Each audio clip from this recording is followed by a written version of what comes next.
Yeah, he'll be back. But we do got a special guest on the line. You see what I'm saying? From season 1, season 2, we got straight from Cali. Creature K is on the line. Our special guest. What's up, Creature? What up, man? What up? What's the word, bro? What's up? Man, so much going on in the world, man. I'm just trying to tune in and, you know what I mean, kick back, enjoy the show. Right. The Creature K make beats. He is a crazy. He just make crazy beats. You know what I'm saying? If people are interested in finding your beats, how can they get in touch with you? You could hit me up on Instagram, Creature K616, or SoundCloud. You just hit up Creature K. I'm on YouTube. I got this Anchor podcast that I've been doing for the last couple months now. Okay. Creature K is with a K, right? Yeah, with a K. Yeah. I've been listening to his beats for a while. I think we got Poe, but Poe, you back? Yeah, I'm back. As soon as shoot, Creep's been with us for a minute, right? You've been with man a long time, and he kind of fit into what we're going to talk about because he could give us an example of from back then how we used to build with him and the things that he know now, and some of the stuff he might have forgot that he forgot. You see what I'm saying? Because he's been with us for a minute. You know what I'm saying? Damn it, since day one. Right. Let me just give a real quick proper introduction. You know what I'm saying? Tonight's show is never forget some shit that you forgot. You know what I'm saying? That's tonight's show. You know what I'm saying? And it's just ironic that you called in on this show. For real. Yeah. For real. And you know, tonight's show, I just want to say real quick, is brought to you by Godspeed Nation. You know what I'm saying? You can make sure you like Godspeed on Facebook, as well as join the Godspeed Nation group on Facebook, as well as sign up at godspeed.ning.com, where you can read all of the lit. You can reach Poe directly on there to follow all of the blogs. Everything is updated. So, tonight's show is don't ever forget some shit that you forgot. Now, it take a minute for that thought to set in, because I remember when I heard Poe say this shit, he said this shit. We was in the middle of talking, and he said this shit. So, it's like Wu-Tang, though. It take about 2-3 minutes for the shit to set in before you realize what the fuck the motherfucker just said. It's like, wait, don't ever forget some shit you forgot. That shit sound like a riddle. So we gonna go to Poe real quick before we go into the chambers. I just want to get a quick breakdown so we get an understanding of what this means. You know what I'm saying? Before we go into the actual chambers. Poe. Okay, well, basically, I was standing up one day, and I was in a restaurant looking at a menu, and the sun was beaming through the restaurant, but it was still kind of warm, you know what I'm saying? I had on a black and red leather coat, you know, and then I thought to myself, I said, damn. A guy walked in, and it flashed a memory in my mind that I once remembered some shit or used to do some shit that I forgot. And then on top of me forgetting, I realized that I even forgot that I forgot the shit. So I sat there, I said, fuck eating, walked out the store, and then really thought about that. That's real dangerous, you know what I'm saying? To know something and forget about it, and then to forget you even forgot it. You know what I'm saying? That's like being lost in your dream. You know what I'm saying? Can you imagine not knowing how to wake up? Or trying to wake up in your dream? That shit take forever. It'll only be like 20 minutes, but you like, shit. You know what I'm saying? I've been trying to figure out how to get home. One of those, like, yeah, you know, a lot of times you be dreaming, and you be trying to find your car. And when you trying to find your car, somebody stole your car, that means your ass trying to wake up. You're trying to find your body. And your car is C-A-R or K-A. See what I'm saying? Your car. Car, or a car. Right. And your dream is a car, right. And I'm going to say one more thing before I forget. I got to say this before I forget, and forget that I forgot. I got to say this, Blah. This is what I want to say. When you dreaming, right now, when you're woke, your alternate self in a parallel universe is dreaming. So right now, your alternate self is dreaming, like, for Creature K, like, there, you know, I was making beats, but then I was on the radio. And I was on this, like, radio station and shit, and we was, you know, talking about some wild shit. But he won't quite know what the fuck it means, you know what I'm saying? So his alternate self is over in the parallel universe dreaming about this moment that he's experiencing right now while he's woke. And then when you dream, the weird shit that go on in your, especially when you see the same places all the time in your dream, that means that alternate self stays there. You see what I'm saying? So when you dreaming, he's woke. And you're seeing in your dreams what he sees while he's woke. You understand what I'm saying? Right, I understand what you said. I just had to say that before I forgot that I even knew that. You see what I'm saying? So this on record now, so I ain't got to worry about forgetting it. And then what's worse is worried about that I even forgot that I forgot. That means it ain't coming back. You show. That's called mind weight. Yo, I want to say, too, just real quick, you know, I want to get a cover real quick, but like, I used to make beats back in the day, man. I was cold as hell at making beats. I used to use, this right when Acid Pro came out and Fruity Loops. You know what I'm saying? Yeah. Like, as time went by, you know, I made, like, in my lifetime, I made maybe about, like, 200 beats total. Maybe, like, 200, 250 beats total. You know what I'm saying? But I stopped back in, like maybe 2003. And then it was, like, forgetting, like, I used to draw. Like, I used to be cold as hell at drawing. And then, like, I just stopped drawing. Like, I didn't have the time or the energy really to just sit down and keep developing it. You know what I'm saying? And, like, it's crazy now. Like, when I hear beats, I can hear what the producers be doing. But, like, I can't, like, I didn't forgot that I forgot. Like, if you put me down in front of a machine right now and make a beat, I cannot do it. Even though I know, like, the elements, I know how to, you know what I'm saying, the patterns, I cannot, it would take me at least about 10, 15 beats before I got my rhythm back. You know what I'm saying? Because, like, I didn't lost, like, that whole section of my pineal gland is completely calcified. You know what I'm saying? And it's a lot of shit that come in life that be like that. You know what I'm saying? That, like, used to be, you know, you be cold as hell when you was a kid. Like, you know, when you was a kid, and then you look up and then you like, man, I forget I used to do that shit. Right. Yep. Yep. Chris, you want to add on before I go into the chamber? Just speaking on beats, I just kept with it, and I never forgot. You know what I'm saying? I stuck with it as hard as I could, and, you know, continued to innovate and started to, like, really analyze the trends and the styles and the type of music that was popular that I could, you know, sell beats, you know, to even make a living off of it. And, you know, I got into, you know, a lot of technology stuff, you know, back in season 1 when we used to link up and, you know, we used to reason about a lot of different concepts and whatnot. And just speaking about, you know, forgetting what you forgot, you know, it's how long you know, I've always seen it like it's how long you can hold the consciousness, you know what I mean, or even keep an interest in, you know, these, you know, philosopher type, enlightening type of information, you know. A lot of that stuff, like, you know, you could go on with your mundane life and, you know, only kind of dabble in the kind of, you know, in hearing like a YouTube video or something, and you can never really hold it and really grasp it. But I have met a lot of people, you know, like men and women that retain this information on some sort of level, you know, and they could never forget, you know. Okay. Right.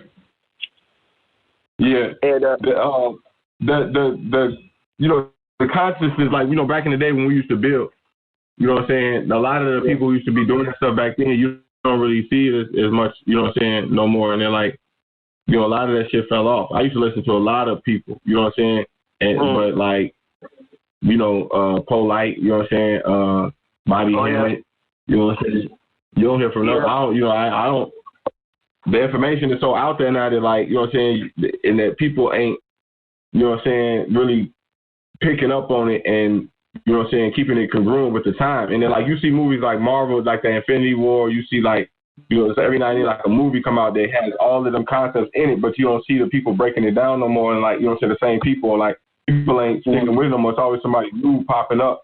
You know what I'm saying? And you're like, okay, who's this guy doing it? And, like, you know what I'm saying, the people who was doing it for years ain't keeping it going. You know what I'm saying? So, like, you see, it's like, it's like, okay, where are you going with this? You know, that's what people want to know. And then, like, if I'm going to invest my time, invest my energy in it, I want to know that, like, the payoff is going to be worth it. That's what it'd be. And, like, the way that the Matrix moves so fast, you know what I'm saying, people jump from this to that to this to that. You know what I'm saying? And it's like, okay, well, that's why everything is scattered now. You know, so that's why people's brains' attention spans are scattered. Now, people can't hold attention longer than, you know, 8 seconds. Like, even the YouTube videos now, 5-second commercials and shit. Like, you see what I'm saying? They're like, people is always, okay, what's next? What's next? What's next? What's next? What's next? So you can't develop that long-term memory. You can't do long-term projects and stuff like that. Like, it took hundreds of years to build pyramids and stuff like that. You know, projects that people worked on for hundreds of years. You know what I'm saying? People, you know, in this day and time, it's harder to find the people who can hold on to the thought longer, you know what I'm saying, and and keep developing it, you know what I'm saying, over a long period of time. It's rare that you find the people that could do that.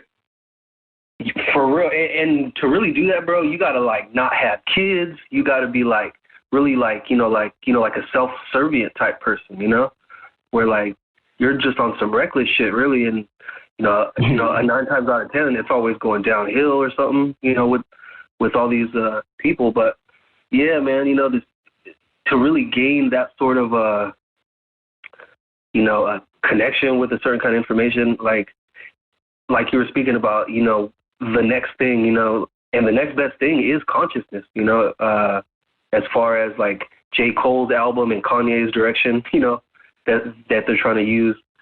Right. But, you know, they're still doing features with a lot of these, you know, industry heads, and, you know, it keeps a lot of people, like, in the conscious community or whatnot, you know, kind of like, you know, at a standstill with really believing in their message.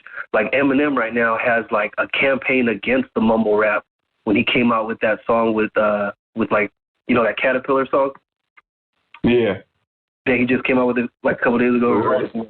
Right. But yeah, man, for sure, you know, like the Infinity Wars movies, like, I went to go see that movie, you know, and my little nephew, he came, I talked to him on a live stream, and he was telling me how everyone dies. He's like, everyone dies, man. And I was like, what do you mean? He's like, Spider-Man dies, you know, just everybody. And yeah, I left people in the movie theater, you know, sad and depressed on that level. But of course, it was filled with, like, you know, like mystical symbolism and, you know, like ancient motifs that, you know, a lot of these, like, you know, people that are in charge of the set designs and the backgrounds and the landscapes and the CGI and all that, like, they really are high-end, you know, like researchers in propaganda, and, you know, they take courses on all this kind of stuff, you know? Yeah, it speaks to your subconscious. Like, it was a scene where Dr. Strange got up and he had, like, 8 arms, and he was doing a pose of, like, of an ancient Indian guy. You see what I'm saying? And, like, remember that? Shiva. He was doing the Shiva pose. It'll speak to your subconscious. You'll forget that you know, and then, like, that's what we talk about. And then, like, you know, they show you the symbols, and then, you know, like, that's really what we talking about, poetry in motion. It's like, okay, taking these concepts and actually doing something and actually creating with them. Like, you know what I'm saying? Like, we give it to you raw ether. You know what I'm saying? But, like, when you, to the point where you can see the movie in your head when you listen to us talk. But, like, I'm saying that's really the point of the craft. And then, like, your subconscious. And then, like, if you don't develop it, later on you see somebody else develop it. You look up and you see it in the Marvel movie, or you look up and see it in the Childish Gambino video, and it'll speak to your subconscious, and you'll be like, damn, you'll be like, what, like this is hot, this is what I'm telling you, and you won't even know why you saying it. You'll be like, man, this what you be like, well, what is it? What you? And you be like, man, I don't know it, but it just do something to your subconscious that it speaks to that dream world. It speaks to that place in the back of your mind and your pineal gland. You know what I'm saying? It speaks to that crown chakra and make it vibrate. And it's like we all connected on certain, you know, symbols and hieroglyphs inside of our brain. And it, like, you forgot that it's in you. You know what I'm saying? You know. Just that quick. As soon as you get a phone call, as soon as somebody cut the TV on, as soon as a nigga start hollering outside, just that quick, you will forget. That's how easy it is that they can throw you off. Because you think the matrix or the world or reality in front of you is moving slow, but it's moving fast as hell if you can't pick up on these symbols at the pace, at the rate that they're showing to you. Think about that. It must mean this shit is moving fast as hell, because if somebody can distract you just that quick, it got to be moving fast. If it was moving slow, like it appeared, you will see the distraction coming. But due to the fact that you don't see the distraction coming, then this motherfucker moving fast, but appear to you to move slow. You got to go back to the symbol in the Matrix. When the golden Chinese dude was holding his own realm, remember the Matrix was green and he was all gold? That's what you got to be when you're trying to, like Creature K say, remember this shit, sustain this shit, even with kids, it's supremely hard. You know what I'm saying? But that's like, you got to really block a lot of stuff out. So it's like hold your own zone. I mean, a lot of them thoughts you got to block out. That's in order to sustain the actual power necessary to remember all this information second by second, minute by minute, hour by hour. How does it play out? How does it play out? So you got to really slow yourself down. So that's what Tai Chi is for. You know what I'm saying? Not karate. We're going to do Tai Chi. We, breathe, swing. You know what that is. That's how that is. And when you practice Tai Chi, if you just start trying to do it, you're going to see how off you is. You're going to see, you're going to feel like you only, like, man, I'm moving too slow. You're going to just have the urge to go fast, even though you know you're going to go slow. That's exactly what I've been doing for the past, 2 weeks, man. Just, stretching, breathing, Tai Chi type shit. And I can see how all of my shit just bogus as hell. And then, it made me not even want to do shit. I be like, it made me not even want to do shit. That's a distraction. That's the power of the distraction that's still around you. As soon as you can slow it down, you're going to be able to see it. You slow the mind down just a little bit or really speed the matrix up. It's vice versa. It will appear before you. It ain't what it is. So you got to think, if like I said, you do Tai Chi and you holding your own round, you'll be able to process things at a much faster rate, even though it appears that you're thinking or moving slow, or you'll be really not amped up. Right. Yeah, they say Kung Fu ain't really what people think fighting and all that. That really ain't what Kung Fu really is. It's really Tai Chi. It's the balancing of that energy, and then that shit be moving through you. And if you don't balance that shit, it play out bogus. It'll play out bipolar or fucking lust, or it'll play out the fucking greed or hostility, or it'd be in a frequency, like you say, if you don't balance your sixth sense, man, it's gonna throw all your other senses off. And when you sit back and really stretch and meditate and breathe and look at it, you see it, you be like, damn, this whole shit fucked up. When you start drinking alkaline water, taking the vitamins and meditating and all that type of stuff, you see it. You know what I'm saying? So the guy said when you separate, he said it was a cult, and he had 3 women, and even in his sleep, you know what I'm saying, thinking he woke, he still knew a power, and he told them, he was gonna brand them, and they like, well, I thought he was gonna get a tattoo. I'm gonna burn your ass, and they like, okay, but they was like, why do that? And he was like, because when you separate the self from the body, you can do anything. So if you can make the body sit there and go through all that torture, imagine what you can't do. You see what I'm saying? You got to separate the self from the body. Right now, the body is in the self. The self is in the body. So with the self in the body, the mind said do 1,000 push-ups. The body said hell no. Just to feel it. That's when they say hell no. The mind say get up early as hell just to get up. The body said hell no, I'm tired. So you see the separation. It's shit you want to do, you just don't feel like doing. That's the body just say feel. So if you can separate the two and control the body as in everything that you think, the body is like a machine. You register it to reply to your thoughts, not your thoughts or your feelings replying to, your controlling your mind. Right. But that take a certain discomfort you're going to feel when you even try to do that, because you're going to realize you're going to lose a piece of yourself, which is when the 5th stage, Heru, separate, go to war with the lower self. In the act of doing that, you go into the 5th stage or the 5th spirit, and that's Heru, or Heru to Kahati, when you actually at war. And you're going to lose a certain taste for stuff that you like. So you're going to be like, damn, I used to like that. Should I go back? That's when in the Matrix, he said the steak was juicy. Please put me back. They're telling you this stuff all day. All day they show it to you. But now they know technology can't keep up with your evolution at this point in time, at the stage we in. So they flooding you. So they flooding you fast with it. They're like, no, fuck it. We can't keep it from them because that's going to make it more hungry. And when they find it, they're going to be so thirsty, they're going to learn and wake up. So we're going to flood them with the shit. And they ain't going to know what's real or what's ain't. So now you need discernment. Yep. Go ahead, let me go into the chamber. Just so you right now. Never forget some shit you forgot. Go to hoodx.com, go to godspeedx.com, go to Google and type in, don't ever forget some shit that you forgot lit. Chamber 1. Not only when you forget something that came natural to you, but when you didn't even realize that you forgot it until something comes along and reteaches it to you. So, kind of what we've been talking about in there, you know what I'm saying? I used to make beats, you know what I'm saying? I used to, I used to draw. I used to do a lot of shit, man, you know what I'm saying? But, when I be, I'll go cut on a beat, you know what I'm saying, Creature K beat or some shit like that, and I hear a pattern, I'll be like, damn, man, he killed that shit, and it make me want to get back on my shit, you know what I'm saying, and I'll be like, I didn't forget, and then I actually do it, and I get so good, man, I forgot I even used to do this shit, I forgot I used to, sit up and do this shit, you know what I'm saying, and That's basically what it's saying. It's a lot of times it be an outside force, you know what I'm saying, something like this show, you know, some of the things we talk about. A lot of times it be an outside influence to come along and get you to pick up the pieces and put them back together and start, you know, recalibrating your lost talent and shit like that, you know what I'm saying? So, How about forgetting, never forget some shit you forgot. How about forgetting your life, like your past life? Like, gee, I actually forgot that I forgot my past life.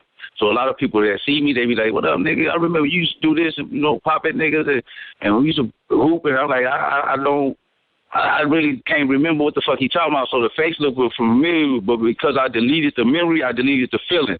So when you see a person, you get a feeling. Well, the feeling causes a memory to pop up, and that's what caused you to say, oh, I remember you, I know. You get the feeling, okay, back in the day, you see what I'm saying? That's how you know everybody is a vibration or energy dynamic. You don't remember him because you picture him. You remember him because of the feeling you got when you was around him. You know, he was a friend or a foe. I have a hard time, like, is this nigga, was he my enemy? Or and he tells me something about myself, and it's strange because I say, damn, I deleted those files that I forgot I was a hustler. So if I was to try to get out now, brother be like, yeah, you a hustler. And I be kind of thinking like, no, that's kind of hard for me now because I had this motherfucker packed for like 22 days. You know what I'm saying? I don't understand. But yeah, that's serious shit.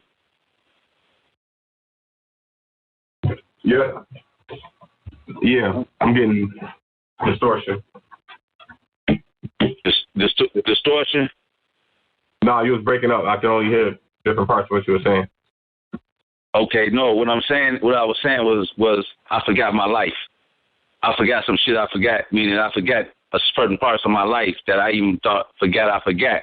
The only reason it was brought up to me because a brother will approach me like, nigga, I ain't seen you in a while. I already know they're going straight into, you know, I remember you used to, and I'd be kind of thinking like, I don't remember that. That's strange. I was like that, and it kind of be like a fade glimpse, but it ain't the feeling ain't there. Because I died in the same body and came back. So that feeling ain't there. You see what I'm saying? So I don't know who he talking about. You see what I'm saying? Like Jay-Z says, I don't remember that, so you don't remember me. You know, like, I don't know what you're talking about. That ain't the same me. And actually, this is a death and resurrection. But it's like Jesus did, but he went up to the cross and let him kill him. He was supposed to do it 1,000 times in the same body and come back. They call it the clone. Like, you know, they say like they clone Dave Chappelle, or like sometimes I look at Martin Lawrence, I kind of see him like a clone. And then, like, you know, you sit down and watch their old interviews and the stuff they were talking about back in the early '90s and stuff like that, and then you listen to what they talking about now. Like, I seen this happen with Martin. You know what I'm saying? Martin, when he was talking about revolution and all type of stuff and black empowerment, when he first came out. Now I've seen this most recent interview. He was talking about Justin Bieber coming over to his crib and playing with the kids and shit like that. I was like, damn, like, you know, it looked like a clone. Like, you know what I'm saying? Nigga got fat and everything, and like, you'd be like, I wonder what happened if you sit them down and show them old, you know what I'm saying, how they feel when they look at them old clips, you know what I'm saying? If they still, you know what I'm saying, if like, that'd be crazy, yeah. It's nuts, man. Like, you see this with a lot of the you know, the cats from back, like even Ice Cube, you know what I'm saying? You look at some of the stuff he used to do back in the day, you look at what he's doing now, you be like, man, it's like, you know, so much talent get lost, so much stuff get, you know, they can't hold that cheat. Yeah, they can't hold that cheat. Like Preacher K said, but the trick with them, they fed them too much, so they put them to sleep. Like if you powerful, and they know they gotta put you to sleep, they gonna give you that money. They gonna do something to satisfy your, you know what I'm saying. Hopefully that work. If that don't work, then we got a problem. But they never seen nobody keep going. Like I said in the rap I wrote back in the day. We got to keep running. We got to keep running. Come on, we got to keep running. We got to touch that tree. And that shorties, I forgot I used to be the fastest dude on the block. So I used to, you know, run. We used to run and whoever touched the tree first type crap. But I forgot about that. You know what I'm saying? I forgot that I used to do that, like you said. Yeah. Back in the day. Knowledge is very important. Because you'll find you'll master a style and come out your dreams with a solution. And you'll use it. It'll work. And then distraction will come and you'll forget that you used to do this to do that. And you'll keep living and time go down, you forget, go back degree, and then you don't even remember that you forgot. And then one time someone come up and reiterate the memory back in your head, and you be pissed about how much time you lost. You got this joke. All right. That's real shit. Let me go to the chamber. Let me go to the second chamber. It say, when someone is really good at something, then they let it go and forget about it. Then someone younger than them reminds them how good that they were and they should have kept mastering what came natural to them. It's literally what we're talking about right now. Right, that speaks for itself. That's basically what you said. No thought ever really dies. No thought ever really dies. And that, like, you know. Let me get this jewel out before I forget. So what you're saying, like, it's similar to this. If I got a new pair of shoes, and nobody say nothing, they nice, you know, or whatever. I think they're nice, and then somebody fuck them up, and then that's when they say, man, them shoes you had they was slick, Joe. Now you got that big ass mark on them. Why people don't tell you that till after the fact? You know what I'm saying? Like, yo, that car you had was ruthless, but you didn't never tell me when I had it. It's something I'm revealing stuff so I won't forget. You see what I'm saying? They tell you after the fact. You don't never tell you why it's going on. You know what I'm saying? There's a long time ago, shit. Man, a long time ago when I was growing up, you know what I'm saying? It was all type of shit that, like, you know, knowledge, you know what I'm saying, revealed itself to me at an early age. And then, like, I could see people make mistakes, you know what I'm saying? I go, okay, that was fucked up. He fucked that up. And I would learn that lesson. And I would know not to do that shit because I knew that if I did that shit, I was going to get that result. Especially don't never repeat the same fucking mistake. I used to see this shit, like, you know what I'm saying? So, like, as time went on, I always position myself with knowledge. Like, I always line myself up to knowledge more so than, like, mistakes and motherfuckers fucking up. Like, I can see when somebody's fucked up, like, okay, don't do that shit. You know what I'm saying? So, like, when the payoff comes, you know what I'm saying? And later on, you look up, I look at, you know what I'm saying, all my other friends, you know what I'm saying, people who don't listen, people who didn't have knowledge, you know what I'm saying? Like, you see, they be fucked up. Like, you know what I'm saying? They still be out here doing the same shit, caught in the same loops in the matrix, broke, fucked up, pants spilled, you know what I'm saying? Fucking working a job they hate, living in a place that they hate, dating somebody that they fucking hate. Like, you know what I'm saying? They hope they got to get drunk and take our time. Bro, take our time. Like, you got to take our time. The fact that that's exactly what I'm saying. That's exactly what I'm saying. And that, like, I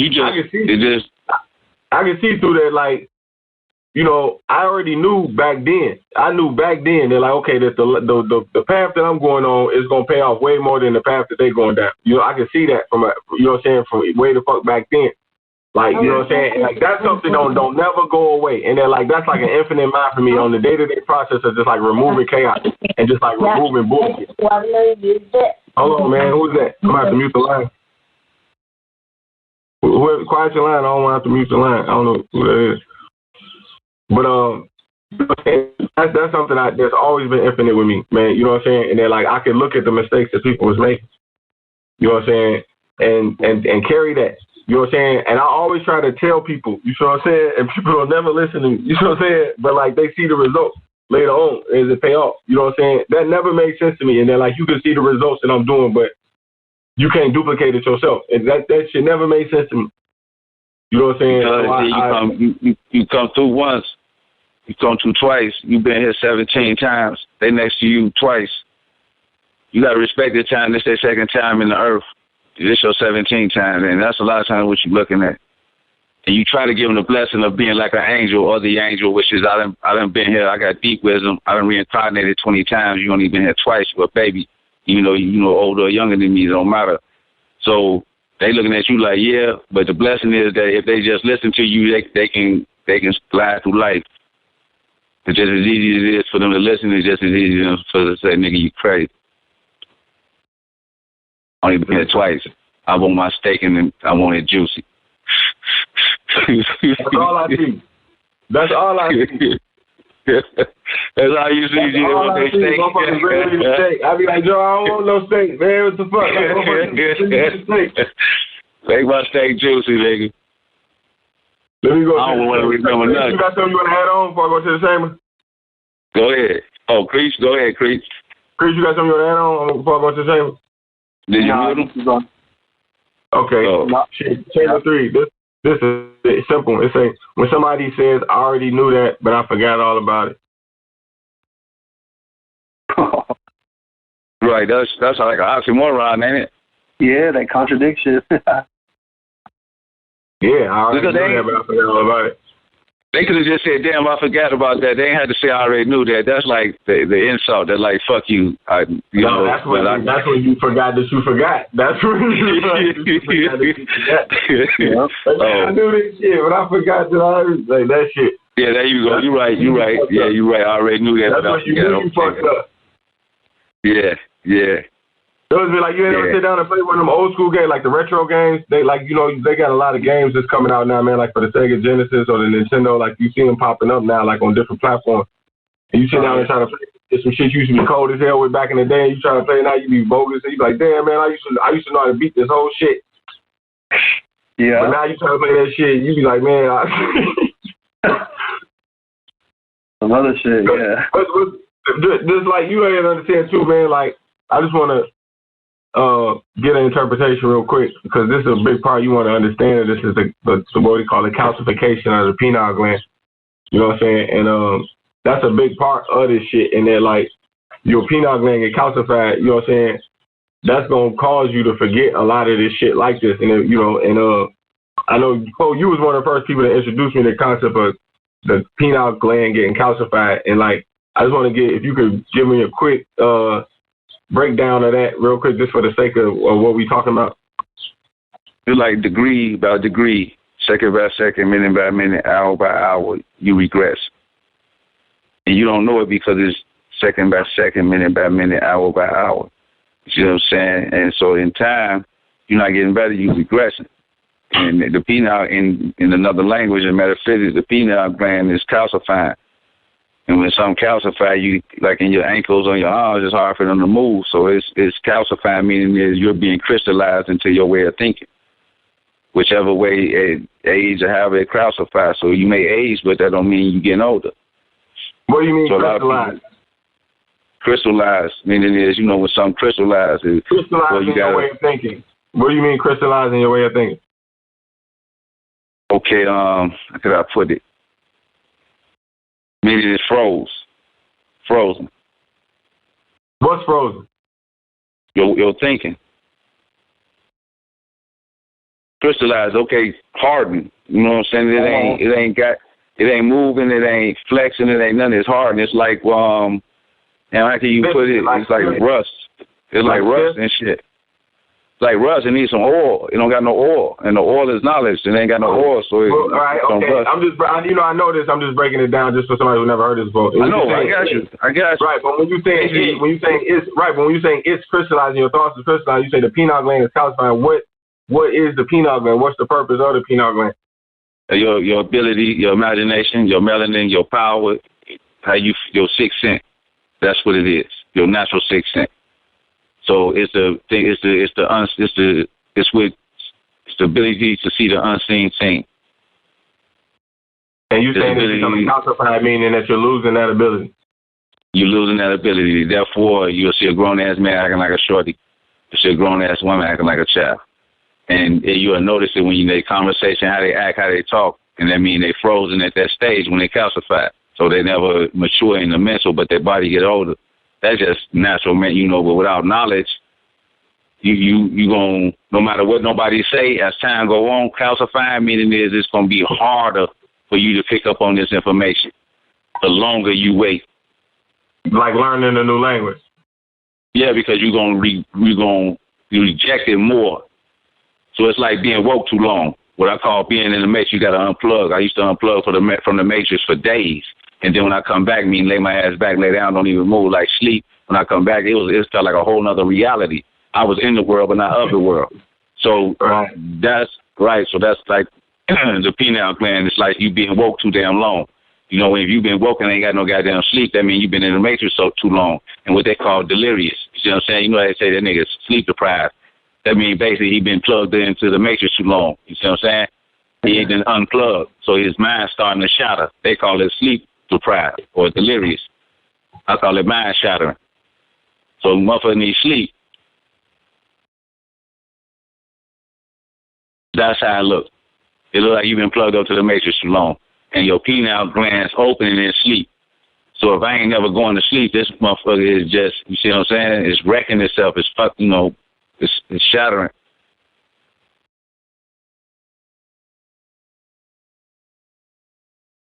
Yeah. Hello? Yeah, I'm here. I'm just you get stuck in your ways. You be stuck in your ways more so. You know what I'm saying? You ain't open to nothing new. Got it. Okay. So, in the concept of don't ever forget some shit you forgot, you know what I'm saying? The calcifying of the pineal gland and your creativity and imagination, it leaves. So it return. I was so happy when I was younger, so now you bitter and old than me. I used to know how to dance. You forget how to dance. You forget your charisma. You forget your life, your joyful life. The reason you woke up. You forget all that. It just come basic. Get up, get money, go to sleep. Basic needs. So anything outside of the norm is crazy. You see what I'm saying? Right. I feel you. I see that. And there's no personality. There's nothing to say. There's not, there's nothing, it's not imagination. I used to know how to dance good as hell, man. I used to be, like, back in the day in Chicago, like, they used to have juke music and shit. Hey, I used to know how to do all that shit. Then I got tall and stiff, and then I lost all that shit. But I'm going to get it back, though, man. I'm working on it, man. I'm working on my shit. I'll tell you, though. One day y'all going to look up on YouTube. Y'all going to see me dancing like, what's that dude named? Napoleon Dynamite. At the end of that shit, when he was doing that dance shit, y'all gonna see me like, that Blau dancing? Like, what the fuck? Like, yup. I'm gonna be on dance. Yeah, that weak as hell. That weak as hell. Nigga, if you ever see me do that shit, you better come kill me, nigga, if you crazy. Oh. I'm gonna sit back and watch the show. Sit back and watch the show. It's gonna be interesting. That shit gonna get 1 million hits. All right. Hey, anybody got any questions, anything before we go to the next chamber? We got one more chamber. Anybody got any questions and comments they want to add on? Going once, going twice. Okay, chamber 4. It said, because of the bastard language that there are happenings and concepts in our subconscious that cannot be explained with words.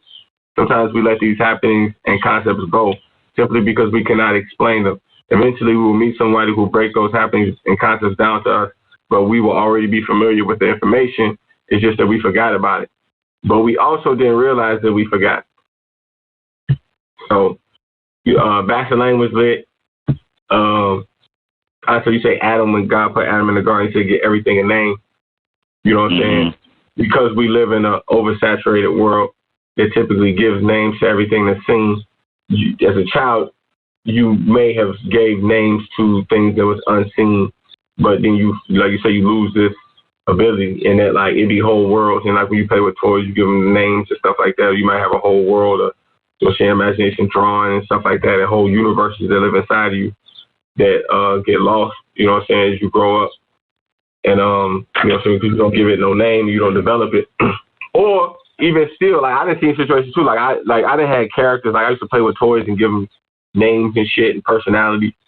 You know what I'm saying? And then growing up, I done ran into people who had that same name and had that same person. That was some crazy shit. I used to see shit like that. It reminded me. I had a toy I used to play with back in the day which had your same name, same personality, and everything. Like, wow. That's what you lose as you get older. That's what you lose. It never transfers to anything else. It stops right there. Yeah. Like a poet say Joseph had a dream of a coat of many colors. And his brothers told him to put, get off that shit, get your grown man on. And he kept holding on to his dream, and he kept playing with them G.I. Joes and shit. And they like, nigga, what I tell you? So he's like, no, I'm going to be king one day. You know what I'm saying? They're like, yeah, whatever. I got a supreme imagination. They threw his ass in the well. And the well represented darkness. And he held on in that darkness, which is the niggas around him and everything going on, that he had the dream to be king. And somebody came through and got him out, gave him the information and the knowledge. And next thing you know, his brothers said they're going to go visit the king, and they know it was Joseph. Because Joseph had a dream, represents supreme imagination. He held on to his sheep.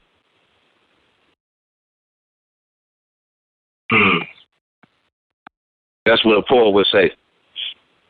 He held on to his sheep. He never forgot some shit that he forgot.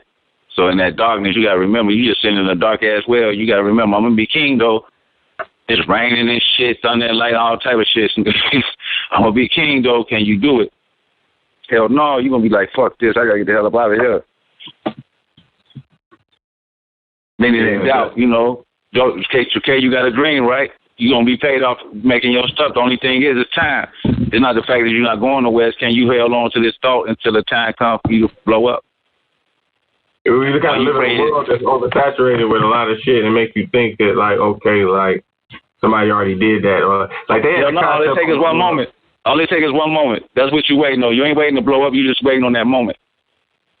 That's what you manifest. I mean, a lot of to get the industry features, of course, that's always like, a thing in the back of your mind or whatnot. But man, I just like to have fun with it and be like, that one character in the Matrix that was behind the computers, and was like, he was controlling and he would watch through the numbers, all the different sequences, and kind of have a reference to what it was like,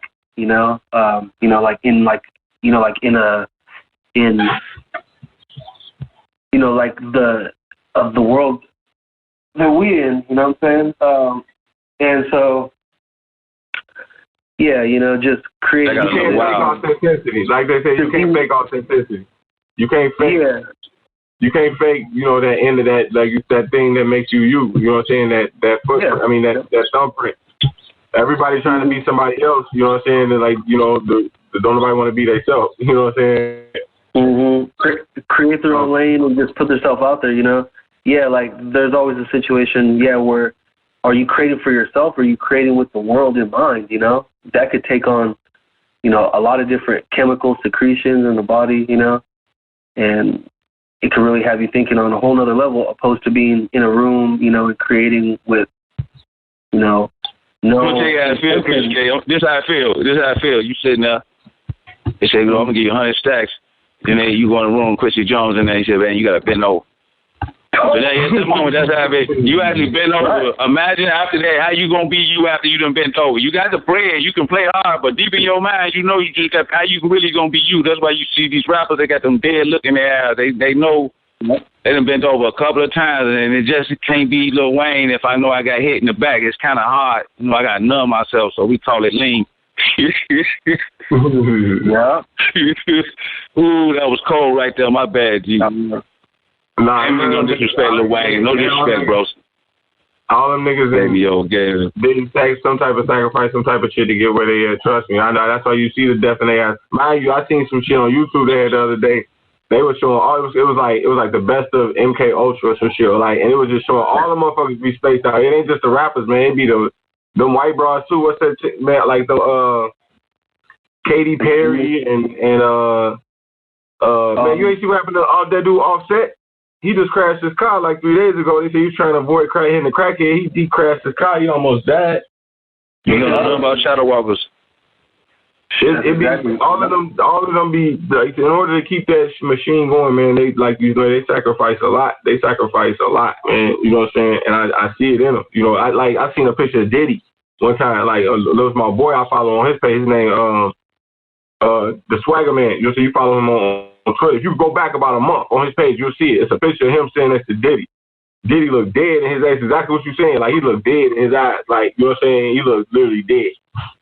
You know what I'm saying? So, they be in this. They, I don't know exactly. You know what I'm saying? Exactly what they do, but trust me, I know, man. That the act in that transform you. Just think about what I said. The act in that actually just the thought of you thinking and do transform you. You got to kill somebody you love and you do it, but you got all that bread. You got the bread, but you gonna wonder why these niggas got all this money, but they don't look happy. Some don't look right. You see what I'm saying? So you just know some don't look right. Why they lean, numbed up? Because you can't get that shit out your head. You can't. It transforms you. You ain't the same no more. That's the process of the Illuminati initiation body snatcher. That's what they want. That energy. Mm-hmm. That you can't be the same. That's what they want. That's the feeling. That's what they eat off of. That shit. I want him. That's what we call Let's swap souls. It's like let's swap souls. That's how it is. This how I feel now. This how this motherfucker that just tricks you feel. Walk around feeling like he got raped. Right. So he took you. He like, I like this body better. I like this soul better. I feel more comfortable. That's Lil Wayne. Now you Lil Wayne in the ether. All right. Hold on. Well, I got some good weed, so I just be tripping. I don't sure we done went through all 4 chambers. You know what I'm saying? That's pretty much the end of the lit. You know what I'm saying? But just like the last show we did, we got about 15 minutes to kill. So I'm gonna do a lightning round. You know what I'm saying? If you with it. Come on. You ready? Yeah, for Smith come through. I just think I heard him at my door. He said we got a date, so let's do this. All right, we got about 10 minutes, so we're going to do a quick lightning round. I'm going to throw these at you. You got about 30, 45 seconds to give me your best interpretation of what this lid is, all right? Really? This lightning round is brought to you by Hood X Radio. You also make sure you tune in to Hood X Radio, which I go to hoodx.com and just click on the link, say Hood X Radio. You listen to all new hip-hop, R&B, and independent all over the world, all right? So let's go into the lightning round. Ready? Here we go. Yeah, let's go. Round one. What is mutilation? That's when you sitting there and your mama sitting there and you was younger and you see the president on TV and he was white. He looked like, you know, you had all these other people talking about white power, black power and shit. And he say, you know what? I'm tired of black people helping black people and being on welfare. I'm not going to do this anymore for you guys. And she said, oh. And you like, damn. And then she said, but I like his shoes. He's like, what the fuck? That's mutilation. Fuck the shorty head up. Like, wait a minute, Ma. Did you just hear? You see what I'm saying? What's Dark Flow? Go. What's who? Dark Flow. Oh, shit. I totally forgot what Dark Flow is. I don't know. Keep going. Okay. What is CCDD? Chaos, confusion, death, and destruction. Desperation, distraction. Desperation, yeah, and distraction. That's Chicago. So that's what CCDD is. That's just all the elements combined, you know, in one word with a period. What is Sahu? That's a little nigga. Everybody got a little nigga in their neighborhood or in their family that is bad as hell. Don't, you know, run around selling drugs, shooting at motherfuckers. You know, the little wild motherfucker. You know, he just a savage. He between what? Shit, now he like 10 to 25. If he make it past 25, he start developing into Mason. Meaning is, I'm done with that bullshit. I just want to chill, go to the strip club, get on a couple of hoes, get his break. He calmed down. What is the program still running? That means no matter what you do, how much knowledge you know, even though you sit back, the shit still happens. So it's like motherfuckers say, how you doing? You like, fine, how you like, fuck you, you know, you like, fuck you, and you just ignore him. And then he say, and then I say, fuck you, you like, wait a minute, nigga, you taking this a little bit too far. I ain't even saying shit to you, and then, you know, you start seeing him tweaking, and he start getting mad and trying to box. So you just try to avoid the whole damn situation by not even saying nothing, but you still wind up fighting this nigga. What is chantaje? Chantaje is emotional blackmail in Spanish, meaning it is make you feel guilty all the time. Therefore, they get what they want. So what's changing the sound? I mean, you're talking to somebody and they go from one thing to the next, to the next, to the next. They thoughts. Switching thoughts. Meaning there's a conversation all over the place. What is the reset button? That's when you get all this information, and you say, I got you. Then you wake up and you don't do none of this shit. That's the reset. It resets your ass. What's Pink Lilith? Pink Lilith? Yeah. That's Pinky on the pornos. That's the lust. The actual version of the representation or poster child of the lust, Pink. That's the lust in every man and woman, mostly niggas, you know, that and it'd be about 3 o'clock, 4 o'clock in the morning, you know, that energy, mostly at the clubs and stuff like that, you know, bars. What's false history? Who? False history. When you're talking to somebody and you know the shit happened in one way and they say it happened another way. So they rewriting history as false history. A lot of motherfuckers do that. What's the ODB avatar? That's when you stay in your own lane. Like y'all was saying, everybody want to be somebody else. That's when you be who you want to be, and you be that way and hold so much power in that thought that he become the most popular thing out there. So it's like Outkast was rapping with Tupac and Biggie was rapping. They became their own lane. They didn't rap like Tupac or Biggie, but they became Outkast. So this time it's, Childish Gambino. You see what I'm saying? He ain't sounding like them niggas, but he's stuck in his realm so long. Because if you look at him before he came up and he looked like that, you be like, man, what the fuck? You know what I'm saying? Like, who the fuck put this nigga on? You know what I'm saying? But he was always looking like that. And look at him now. He on, you see? He stayed in his own realm. So he became that. Yeah. What's the set lottery?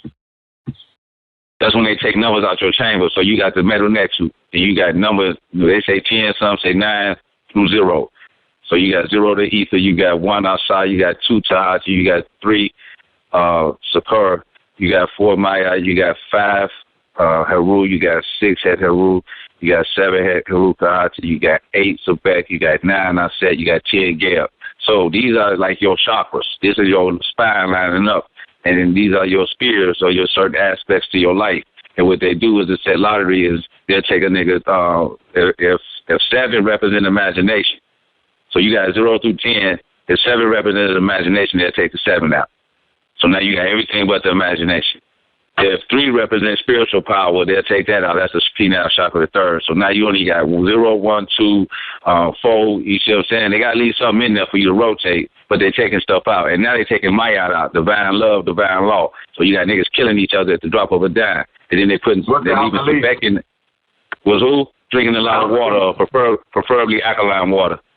Rehydrate the body. The body run out 75% of the body is water. So if you ain't drinking no water, I know people that don't drink no water, you killing yourself. That's how you dry up, you start to rust. It's like an engine with no oil. You start to overheat, but they call it disease. You know what I'm saying? You're killing yourself. Plus, you're not flushing nothing in. It's fed as chaos.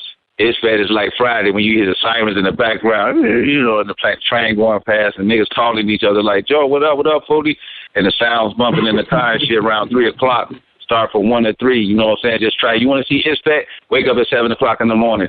Around motherfucker 1 to 3 o'clock, you're going to see Ispec because the whole energy going to change. It's going to get hot as hell. The fog going to be more thick, and you're going to hear that's like anguish in the air. Niggas riding around bumping sounds and shit. Police sirens going back and forth.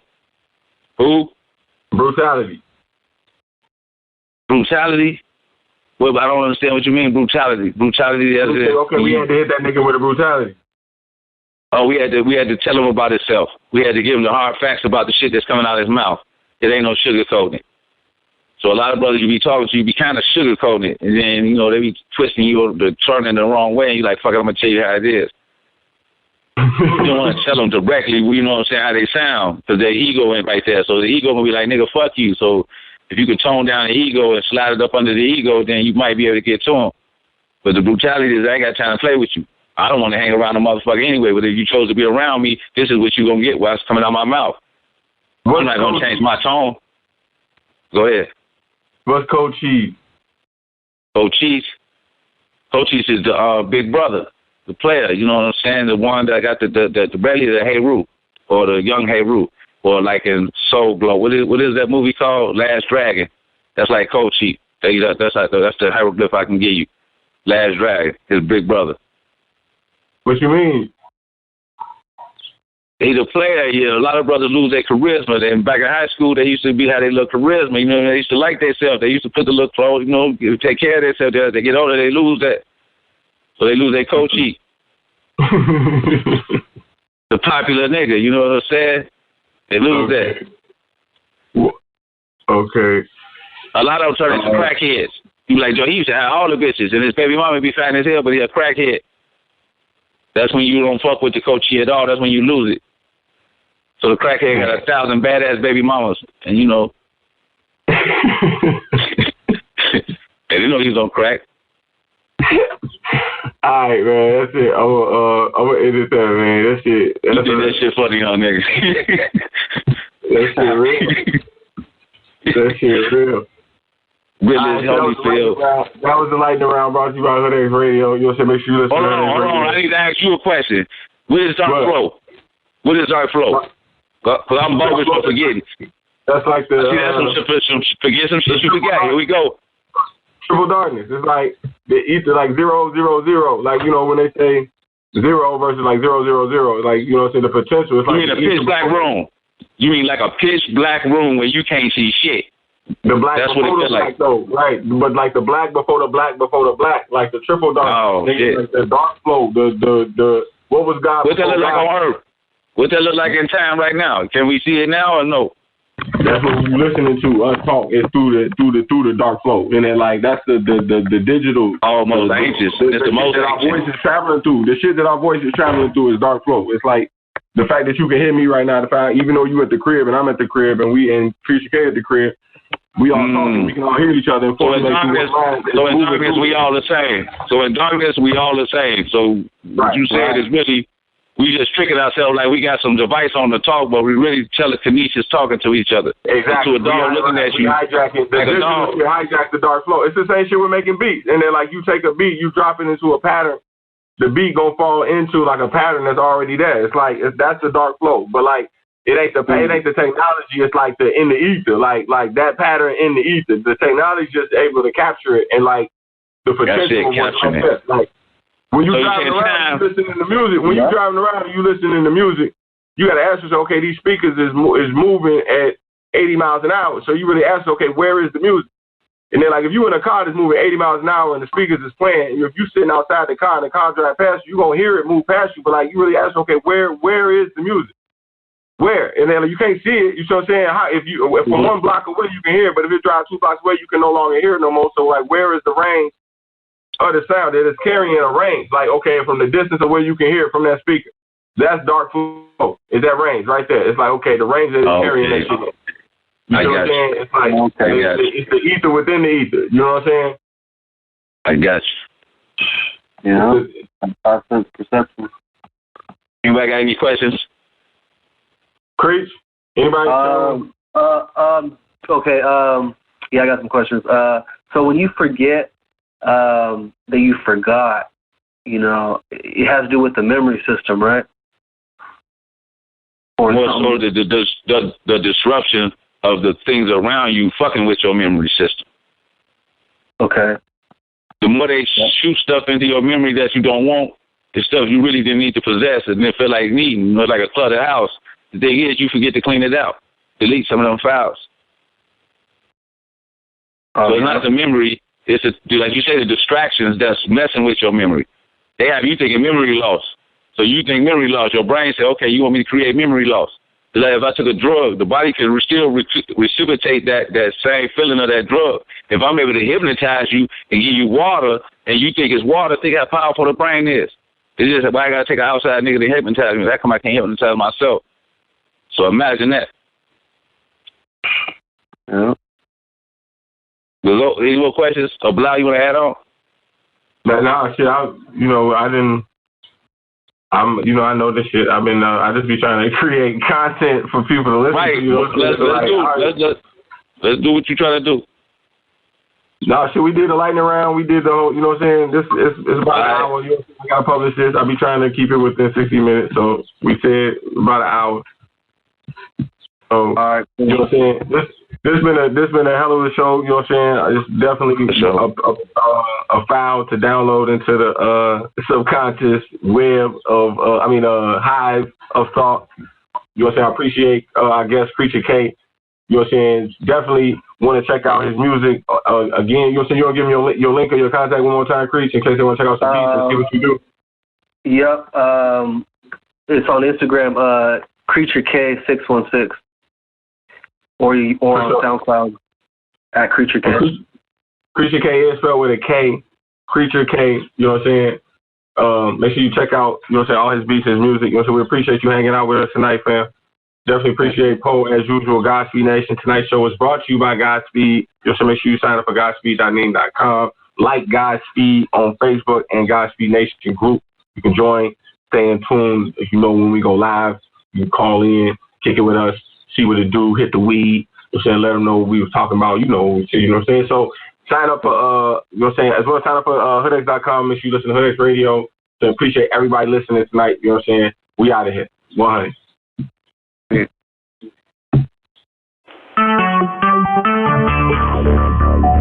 Talk shit. Recorded live. What up? It's your boy K-Blao, Hood X, back as usual with my man Poe. Sorry we took so long. We shouldn't have left you. Poe, talk to him. See what's up, man. Man, tonight's show is about the water lick And like I said, Hood X, every now and then, most likely often than never, that we're going to put up a blog or a link, and we're going to discuss the topic right here live to you. And you got any questions? They ain't even ready for that yet. Before we even get in, I just want to see what's good with you. How you been, though? I mean, we ain't been on here, man. I'm just trying to catch up and see what happened, you know, just before we even. Oh, we decent, man. I've been out here, man, hanging in there, you know what I'm saying? Weathering the storm or storming the weather, however you want to put it. But so far, everything's so good. What about yourself? Yeah, it's great. I just want to put more lit out, man. I'm going through a phase right now. I'm just like, I'm ODing on this shit like dope, man. I can't get enough of it. I just want to hear more of, because I went back, I listened to a lot of the old episodes, and I realized just how much people around me is still asleep, even though we put out all this information. You know what I'm saying? You think people be waking up, but people around me is even mostly, well, it's so crazy. We so close to the end times. And the times are changing at such a rapid pace, and people is more asleep now than they ever been asleep. You know what I'm saying? As we keep moving faster, as we keep moving into this new age where there's so much information, people's getting, like we were talking earlier, you were saying how people are just getting lost in all of this vast amount of information, and they can't tell what's what. You know what I'm saying? So they just say fuck it and just go back to sleep. You know what I'm saying? And I'm seeing that, and that's why it's making me more determined to keep putting out more of these shows and putting out this lit, man, because there's no reason that people should be this sleep in this day and age with this much information out here, man. It's just crazy. Word. You right about that. So that's why I said, man, we got to get back on this, man. We got to keep putting these shows out because the people need to hear this, man, you know, because people hear it, and then, you know, a day or two go by, and then they go right back to the same. But just like church, you know, people go to church every week. They listen to it for about, you know, a day or two. They be trying to do better, and then they go right back to be on the same bullshit, you know. And these people around us is sleep, man. You know what I'm saying? So, you know, we got to put out more lit, man. We got to put out more shows, man. Well, that's what we've been working on, man. We've been pushing harder because the forces that be want us to stop. You know what I'm saying? They want us to quit doing what we're doing so the world can get darker. And, you know, according to popularity or how many people tell you they like your shit, you know, with that, God took that essence out of us to where really we don't give a fuck, you know, about who, if you know, tell us we don't need no congratulations. So we know this be the truth. It is the truth, and it's ever edible to be the truth because once we talk, you're going to see it. Ain't no questions about that. Once we spit, say what we're going to say, prophesy, however you want to call it, you're going to see it as soon as you get off this motherfucking phone. Matter of fact, you might see it while you're on the phone. But yeah, we didn't see that too. Well, ain't no more hide to God lit. You know, kind of keep it social, kind of keep it cool around certain people, kind of not talk because, you know, they're not familiar with the information, not only the lit, but any knowledge, or they're not really liking that knowledge, or they don't really get down with that. And the God bodies kind of sit back and keep it to themselves. And, you know, but we allow that bullshit to be going, you know, through the airways, 140 going north. We allow people to talk that jada shit. Right. Football game, basketball game, pimp hoes talking about TV, shoes, and all that all day. And we kind of hinder, we don't stop that. They don't feel compelled to stop and listen to what the God body's saying, so why the fuck should we feel compelled to stop and listen to them? You know what I'm saying? Or even hide to God, meaning is, I ain't going to really talk about the knowledge because this ain't the right time. When is the fuck the right time? You know what I'm saying? Because any gathering you go, black people can't kick it without liquor. Ain't that fucked up? We can't kick it without getting drunk. The only way we can hang around each other, we got to get fucked up. I ain't never went to no black gathering and wasn't no fucking liquor or no weed. I ain't never seen no shit like that.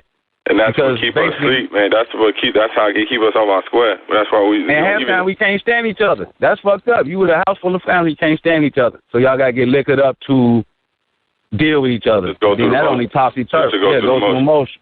Right. But then that even get worse because now all the emotions kick out. That's that water shit. That's the water lit where all of a sudden I got liquor in my system. I'm talking shit. Now I'm tough. Now I don't like you, and I don't like you like this and this and that. But you can gradually, peacefully say this shit to a person in your normal state. You got to get that courage. You see what I'm saying? And build up them emotions to talk that shit. You see what I'm saying? Yeah, it's going to be a wild show tonight, man, because we're going to air all this out. So tonight's show brought to you by Soul Preserver, www.hoodx.com, the section called Soul Preserver. You can go in the HoodX, type in Soul Preserver, spelled Soul, S-O-U-L, Preserver, P-R-E-S-E-R-V-A,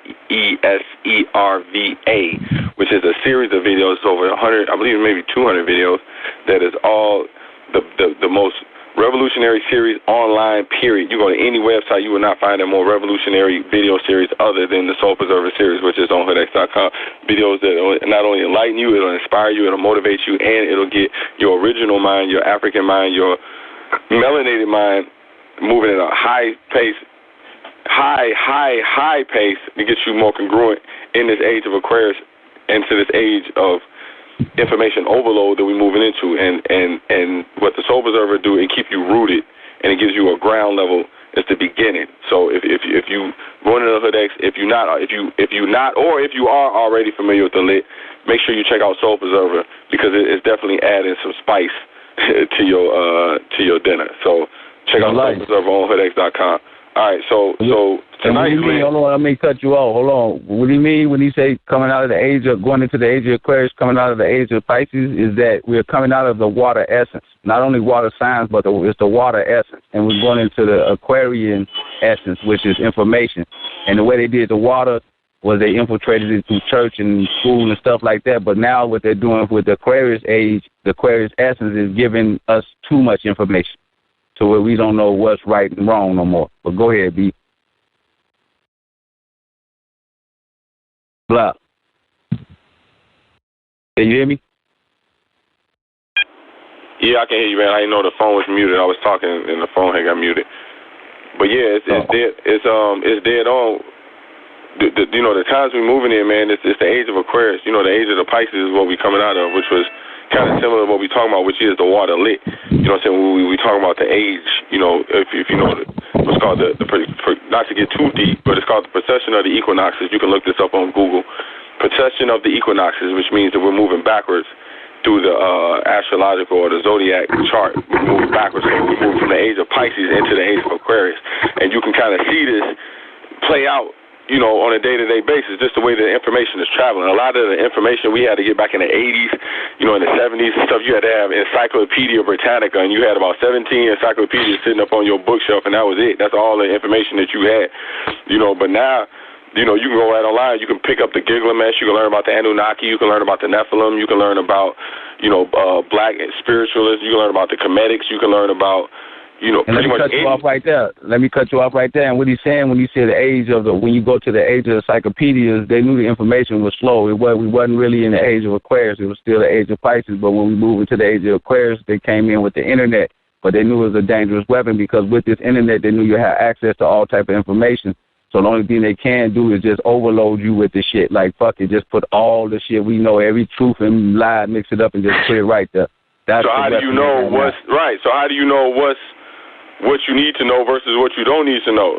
So that's where the Hood X come in, because if you go back to the beginning, if you understand the beginning of knowledge, which is the Cometics, which is 0 through 9, it was no words, it was just all numbers, which is 1 and 1 is 2, 2 and 2 is 4, 4 and 4 is 8, 8 and 8. So the numbers had their own language. You had to know what each number mean, because the numbers were speaking a language of doubling, which is also called the Fibonacci sequence. And the more you can speak that language of doubling, you understand that the words are limited, and the words that we using are actually limited. It's fragmented. It fragments the natural thought, which is a symbol, which communicates more than one feeling or more than one thought at the same time. I mean, just like when you watch a movie, you can get 10, 12 different thoughts from one movie at the same time. So we should speak in symbols and hieroglyphics. So now you can go back to the beginning, and you can say, okay, well, from the beginning, from the original mind, the information I'm receiving now compared to the original mind, now you have a proper, now you can properly analyze the information and have a reference point as far as what this means, what this new information, this new age, the way you receive this information, what does this actually mean in comparison to the beginning of knowledge as far as how this whole thing kicked off. So what we try to do in Hood X is to give you those original symbols, to give you that original mind back, to get you to thinking from the way you forgot that you used to even naturally think this way. So we try to get you back to that original mind frame. Then you can begin to unravel this information, all of this vast information, because now you understand who you originally were in comparison and to reference with the information on what you're looking at in this age of Aquarius. This is why the Piscean mind, back in the age of Pisces, they felt that they had a right to hide the information, to have a hierarchy of the information. They had a right to present it in a ceremonial way, because only certain people had the potential to access that part of the brain. And unless you went through these ceremonies, unless you went through the hierarchy, unless you went through the chain of command, then you weren't properly seasoned, you weren't properly front-loaded the information right. So, as we're moving away from that, so now you don't have to go through the ceremony, you don't have to go to church no more, you don't have to put on the long black robe and go through the Masonic, the Masonic order and all. You ain't got to go through all that no more. You can jump right online and get the same point. So as we move into this age, the Hood X, Soul Preserver, the Lit, the Hood X Inception, we giving you that root. We giving you that ground cable. When sometimes you plug a plug in the wall, it has 3 plugs. That third plug is the ground plug. Sometimes without that plug, you can cause an electrocution. You can get shocked. The information can't properly travel down the path right. And the Hood X is that third prong. That's what we try to do. We try to keep you grounded in the lit itself. So, anything you want to add on before we go into the lit, Poe? But like he said, the rituals, more so the age, the Piscean age was the rituals. It was more based off the Aleister Crowley, more so of the actual rituals than the actual essence. You know what I'm saying? It was just the outer appearance, more so than the actual effect of what you're doing. It was more so just show, like churches show, like when we go to the Masonic temples, there's a lot of show, more so than the knowledge that's being pursued. And when you go to church, it's a lot of show, more so than effects that's being pursued. And you might say, "But what the fuck you mean by that?" And I say, well, you go to church, everybody glorious, happy, smiling, holding hands, shaking hands, picking up paper, doing all type of holy shit. But once they get into the world, you don't see none of that you seen in church. That's the Piscean age. Only on the surface. Nothing internal, only on the surface. And we're not talking about Pisces and different type of people like signs. We're talking about the essence. They're taking essences, Pisces essence, Taurus essence, Libra energy. They're taking energy and whatever fits the time that they can use as a weapon, they're going to cap the masses with that energy. So right now we have been capped and coming out of the water energy, which is the water science. It's the energy that they're capping you with. You see that in church. You see that everywhere. You see that the preacher will talk.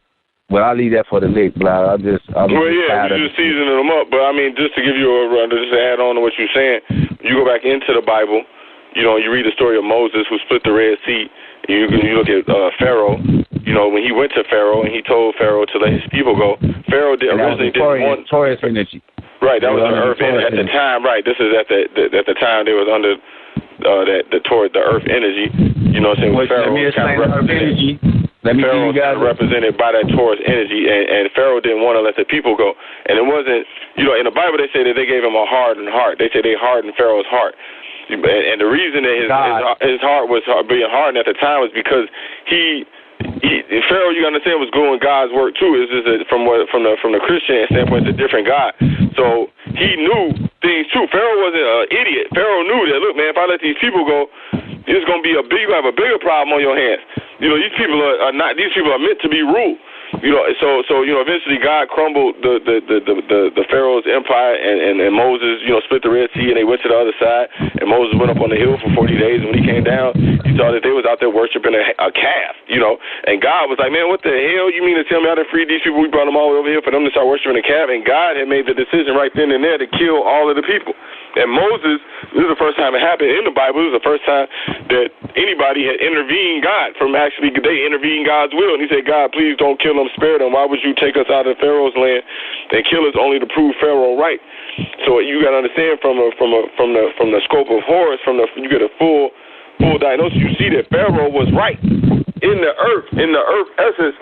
The earth was right, in that he understood that if you let the people go, these people are not loyal. These people are what we call basically it's a preview to what we cut into, which is called the water lit. These people of the water essence, they're not of the earth essence. So they have a different type of way that they carry themselves. They have a different type of way they conduct themselves. They're not looking for understanding. They're just looking for a good experience. They judge things off experience instead of understanding. This is the nature of the water lit.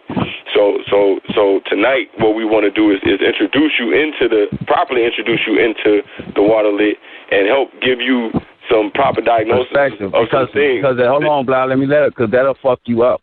In these times, and the times they're trying to wrap your mind around, as we coming out of the water age, they're trying to fuck you up. Meaning is The water essence don't come.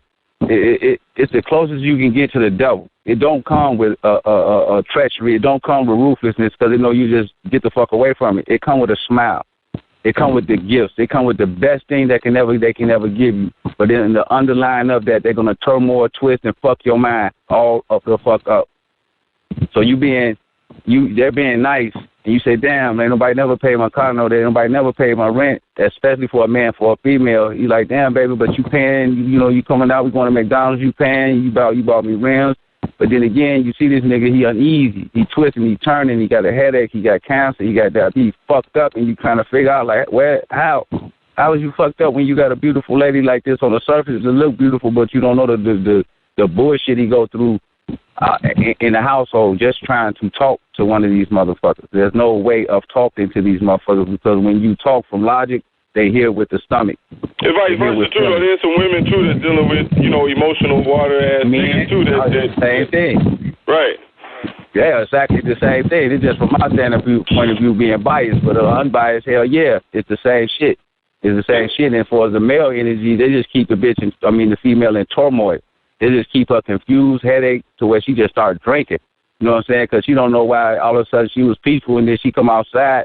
Next thing you know, she been driving by herself all these damn days and shit. And next you know, she got this nigga in the car that somebody smacked the motherfucker. And she's thinking, okay, well, maybe not. Then she goes somewhere else, some other shit happened. And next you know, this happened, that happened, and this happened. And just keep going until she look up like, nigga, your energy got to go. It's hoodx.com. I'm going to go into the first chamber.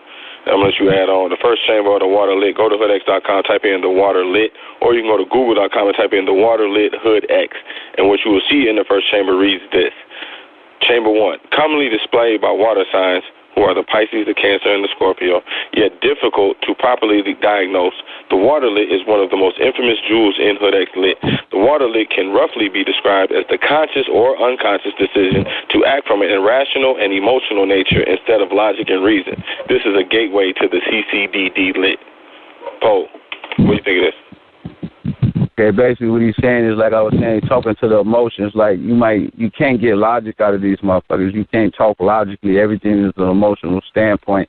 And once everything is coming from an emotional standpoint, that means it's controlled externally. Meaning anything, any signals, any codes or anything with this new technology that they push the button and do, you will be controlled. Or the person next to them will watch that person be controlled and can't do nothing about it because they're on automatic drone mode. Meaning this is how they feel. So I got a button to make you feel sad. I push it, you feel sad. Ain't no reason to feel sad, but I might come home from outside and come in and you feeling sad and I ask you why.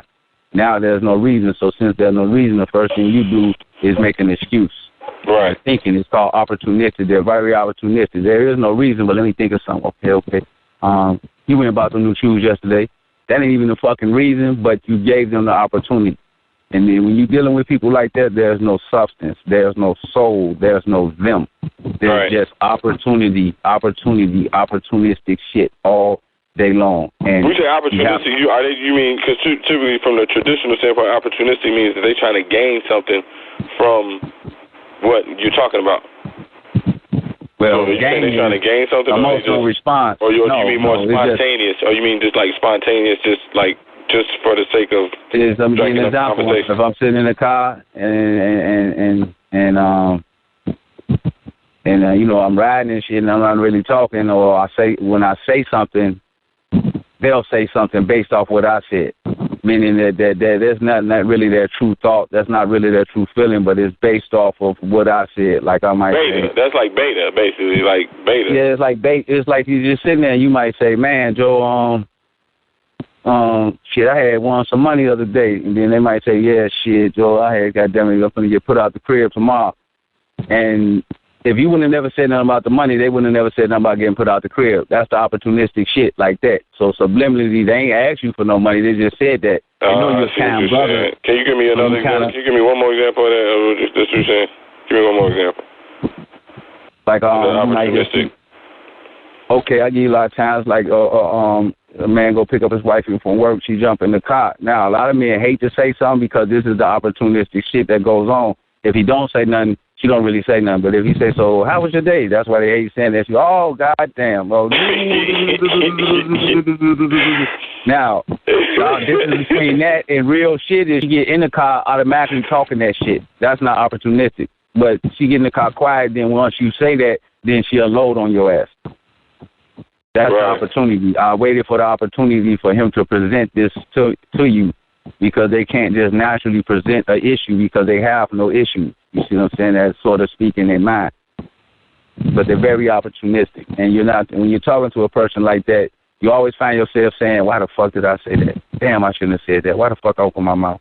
And when you find yourself in a relationship with a man or a female like that, and you feeling like everything you say to them is off, it ain't you. It's them using that opportunity to say some whole other bullshit. Like you need me talking about, goddamn it, like pencil and papers.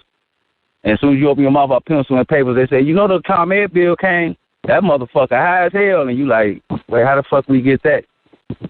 I ain't pay it. I know I'm supposed to pay it. I ain't pay it. You like, but, okay, we talking about pencils and papers. What you mean? That's how they pick opportunities to say shit. What the fuck do that got to do with? That's it. Sometimes they get that ruthless with them. And you know, like fucked up pipes. That's another. Did we do a show on fucked up pipes already? Yeah, that's fucked up pipes, but that's using the opportunity. When they're so comfortable with you, they'll do shit like that. And what the water essence do is, as long as you and them is talking, they're going to spit that bullshit. They're going to spit that, what do you call it, the automatic response bullshit. And then like the person that's talking with reason be thinking like, man, I wish somebody else can hear this, that type shit. But they're not going to act like that around the audience. Only you. They're only going to fuck with you with that little weird-ass talk and the way they think shit. But the thing with them is, they can go outside. So after he or she done said that weird ass, dumb ass conversation, your argument y'all had, and she saying all type of wild shit, or he's saying all type of wild shit. Once y'all get in public, they'll act like they have sense. So you know they're capable. So you know it's like a game. Like they'll act like they're the sweetest, the perfect person in public, but once you get into your home or into your relationship with them, they're just shitty. You know, they're just shitty people. You know what I'm saying? Like you might say, all water sounds like this. No, it's the water essence. The water signs hold it because they are of it. They get it double. Like I might be a Taurus, water essence. Libra, water essence. Aries, water essence. You see what I'm saying? But water. So it's triple. So when they use that water essence as a weapon and enhance the lower self of the water essence or the water nature or the Taurus nature, but we're going to be talking about water. So when they enhance it, it's fucked up. So what they do is they take a big-ass water essence and dump it on the whole earth like that. And I don't give a fuck what sign you is, you still going to have part of that water essence in you. It just, the more you not of that sign, you might be able to fight it. The emotional nature. Right, they're not able to fight it. You're able to kind of fight it. There is just triple-fold on itself, you know what I'm saying? So they take it's fucked up. They be more fucked up people, you know, they more like Judah, you know what I'm saying?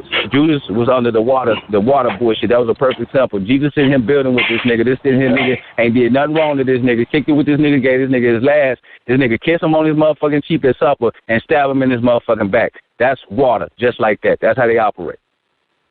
Because they want to be you. They want to be the best of you know that. They're not gonna enhance you. They're gonna downplay you. And then once they're up on top, then say you did a good job. Shit like that. Man, like with the essence, not to go back to the lick, but it's commonly displayed in water signs because a water sign will rarely tell you did a good job. A water sign will rarely tell you how much they admire you know, your style or without it being some type of hidden shit behind it or some type of manipulation. Right, they ain't gonna naturally tell you that. It's just that's their lower nature, and they enhance their lower natures. And then one of the water signs is one of the signs who have a fucked up lower nature, real treacherous, real devious, real devilish. Like I say, they play. If a man is with a woman, with a woman with a man, and they with them, it kind of boggles them because they think this person isn't that bad. You know, they pay all of the rent, or they do all of this. But then, why I got the urge to drink? Why I got the urge to smoke? What the fuck is this energy I'm feeling? But this person ain't that bad. But what is this energy I'm feeling? You know what I'm saying? Why I can't communicate with this? Well, what is it? What is it? It's that water energy. It's that when it's not elevated, it's that lower self, that lower water energy. Oh, so it has to be elevated. You need, for any sign, you need to be high and conscious, or you all. Especially the water, motherfucker. Right, because that's the Judas that holds the more wickedest essence of the lower nature. And if they hold the more wickedest essence, but then they can propel to heights too, beyond and above. But so God, like that, go back to when Moses, when the God freed, or Moses come take them out of there, and then they go over there and start worshiping a fucking calf. So that's that right. Shit. So they pray to God to save them, and God saved them, and they start doing shit. Church. Right. That's the That's the water essence. That's the water essence. The two fish. The Jesus. When you see the fish, that's the church. That's the water. It's the fish, like the Pisces symbol. Two fish moving in opposite directions. It's basically showing you this is a water religion, and we're gonna capture the whole earth with this water ass religion. That's basically what they're telling you. And under the water, and capturing the earth under the water religion is that the preacher gonna get up there and talk that shit, but the people gonna listen, but they ain't gonna do nothing about it. They gonna go back home. It's wild you say this, man, because I know so many water signs, and you know the way we build, we got so much lit, and we put out so much shit, and like we try to tell them shit, and it's like they be doing the same shit. It's like, you know, you give them lit, you give them answers, you give them virtues, and they still be sleep. Like they still be going through the same shit. Like they didn't hear none of what you just said. And like me, I don't like wasting my time. You know what I'm saying? And like, all my brothers and sisters is water signs. All of them. All my brothers, all my sisters, they all water signs. You know what I'm saying? Right. Most of the people I know, most of my friends is water signs. You know what I'm saying? Well, that's a weapon for the God bodies. If you're a God body out there, you will find yourself around a lot of water signs. They do naturally gravitate towards the truth, but the essence is used as a weapon. Is really who uses their essence as a weapon? The czar or the white man or the motherfucking scientists or the reals or whoever you want to call it, the forces that be, use that shit as a weapon. How do they use it as a weapon? Because they use it, they know that they put the essence out there. Then they do certain mathematical equations to the DNA to make certain things that they teach you and show you and your whole surrounding that line them up to the truth. So when they hear the truth, they gravitate towards the truth. But the gravitation is only there to goddamn it pinpoint the God, to pinpoint who he is, and then that's all that it is. They just gravitate towards. They just got that gravity. That means they said this water being right here, we're gonna set him where he gravitates towards the truth. But once he gets towards the truth, he's gonna let his true nature out. He's not gonna do anything. He's gonna be stagnated after his DNA code and gravitate towards the truth. It don't raise no more to the third, fourth, fifth. The sea and get on the other side of the bridge. They don't do that. It just stay at the gravitation. But then once it's gravitated towards the God body, then it releases lower nature. It's just gonna be goddamn it emotional, sporadic, chaotic, moody, childlike, yeah, very childish. You know, you can't even talk to these motherfuckers. You can't. Let's go into the chamber. Let's go into the chamber. Let's go into the second chamber on the water lit on hoodx.com. So hold on, let me clear that up. Why they attracted to the God body is because they know his nature. The way to kill a God body in these times is to send a water motherfucker at him because they know his nature is good. So what the water do is come and feed off that good nature. Like let me ask you this. Let me ask you this before we go into this. Treacherous nigga gonna be like Mister on Color Purple. So the water sign, they ain't finna send him because that nigga gonna beat the shit out there. You know, boo, it ain't. That's Mister.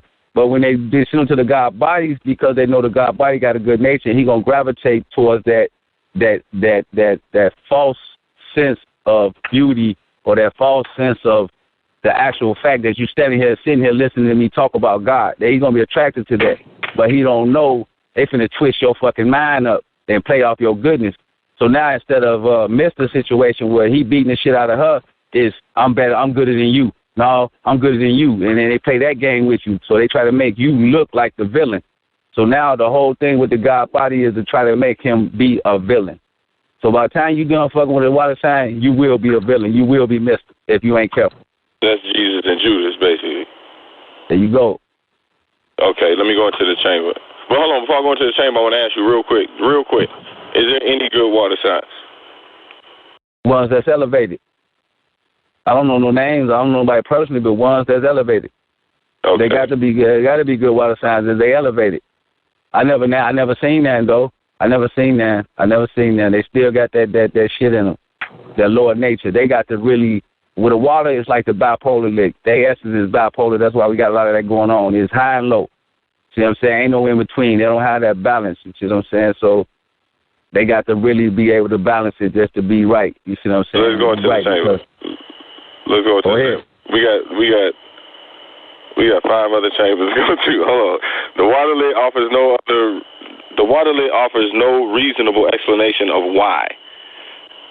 When there is no logical explanation whatsoever other than to serve one's own emotions, in spite of contradicting oneself, the water lake creates self-joy and hope as face value without realizing they may be undermining their peers' logic and reason. This is sick. That's crazy. Because I was just listening to a broadcast the other day when the dude was talking about the difference between the what and the why.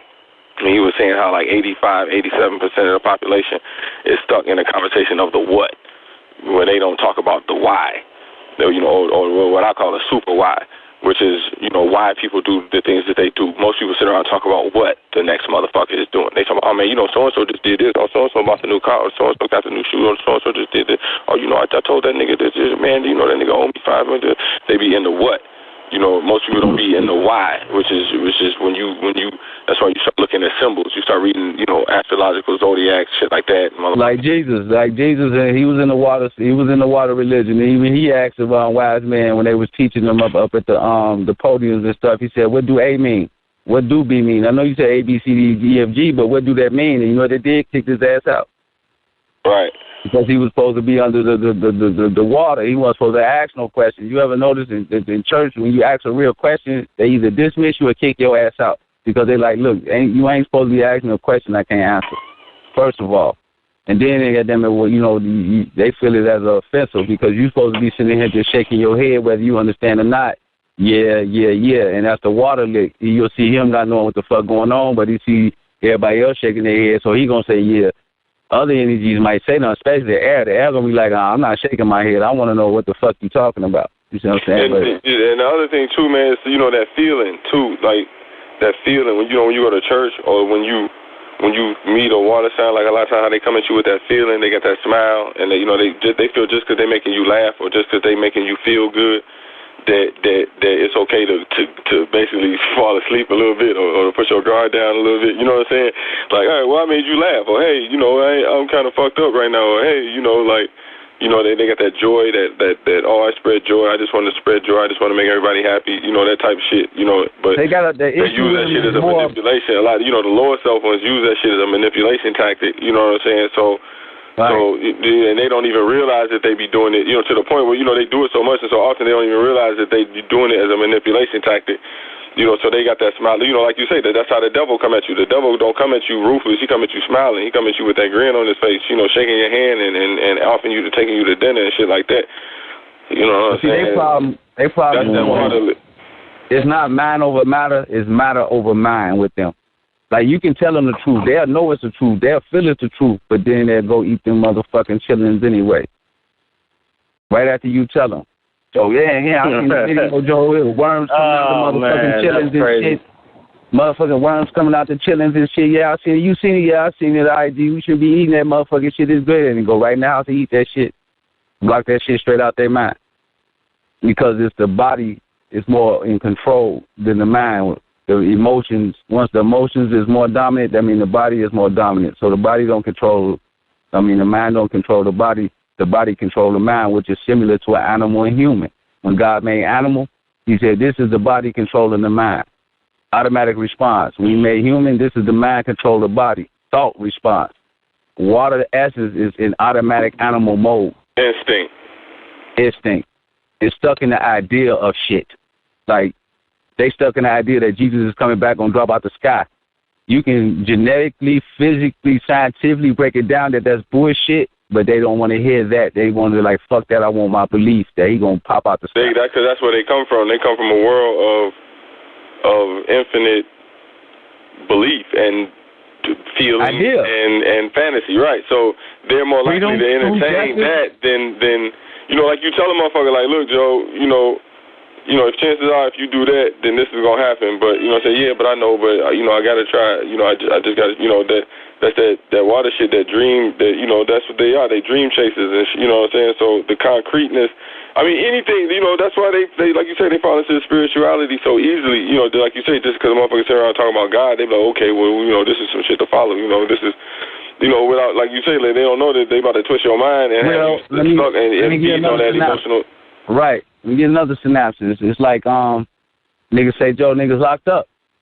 And they say innocent to proven guilty, but your ass locked up. and until you proven guilty. The water signs would be okay with that. Any other, the true essence would be like, hell no, what I see is what it is. If this nigga is on trial, meaning he got to be proven guilty, why the fuck is he locked up? Well, he can get out. He just got to pay. Fuck all that. Why is he locked up? So that means guilty till proven innocence. The normal mind think like that. The water essence think the opposite way. Guilt, innocence till proven guilty, but you still locked up. Even though the fact your ass still popped off, they see justification in that.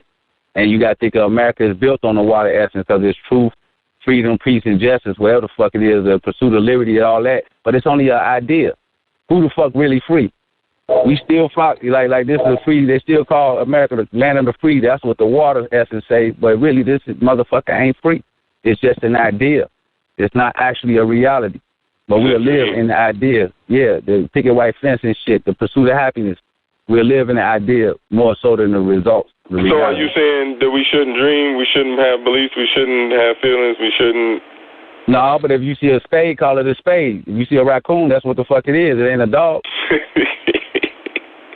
Yeah.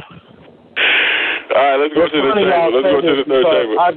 I got one of my best friends is a water sign, and this dude, I don't even want to curse on him, but man, hard to deal with. There you go. And you must be an air sign. Yeah, Libra. See how I know that? I know that because y'all can't stand that shit. You say be somewhere. You say do something. Y'all can't stand that shit. And they use that as weapon. Like you said, hard to deal with. Just in the pain in your voice, I can feel the headache in your mind when you just think about the shit you got to do to deal with him. But then it'd be dumb for me to ask you why you still fuck with him. Because there's certain things he do that other motherfuckers won't. Right. Let me go into the chamber, man. You need a ride. Let me go into the chamber. 3, raw emotion stems from the ether and is never seen optically. The character that triggers from raw emotion is what we call personality or pop locking. The water lick can be described as raw emotion breaking through the ether. This can be synthetically reproduced in films and music. For example, a love scene in a film may contain a man and a woman. The scene may have close-ups on the eyes, as well as a music that strikes a chord in the emotional nature of humans. Although the drama on scene seems real, it is actually a symbol to exploit an internal emotion that was never meant to be fully understood in the first place. So this is when you see women sitting around looking at, you see men too, looking at, films and movies, they make music to exploit the emotional nature of women and, people. That's the science. Movies is the science. That's when you say, who doing this? The Jews, the so-called Jews doing this, the Illuminati, if you want to call it. Because they understand the symbols.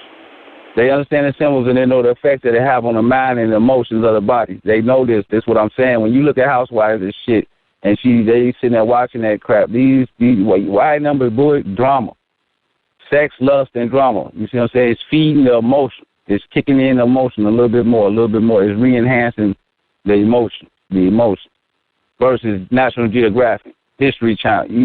They don't want to watch that shit. I don't feel nothing from that. That's just too much information for my mind. I want to feel some shit. So they sit around and exploit the emotion all day, and we got to deal with it. That's the unreality. Like unreality is your reality, pretty much, because they allow. You turn on the TV, you're allowing your emotions to be exploited. You know what I'm saying? But when you're dealing with people on a day-to-day basis, that's the weapon. People kind of, even in relationships, people have their defenses up. So a lot of times do that a lot. They keep them up for no reason. They're just up. They don't trust shit for no reason. So what they'll do to the counterpart is he'll be a good person, but he'll always look in the mirror, or she'll always look in the mirror and ask herself, am I really a good person? The world think I am. The person over here think I am. But why does this motherfucker think I'm an asshole? It's because it's not you are an asshole. It's that they need you to think like that so they can have control over you. They can forever have you proving yourself to them. You always prove yourself to them, proving yourself. Before you know it, you're going to control. That way. Yeah, you start looking in the mirror, questioning yourself. It's a trick. You start questioning yourself.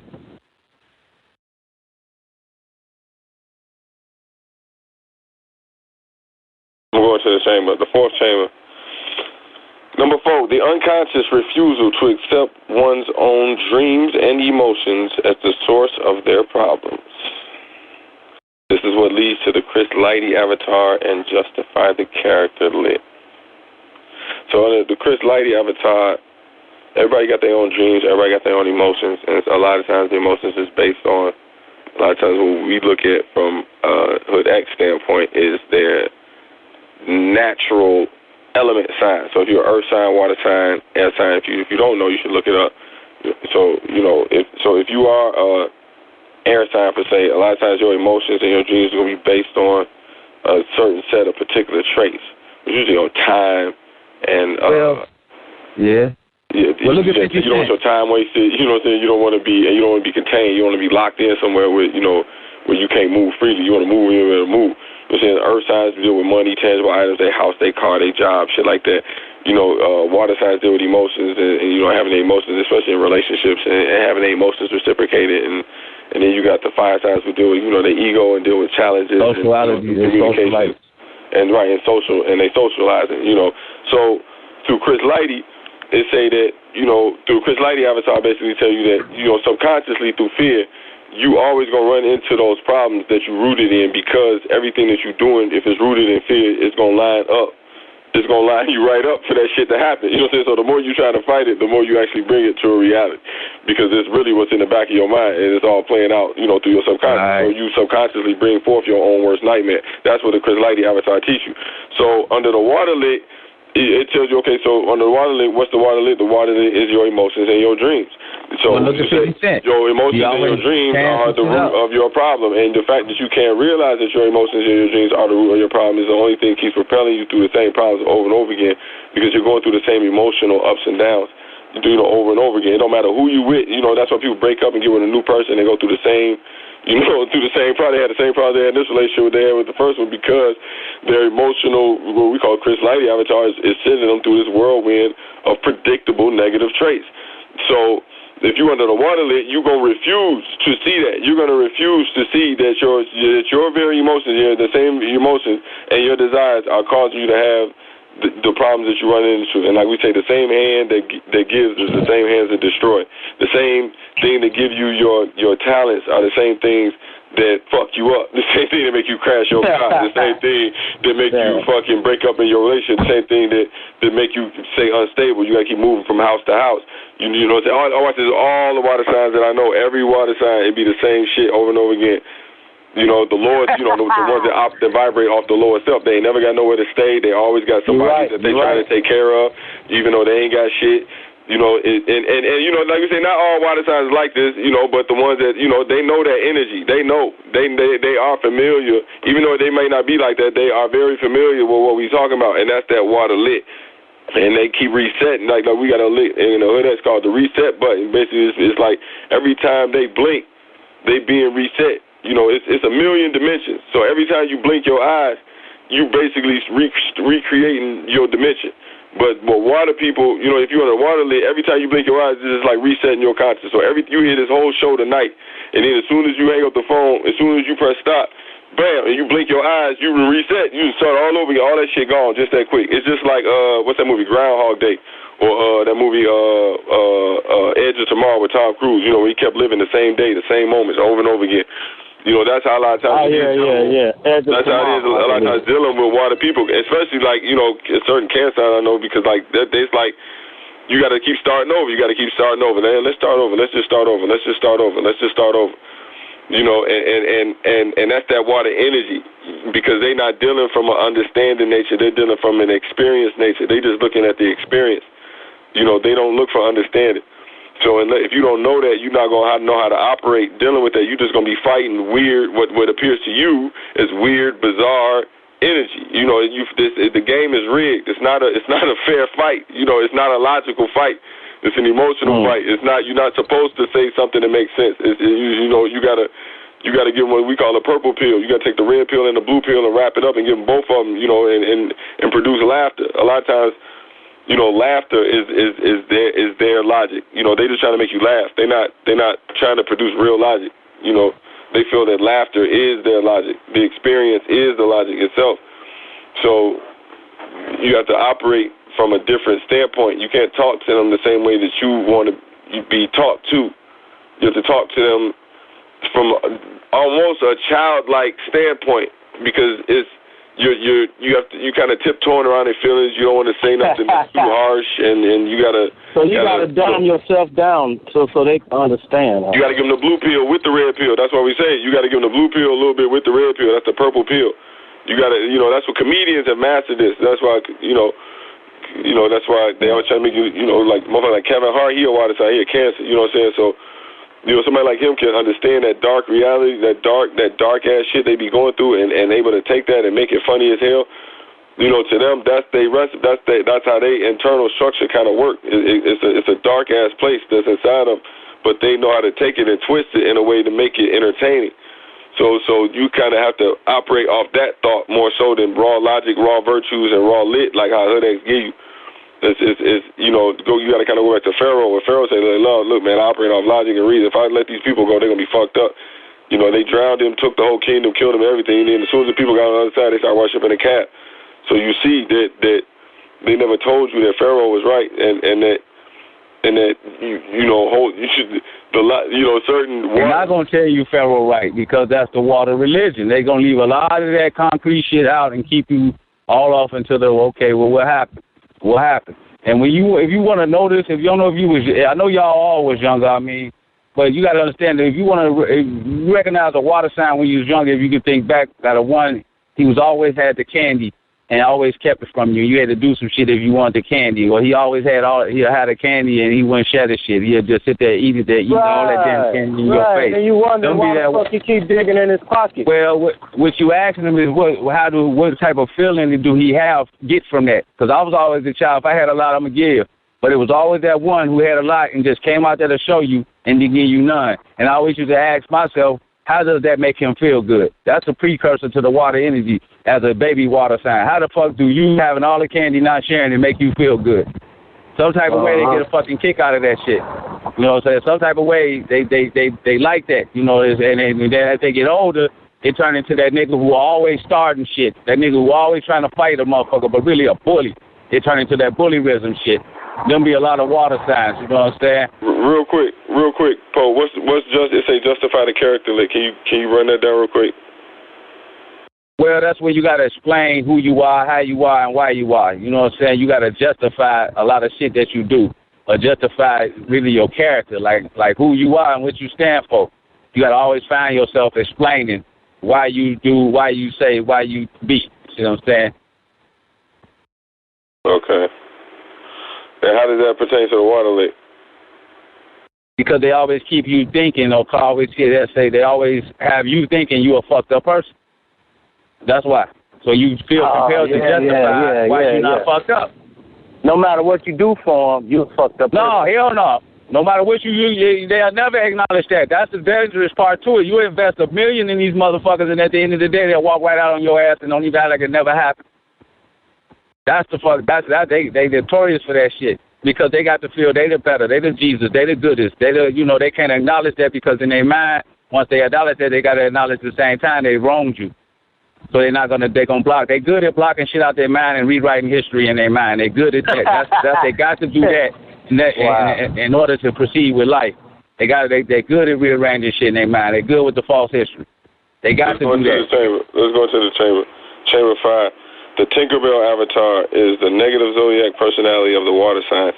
Because the Tinkerbell avatar comes from a land of emotions, she falls under the MT² equals E lit, which means that her own emotions control her and she cannot control her own emotions. This means that she is not interested in anything that isn't congruent with her own feelings. The water lit means that she is not aware of this fact. Although this is an abstract concept, it is still very concrete when there is no alternative in finding a logical explanation towards the contradictory behavior that stems from the inability to control one's own emotions. So it's basically saying that under the Tinkerbell avatar, which is the negative zodiac avatar of the water signs, there are 4 different negative zodiac avatars. There's the White Rabbit, the Wizard of Oz, and the Scrooge avatar, and the Tinkerbell. And those are all rooted in the respective elements of earth, wind, water, and fire, per avatar. The Tinkerbell is the one that goes with the water.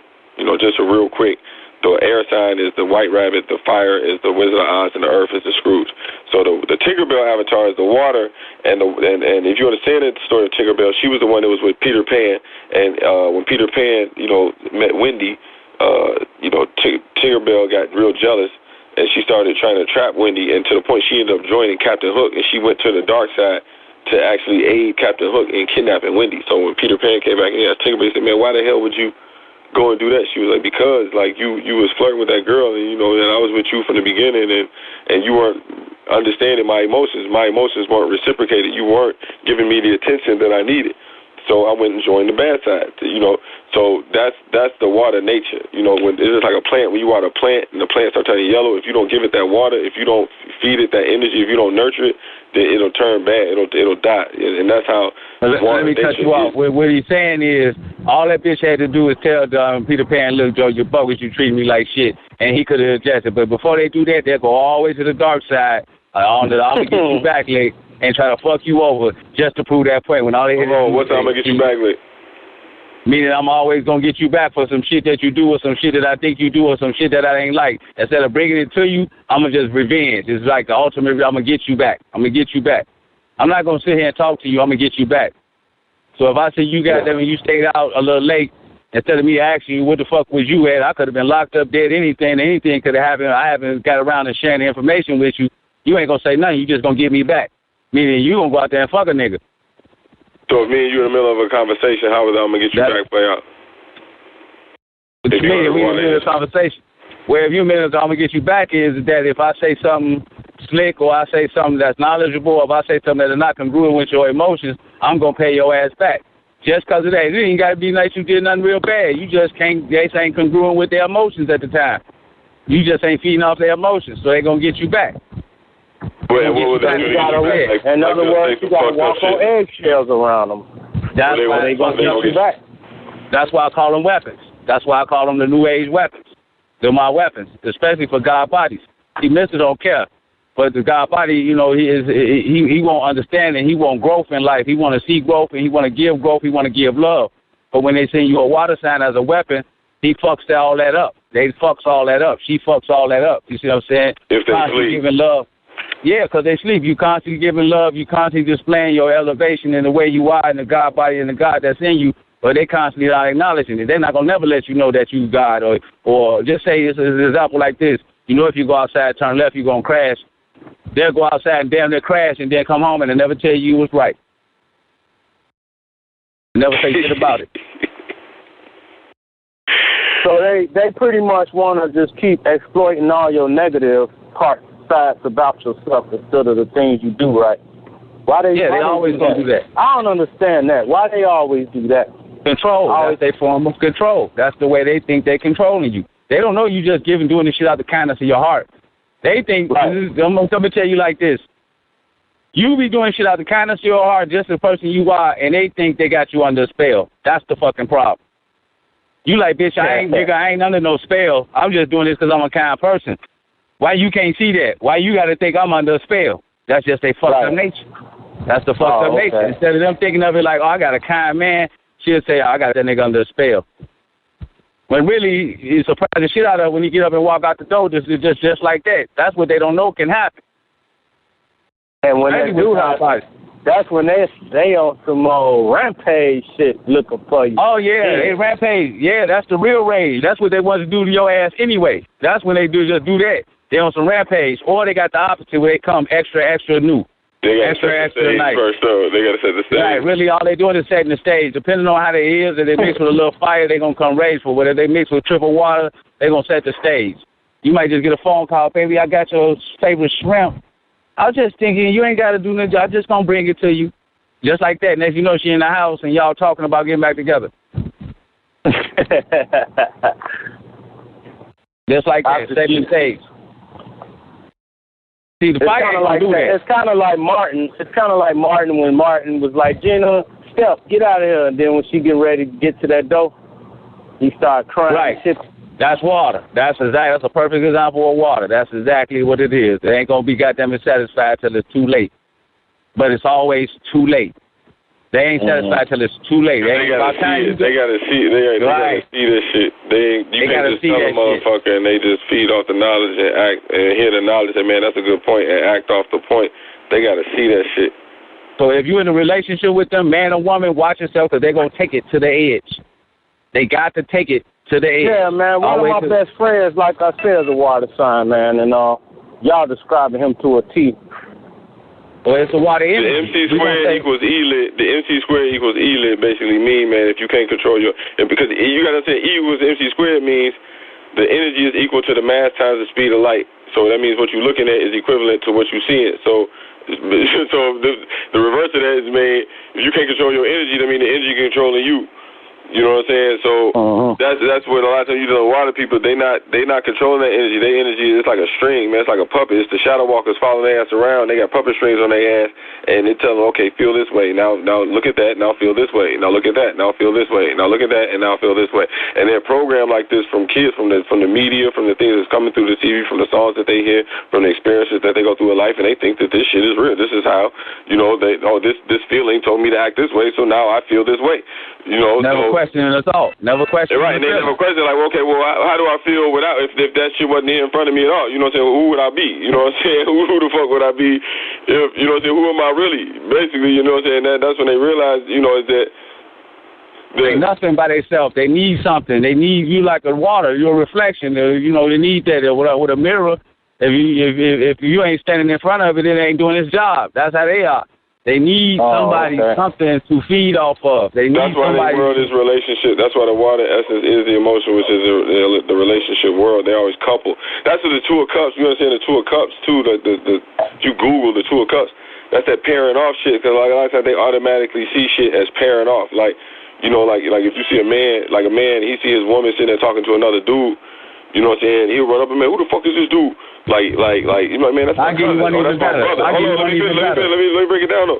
Like, he automatically see them as coupled up. Like automatically. You know what I'm saying? Even if sometimes it happens to their subconscious, they'll see, like a woman will see a man and her mom. You know, and the man, she'll see her man talking to her mom, and she'll get jealous of the mom, or she'll see the man talking to her daughter, and she'll get jealous of the daughter because they automatically see shit coupled off. Like that's that water world. That's that Two of Cups shit. Like whenever they see a man and a woman, or sometimes they see a man and a man, or they see a woman and a woman, they automatically just kind of pair them off. And think that they're a couple, and that's where that jealousy and that animal instinct kick in because of the nature of how they see shit. It's the stage is already set. I didn't mean to cut you off. I need to get this out before I forget what I was saying there. Well, basically what he's saying is if you were a man, if you a man and a woman and you got a water sign in the back, whether it's a man or a female, if it just says it's a man, we're gonna use that as an example. It don't really fucking matter. He gonna look at you and your woman and as you don't know that he's looking at your woman and having thoughts like him and her is in a relationship. He's pairing off subconsciously. He's pairing off with your wife in his mind. So when you go in the store, he instantly think, okay, damn, it's just me and her. And they trick their mind and think that we in a relationship. Like, how would this be if we was in a relationship? That's the Two of Cups. That's the Two of Cups. Right. They pair off automatically. It happens automatically. Oh, shit. Them motherfuckers is crazy. Yeah. That's crazy. And if you don't know, and mind you, you gotta understand this was said in the which chamber was that in? Where is it at? Right, it says, I want to repeat, in this chamber, right, the fifth chamber, I want to repeat this. It says, the water-lit, it says, the water-lit means that they are not aware of this fact. Although this is an abstract concept, it is still very concrete when there is no alternative in finding a logical explanation toward the contradictory behavior that stems from the inability to control their own emotions. So you got to understand that the water-lit is still, it's like, if you're a water sign and you listening to this, and it's pissing you off, you gotta understand, we understand that, like, not all water signs, we're not saying y'all evil people or bad people, nothing like that, but this is a very abstract, we are generalizing, we understand we are generalizing, but you gotta understand that the generalization is necessary to the fact that we have no other alternative toward explaining this type of shit that we go through. You understand? Does that make sense, what I'm saying? Yeah. No. Yes. No. I mean, because this what we call in the water lit is people of water nature. People letting their emotions override their logic. And using their emotions in excuse to override their own logic. And there's not really too many words that kind of deal with that type of thing that you deal with. You know, you're dealing with people that's on a conscious level. We vibrate at a higher consciousness.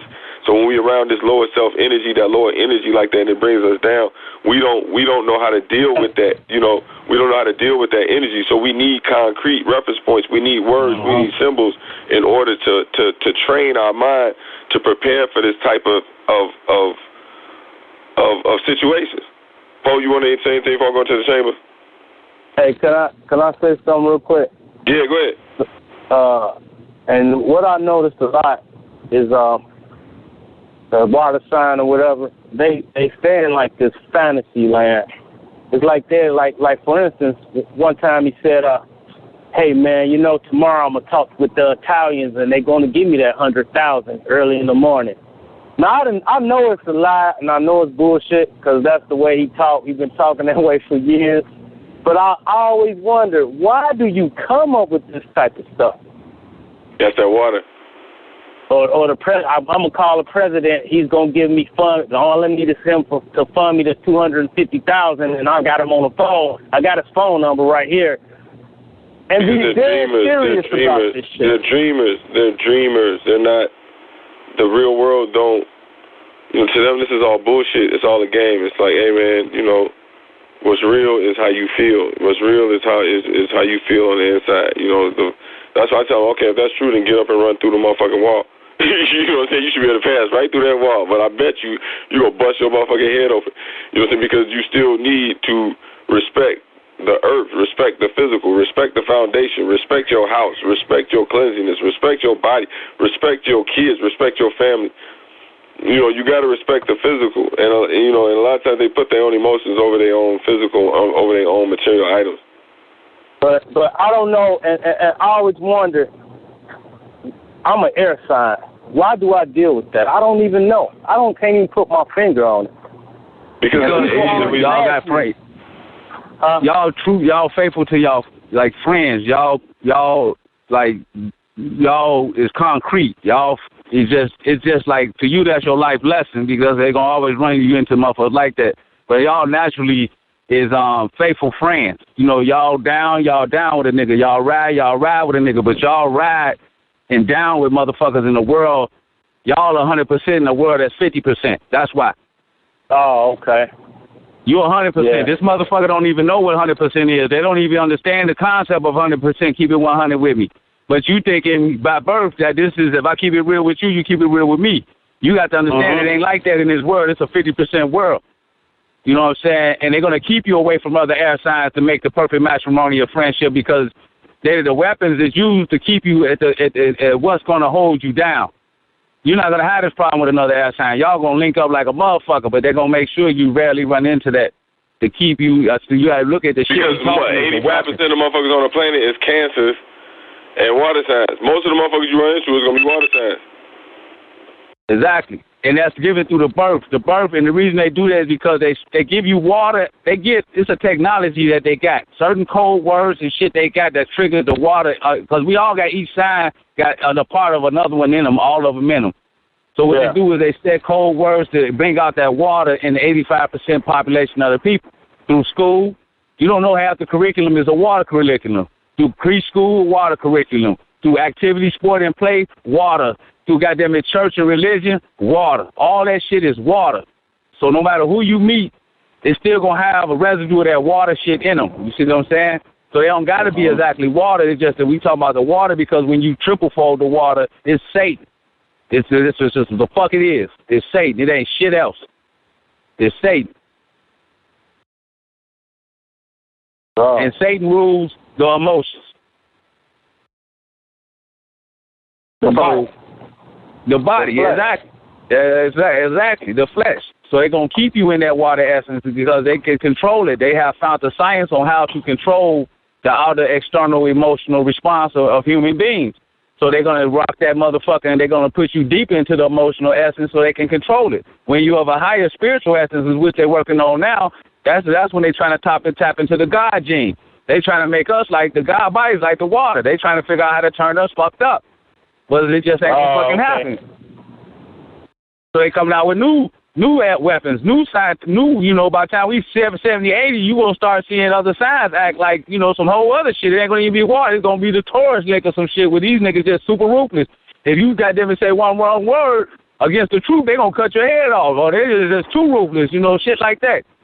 Or air just going to always, goddamn it, if you ain't on point, they going to want to fight you. You got to be on point at 301. You could be at 302. They going to want to kick your ass.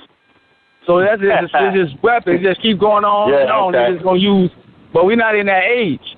In order to enhance the weapon, you got to be in that age. We're not in the Taurus age. We're not we're going into the air, right, so they're going to try to use, we're going into the Aquarius age, so they're going to try to use that as a weapon. But the first they got to figure out how to do it if they haven't already done it. They're going to enhance the lower natures of the Aquarius and use that as a weapon. But right now, the weapon for the God bodies is the water, because they're going to keep the God bodies steady and delusional. He always going to be talking, he always going to be pumping that God, but he ain't going to never get no fucking effect. Because the same motherfuckers that he just gave church to, the same motherfuckers that seen that this nigga was telling the truth and seen the reality, just as clear as you walk out your house, you see what he's talking about, they still going to go back to doing the same shit. So he talking to the fish, meaning I'm going to talk to this fish in this goddamn bowl, and I don't give a fuck if it talks to me or not. I just want to say what the fuck I want to say. So basically, a lot of them motherfuckers just really want to talk to themselves, but they need an audience. Oh, okay. And we provide that audience, and that's why we are that audience, right? You realize when you talk to them, they don't give a fuck what you're talking about. They're not even listening to you. Why do people talk to each other like that? If you ever sat in Starbucks and listen to two white ladies talk, it's like, I'm going to say this, and then you say that. And then I'm going to say this, and then you say that. That ain't no fucking conversation. I walk my dog down the day, and I try to let them use the bathroom. So, Paul, let me give you an example. I walk my dog and I let him use the bathroom. Oh, okay, yeah, I had another dog. He had a leash on it.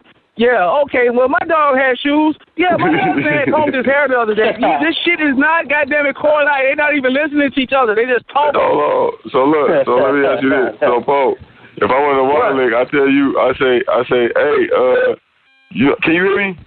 Can you hear me? Yeah, I can hear you. Okay, so I say, look, man, you know, the other night, man, I got in a car accident and I fucked up my leg. Right? So what you say under the water lick? Oh, Joe Jan, I'm finna roll this blunt, man. There's some holes. I got some holes over here. You ain't even respond to what he just said. You know I don't like that, too. That's exactly how it be. They ain't even respond. Oh, man, I was watching TV yesterday, and, dude, what the fuck? That don't got nothing to do with it. I'll tell you even more crazy. I'll tell you, they even say some shit like this. They be like, oh, shit, I remember one time I got in a car accident. I fucked my leg up, too, one time, man. That shit was fucking wild. You be like, man, right. All the way. The be bogus as hell. What they're doing is I call water shit chemtrails. When your buddy call your phone, that's a water sign, I call it chemtrails. That's how it look. After them chemtrails be sprayed and you look up in the sky, you see that big ass fog, and then you don't see the sun, you just see like somebody put a white sheet of paper over a light. That's what the fuck it is. Gloomy, gloomy day. You can see it's light there, but that light ain't shining as bright as the damn clouds moving. Gloomy, gloomy day. And that's what water signs, that's why they do chemtrails. It's to enhance the water signs. It's to enhance that depressive ass fucked up nature. That motherfucking is different when it's sunny. Motherfuckers want to clap and kick it, but when they got the chemtrails and the clouds like that, you can't really. What would be the good quality of the water sign? I don't fucking know, but I can't tell you. I'll tell you. The good qualities of the water signs is like Dawa told me once, man. He said water gets you in places that normally you can't get in. You know what I'm saying? So the emotional nature, a lot of times, it is. You got to understand that 85% of the population is vibrating off of this nature. So, you know, a lot of it is just, you know, being nice, being polite, you know, just, you know, genuinely shit that you automatically doing. But to them, it's like a practice to them, you know what I'm saying? But like shit that you should, you know what I'm saying, be nice, you know, smile, be genuine. But like you got that white rabbit to kick in. It's like, okay, let's get to a point. Let's get to a purpose. Let's make something out of this. And but under water sign, they drown under that water energy, just that emotion. Oh, hi. Oh, hey. How you doing? For an example, it'll be like charismatic speakers, like Fred Hampton. They not water. I don't know if they water or not, but they give that emotion. They give that emotion. They speak with that emotion, and that's that's when you see a higher quality. But a higher quality or a higher vibing water sign has discipline on top of the emotion, on top of action. That's a higher water sign. They some good ass people. If you seen one enlightened, they some raw ass motherfuckers. They decent. They God body, because they got that emotion to attract. But then they got that God body nature, goddamn it, that science and that to back it up. To back it up. So that's a perfect matrimony. That's why they worked on the hardest. God, the devil like, hell no, I let these motherfuckers be balanced out. I got a fucking problem. So he gonna give them motherfuckers triple chaos, confusion, and destruction. And then what they do is they carry that chaotic shit in their life, but they scared to tell somebody, like it seemed like somebody following me. It seemed like every time I do this happens. It seemed like they scared to say that, so they bottle it up, and then they get jealous of the motherfucker who the shit ain't happening to. And then if it do happen to them, they kind of smirk. You don't even know this motherfucker smirking. Your shit just smashed up against the wall. He kind of over there smirking and shit. Because you like, I'm glad shit. That shit happened to somebody else. It just ain't happening to me. Instead of talking to you about it so y'all can figure out how it won't happen to neither one of you, they'll sit back and hope it happens to you. Kindly hope it happened to you. Let's go into the last chamber. We're going to the final chamber. Chamber 6, the final chamber. Escapism is a large chamber of the waterlet. This happens when the Tinkerbell avatar feels like her emotions are not being acknowledged or reciprocated. The only way Tinkerbell finds strength is by escaping from something that once gave her strength. The waterlet means that she is not aware of this feeling, even though it controls her. Okay, so what B's saying is that they're escape artists, meaning it is, if my lights off and it's cold in the house and we're a family, we're going to sit there, but the water motherfucker going to leave and leave y'all ass there. Or if you argue with them or just going through some shit. Yeah, they do. And a lot of times when you're arguing with them, they're not going to sit there and argue it out. Once it get too heated, once you get too justified, once you start saying shit they can't say, got nothing to say, they're going to leave. Yeah. Or they're going to say, I ain't got time for this shit. Oh, fuck this shit.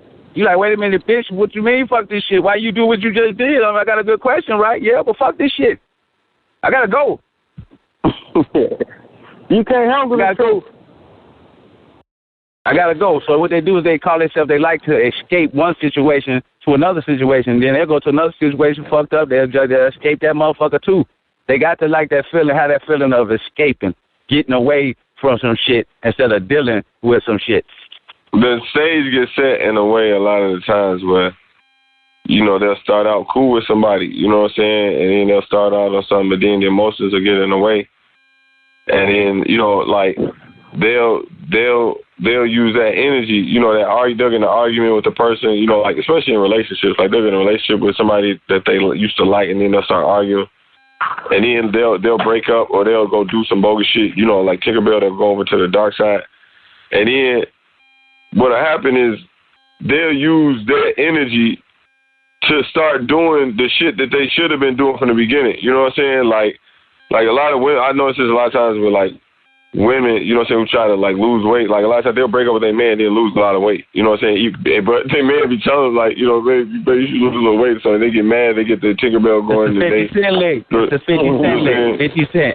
He's a perfect example. Right. Under the 50 Cent shit, right. You got to always start some drama and go to the dark side in order to get the drama going, in order to get the attention. Make yourself strong. To make yourself stronger. Right, to make yourself stronger. They can't naturally just get stronger, you know, just hearing.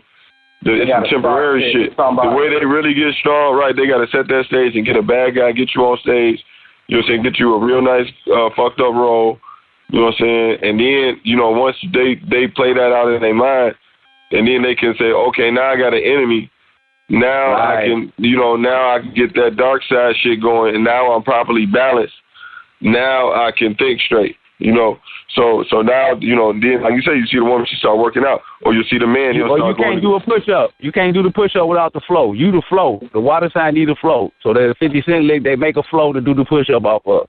They need that fucking resistance to get stronger. Just like you do push-ups, you need something to resist to get stronger. Your ass the weight, and they pushing you. That's how they do. They go get the weight. They make you the flow.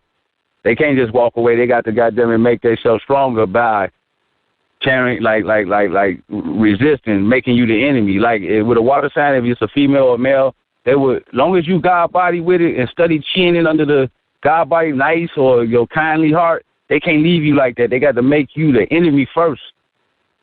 Like a lot of women. That's only once the situation. You know what I'm saying? Well, a lot of women will push a man to whoop her ass. A lot of women will push a man to whoop her ass before she leaves. She want to leave. That's what I was about to say. That's what I'm saying. It's like that's only when the situation gets shitty, man. Like by the time the situation gets shitty, then yeah, that's when all that shit played out. But the key to avoiding getting that worse when dealing with the water signs is like you got to kind of play like a child a little bit, man. You got to kind of talk to them like a child and just kind of, you know, because they'll do the same, they'll make the same mistakes over and over again. They'll they won't listen to good advice.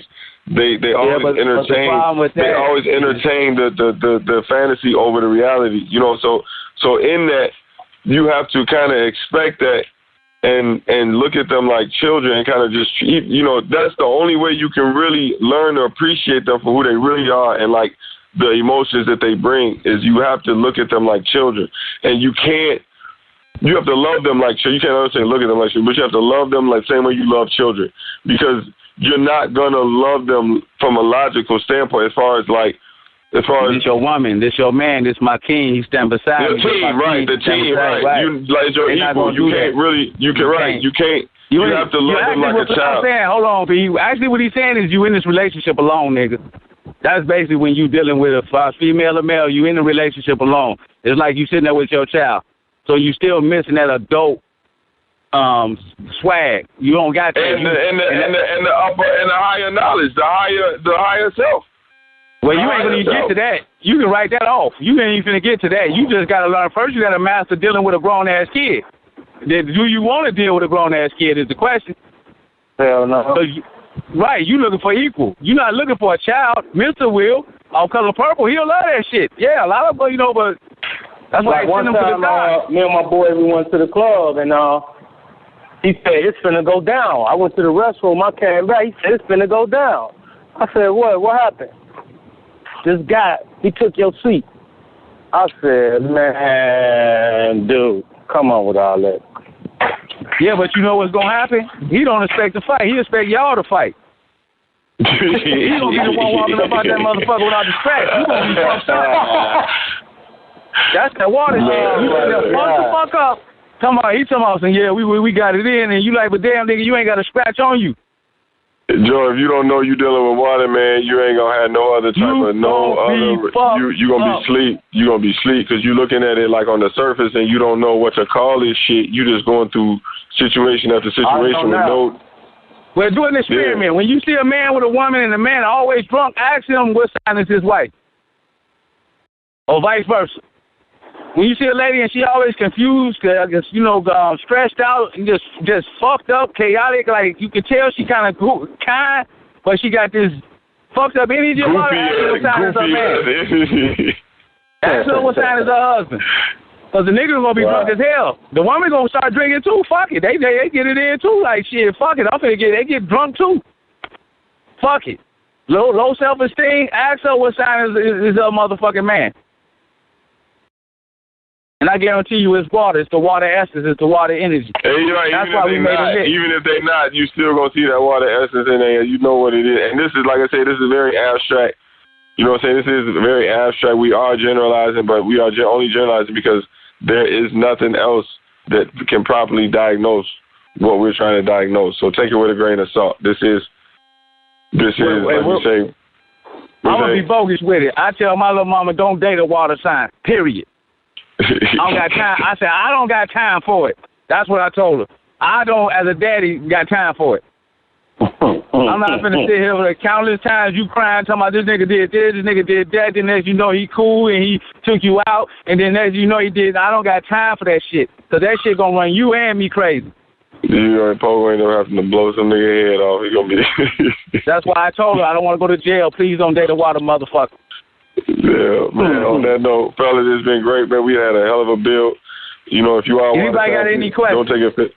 Yeah, any questions before we get out of there? Don't forget that. We got to do the questions. When are you? I got to publish this shit. Do any white rabbit any time soon? Yeah, they coming. We did. You got to understand too. We have media on that on YouTube. You know what I'm saying? You can. Some of that media has been kind of discussed. A lot of the lit we doing now is lit that has no media. Like we don't have no media on the water. A lot of the media that you hear. There is media out there on White Rabbit. It's on YouTube. You know, you can look it up. I read it, but is it 5 chambers? Yeah, I believe it's about 5 chambers. It's a video though on YouTube. You can go to YouTube or you can go to hoodx.com and look for the video. There's a video that breaks down all 4 of the negative zodiac avatars: the White Rabbit, Wizard of Oz, Scrooge, and Tinkerbell. You know, there's a video on each one. You know, the one that's on Tinkerbell, it says all you gotta do is look up what are the negative Hood X, what are the negative zodiac Hood X avatars? What are the negative zodiac Hood X avatars? Look that up, and that's the one for the water lit. All the other ones are by name: the Wizard of Oz avatar, Tinkerbell avatar, Scrooge avatar. You know, if you don't see it, just type in Hood X. You know, or you just or just go to Hood X and you look up on the video. Okay, yeah. So, man, it's been real. We had a hell of a show. Tonight's show was brought to you again by Soul Preserver. Soul Preserver video collection on hoodx.com is one of the most 100% worldwide online, biggest, most revolutionary video collection you can find online. Get yourself into a melanated mindset. Get yourself back into the original mind. It is on hoodx.com. You can watch the entire Soul Preserver video series only on hoodx.com. Again, I want to thank my brother Poe for hanging out with me. It's been real.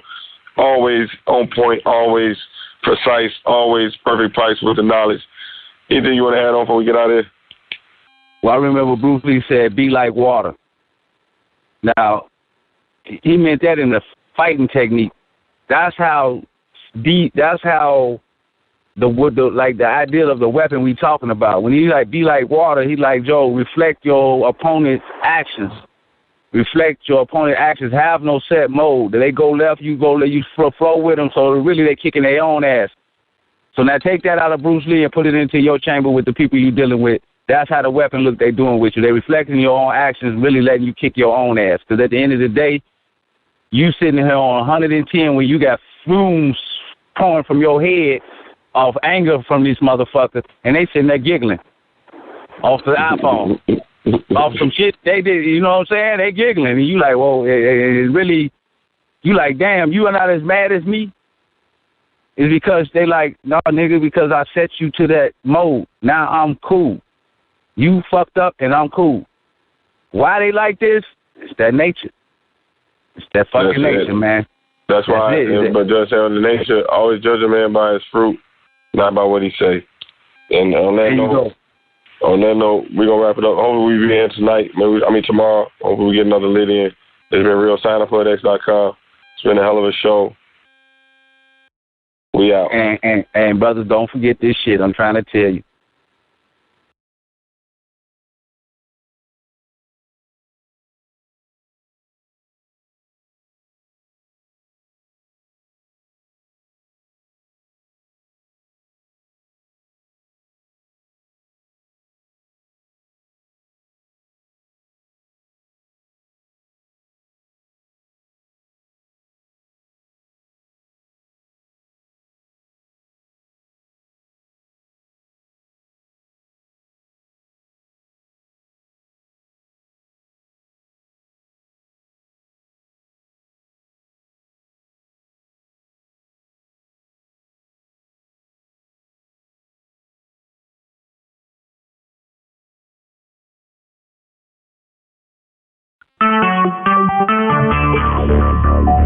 Talk shoes. Recorded live. All right. We is back as promised. This is our third show in 3 days.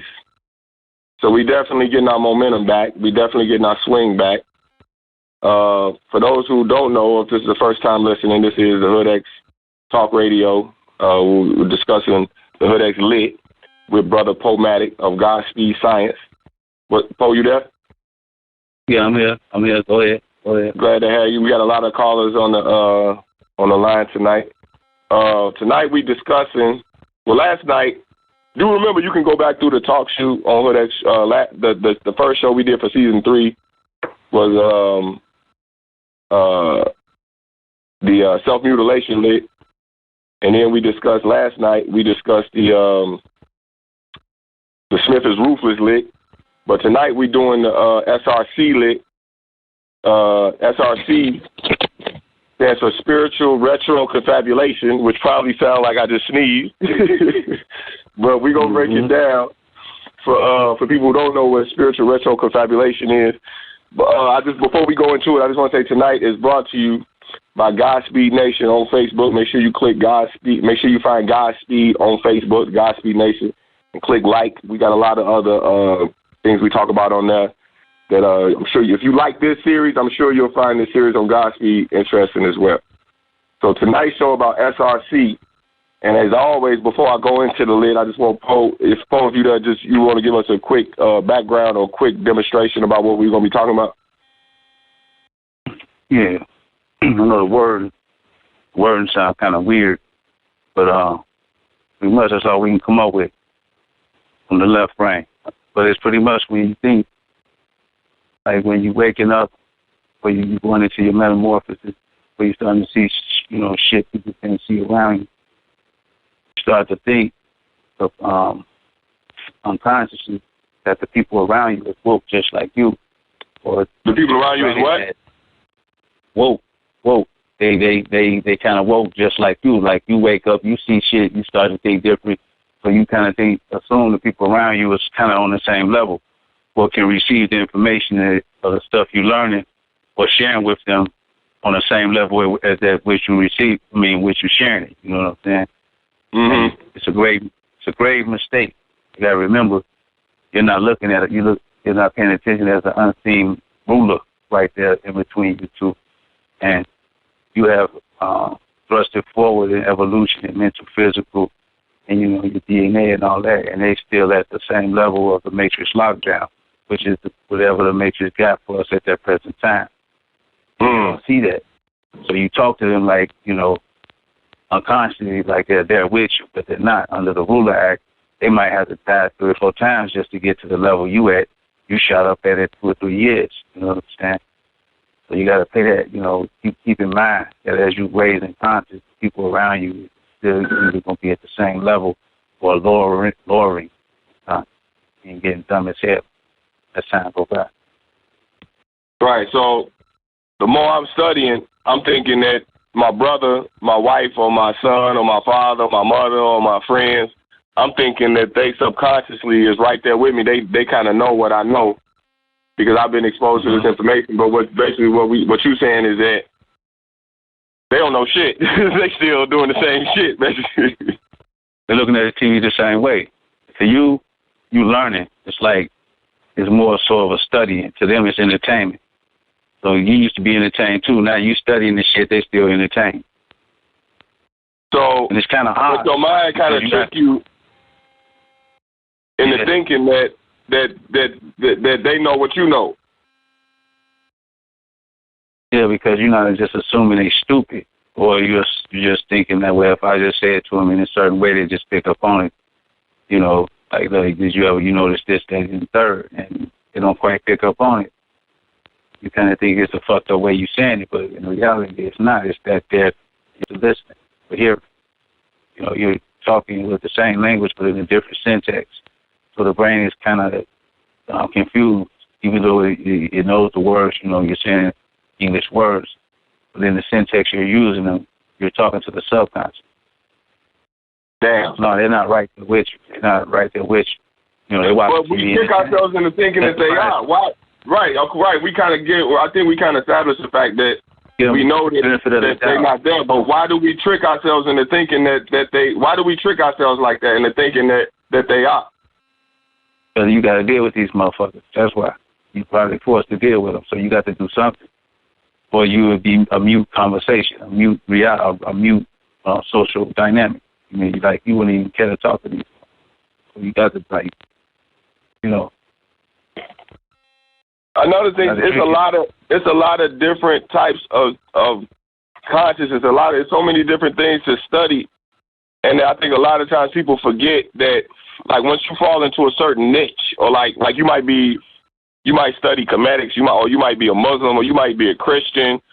You know what I'm saying? I think a lot of us just kind of think that everybody think how we think, so we just kind of assume, okay, just because I've been studying all this Christianity per se, that everybody else around me or everybody who I'm running into on a day-to-day basis has that same type of mind frame. You know what I'm saying? Like when you approach, you know, your friends, you know what I'm saying, and they you know, like you follow somebody on Facebook or you follow somebody on Twitter and you sharing this and you sharing all these concepts and you get likes and share, you know, people liking your posts or people sharing your posts, you thinking that they is right there with you, you know what I'm saying? But when you actually sit down and talk to people, you find out, you be like, man, what the hell, like, what the hell made you think that I even think this way? You start to realize that you're really by yourself and that your mind is kind of tricked you into thinking that just because people liked your post or just because people shared your post or just because you done sat down and talked to somebody for 5 minutes that they actually get what you're saying. You don't know that it's the other side, that you're not familiar with that type. You're just waking up. Second of all, you're not familiar with that reality.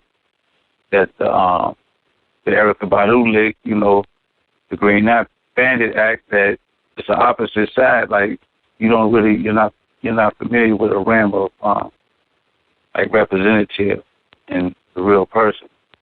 You know, you're not really familiar. You're not even searching that area in reality. Like a lot of people will like this shit because this is the person they would like to be, but in reality, they're not like that. You know what I'm saying? Right. Like I seen a show called Preacher's Daughters, where they got the preacher up there, he a preacher of a church, you know what I'm saying, but the daughter be wild as hell. Like the daughter be twerking and flirting and like, you know what I'm saying, they got boyfriends, be pregnant, they be fucking, you know what I'm saying? Like you would think that like the daughter of a preacher would be like right there with her preacher at, but then you realize she ain't, you know what I'm saying? But I think you know what I'm saying, the preachers be kind of lying to themselves and thinking that like, okay, like they do. They tell themselves first, okay, the devil is attacking me. So he think the devil attacking him, so he try to get his family in order. Then he said the devil was attacking her. Then he try to get it, like, doesn't mean he blaming it on her. Then he try to get himself in order. Then he be like, you know, like he's confused with what this is, you know what I'm saying? But he knows that he has to talk to this little girl. He knows that her reality is way different than his reality. But he's talking to her based off of his reality and solely based off the fact that he wants people to see her in their eyes, like for his own purpose. Like, you be good, not so much as to be good to be a good person, but I don't want people looking at me crazy. When you got a relationship like with a daughter based off of the shit like that, y'all not really, y'all homies. You ain't daddy, you just a homie that be your family shit. You know what I'm saying? Honestly, really, he telling me, Jesus ain't got no flash screen. Jesus ain't got no iPhone. So even as a preacher, you got to come to the reality that you got to come to her level and kick it on the real, kick it in the world, help her understand her world. You trying to take all off into the 67-year-old, 80 or the 80-year-old man or woman that I'm just gonna pray and believe in Jesus, and she like, Daddy, I don't see that in reality, and he knows that shit. Yeah, but they ignore it. Then they do no accountability. Why they ignore it? Why they ignore it?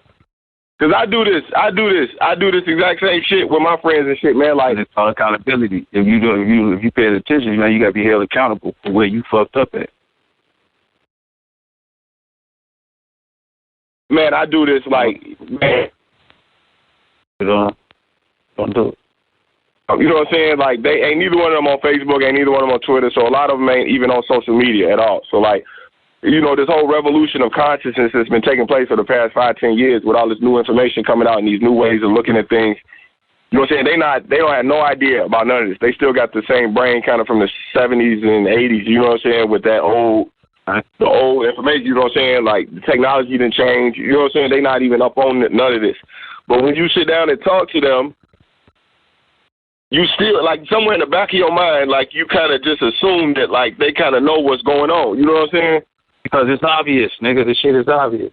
When you explain it, it should be understood. It's obvious. You know what I'm saying? You say, damn. You got BET and the other black stations. Not really. You got Overboard. Look at the shit they playing.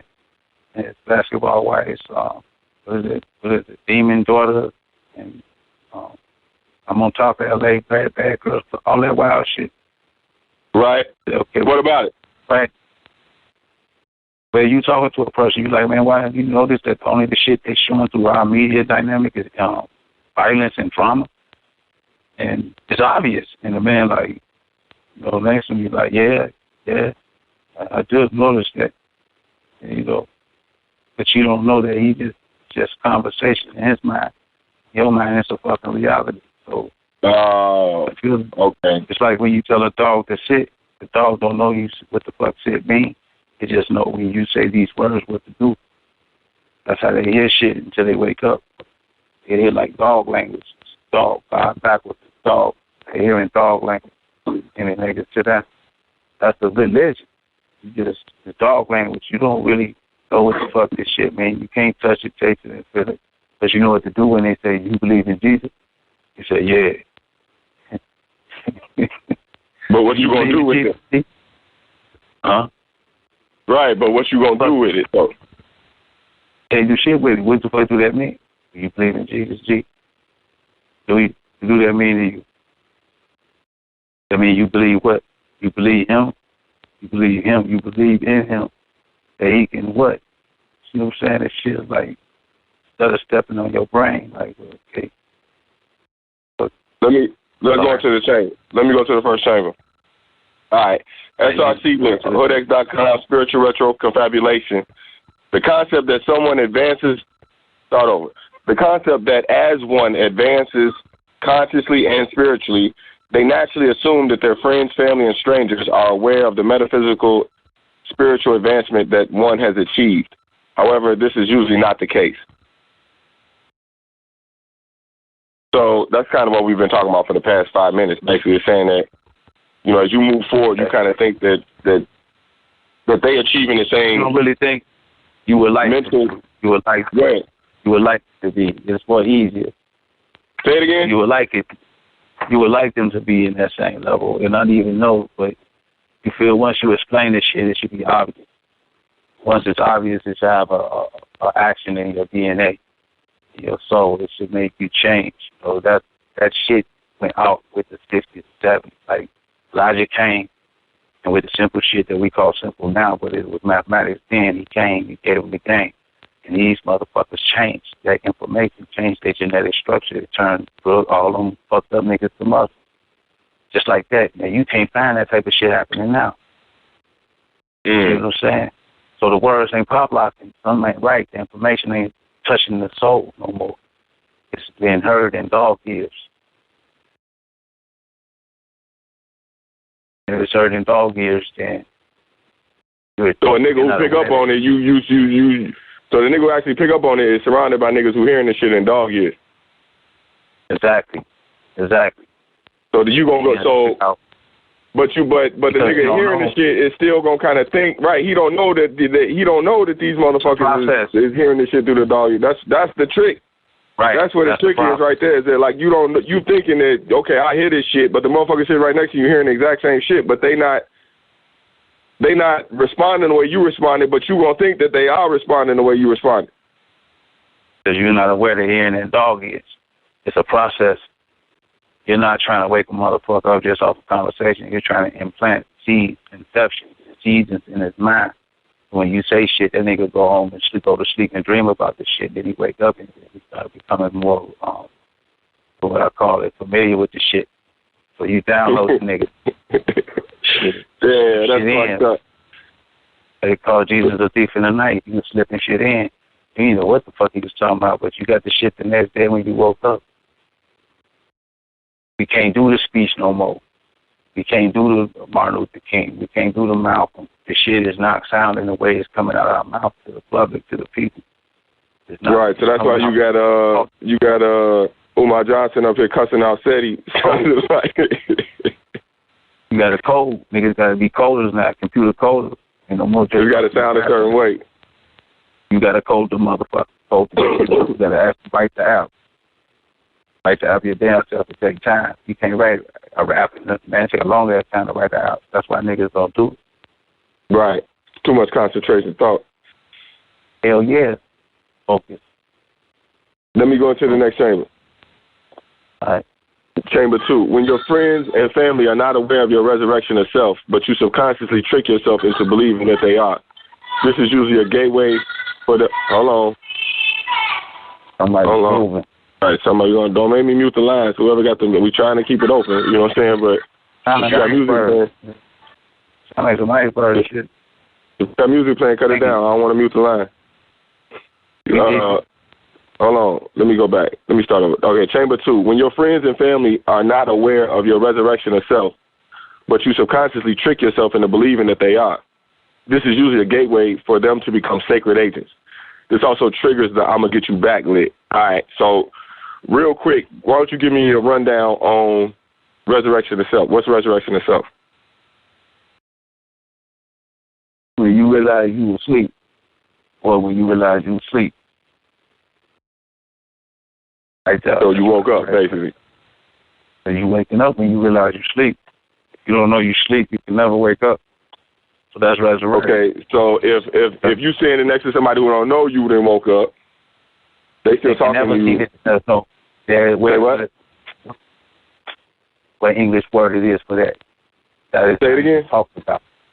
That shit right there ain't even talked about. The wall right there, the fact that motherfucking next you can't see that you woke up. That's man, I don't know if it's my phone or if it's to talk to you, but like you going in and out, I'm having a hard time hearing what you're saying. Say it one more time. Can you hear me now? Yeah, that's a little bit. What you say? That's the problem. What's the problem? That wall, the measurement, the ruler, like you waking up, that person ain't. They don't know you woke up. That's the thing that's not talked about, but there's no word for that. Well, that's what we talking about SRC, but even right, because there's no word, that's kind of how we trick ourselves into thinking that they know that we woke. Like I know I'm woke, you know what I'm saying? And like you be talking to motherfucker like they gonna talk to you knowing that you woke, but like they not doing that. Like they talking to you like you still asleep. But they talking to the old you. They never seen the death and resurrection. How can they see it? But they still talking to the old you. That's what you got. In the old shell, because the shell look the same. Yeah. Right, and you got to slip the new you to them, because they just get the shit out of them. So if you just start talking a whole different way, that shit don't quite look right. So, mumbling and shit, scratching the wall. And the next day, he got his pants up, his belt buckle tied up, talking about half mathematics. That kind of will fuck a person's head up. Like, wait a minute. That's what the fuck just happened to, what's that nigga name who kicked the bitch in the chest? Kevin, what's his name? I got two. What's that nigga name? Kevin Gates, right. That's it. Now, what you just described is exactly what Kevin Gates just went through. You say he was straight Sahu, you know what I'm saying? But then when he went to jail and shit, you know what I'm saying, he started talking, Assalamu alaikum, and he was Muslim and this, you know what I'm saying? He started dressing different, you know what I'm saying? He started talking different. But he still got the goon face. He still got the tattoos in his face and shit, and it don't look right. It just look, I mean, like you want to believe it, but you just can't, you know what I'm saying? So, like, you still gonna talk to that nigga like, man, nigga, what's up with them two phones, nigga, and shit? Like, you ain't gonna buy that shit, man. What I'm saying is they there's no word, and there's no actual thought for that. That the fact that when the person die and come back or resurrect or realize they were asleep, people around them not going to see that moment. Okay, now what's the don't get offended.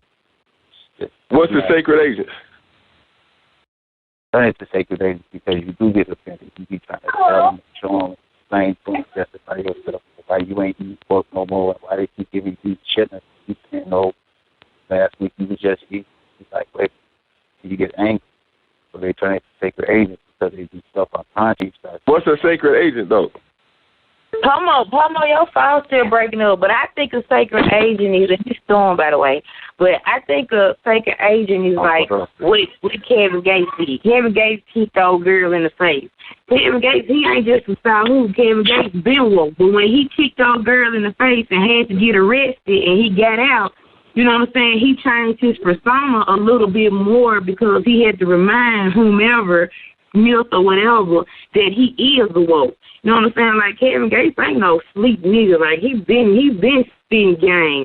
But it's just he still had to play that, what you saying, it's sacred agent. He played that role of a sacred agent.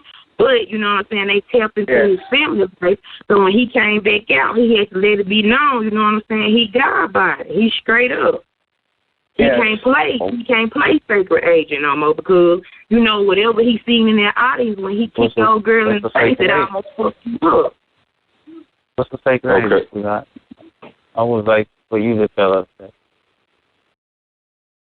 Pro, you got your. I thought it was just my phone the way you sound, but I guess I ain't the only one hearing you like that. Like your phone, it just sounds low, like super low and kind of muffled. Well, let me see if I can turn that shit up. That sound better like that. All right. Hey, but I mean that. I was just asking, like she said. Well, how do you explain that, K-Blao? I mean, he was God body, but he had to play the goon. Then what happened? He kicked the bra in the face, though. Right. Because I still say when he kicked those girls, like, I don't care, like, nobody say whatever she did or whatever.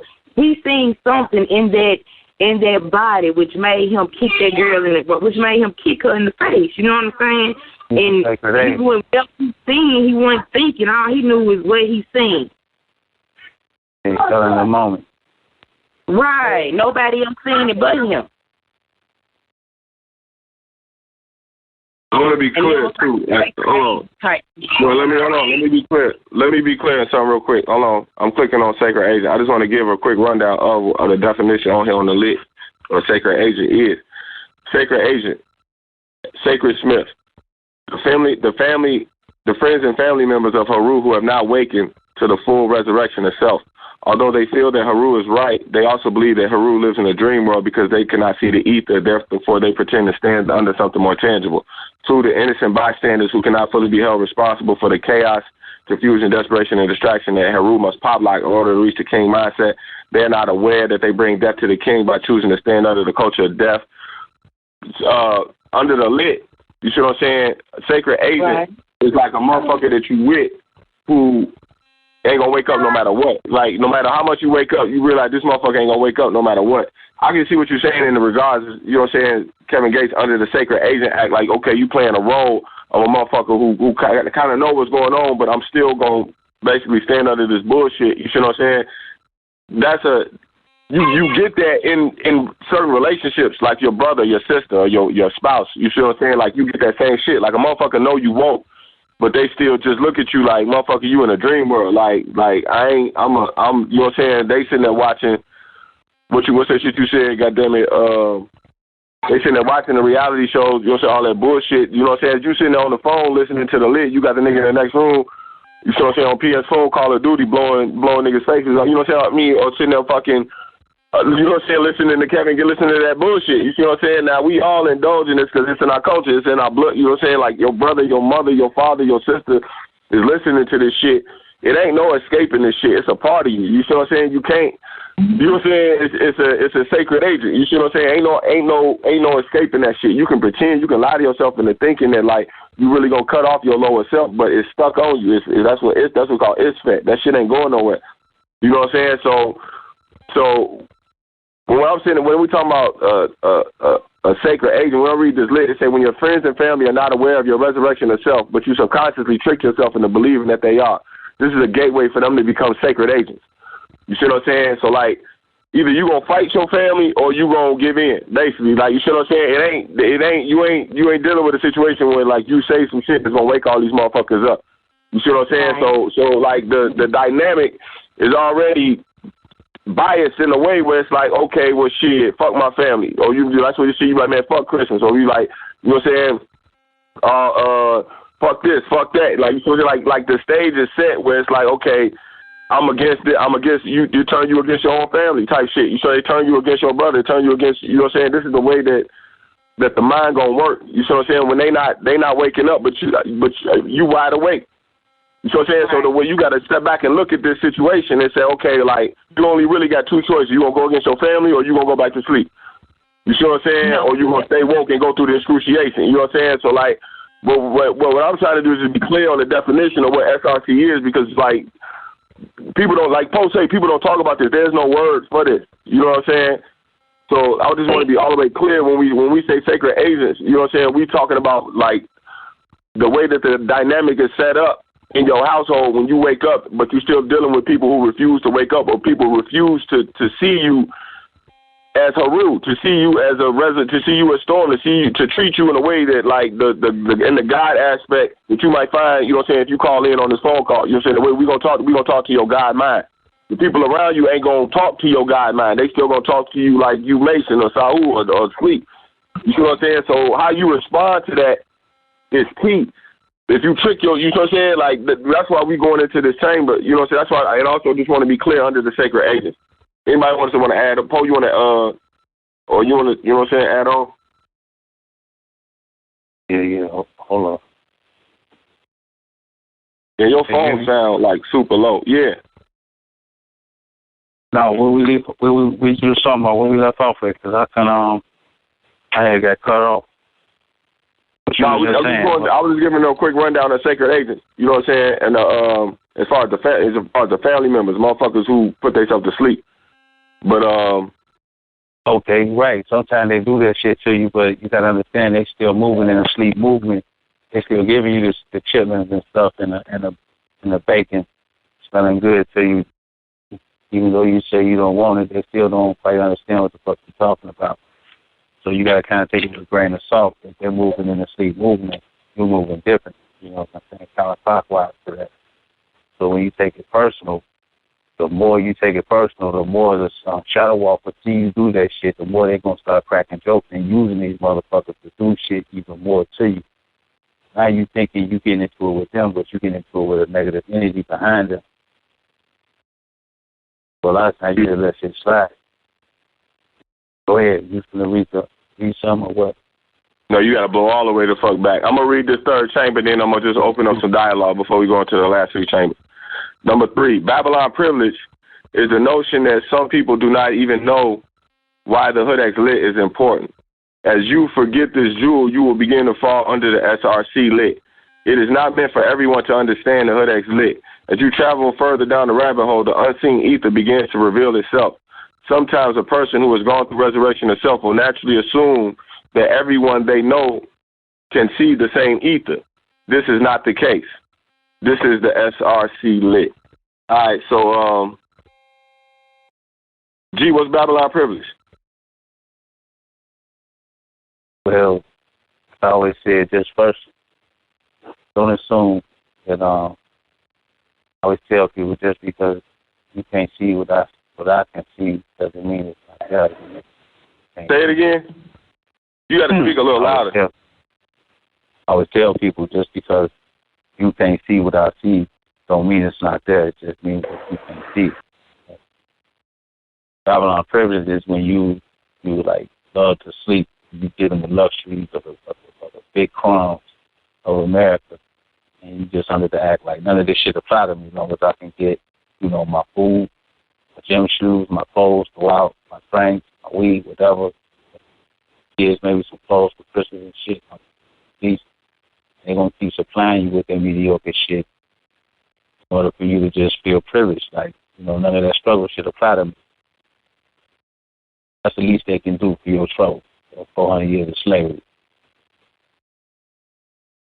Section 8, the government checks at the end of the year. They got to keep, the woman cool so that if she start being homeless and fucked up in the earth, when we looking like what's going on. So long as they keep her cool, they can kill a black man quietly. That's the Babylon privilege. So if I got Babylon privilege, do I need spirituality? Do I need to know anything of what we talking about? Hell yeah. Eventually you do. Yeah, because you get older. Yeah, you do. Shit get a lot hectic. You do on all levels of life. But do I know that I need to know this shit if I got Babylon privilege? No, you don't. You think life is cool. You know what I'm saying? As long as you can do these little bullshit ass things, go to the club, eat, watch big screen TV, sit back, the little mediocre shit they need to do. You thinking life is cool. I go to church and I get a preacher some bread, and I'm able to sustain my way of living. I'm total of God, you, and earth.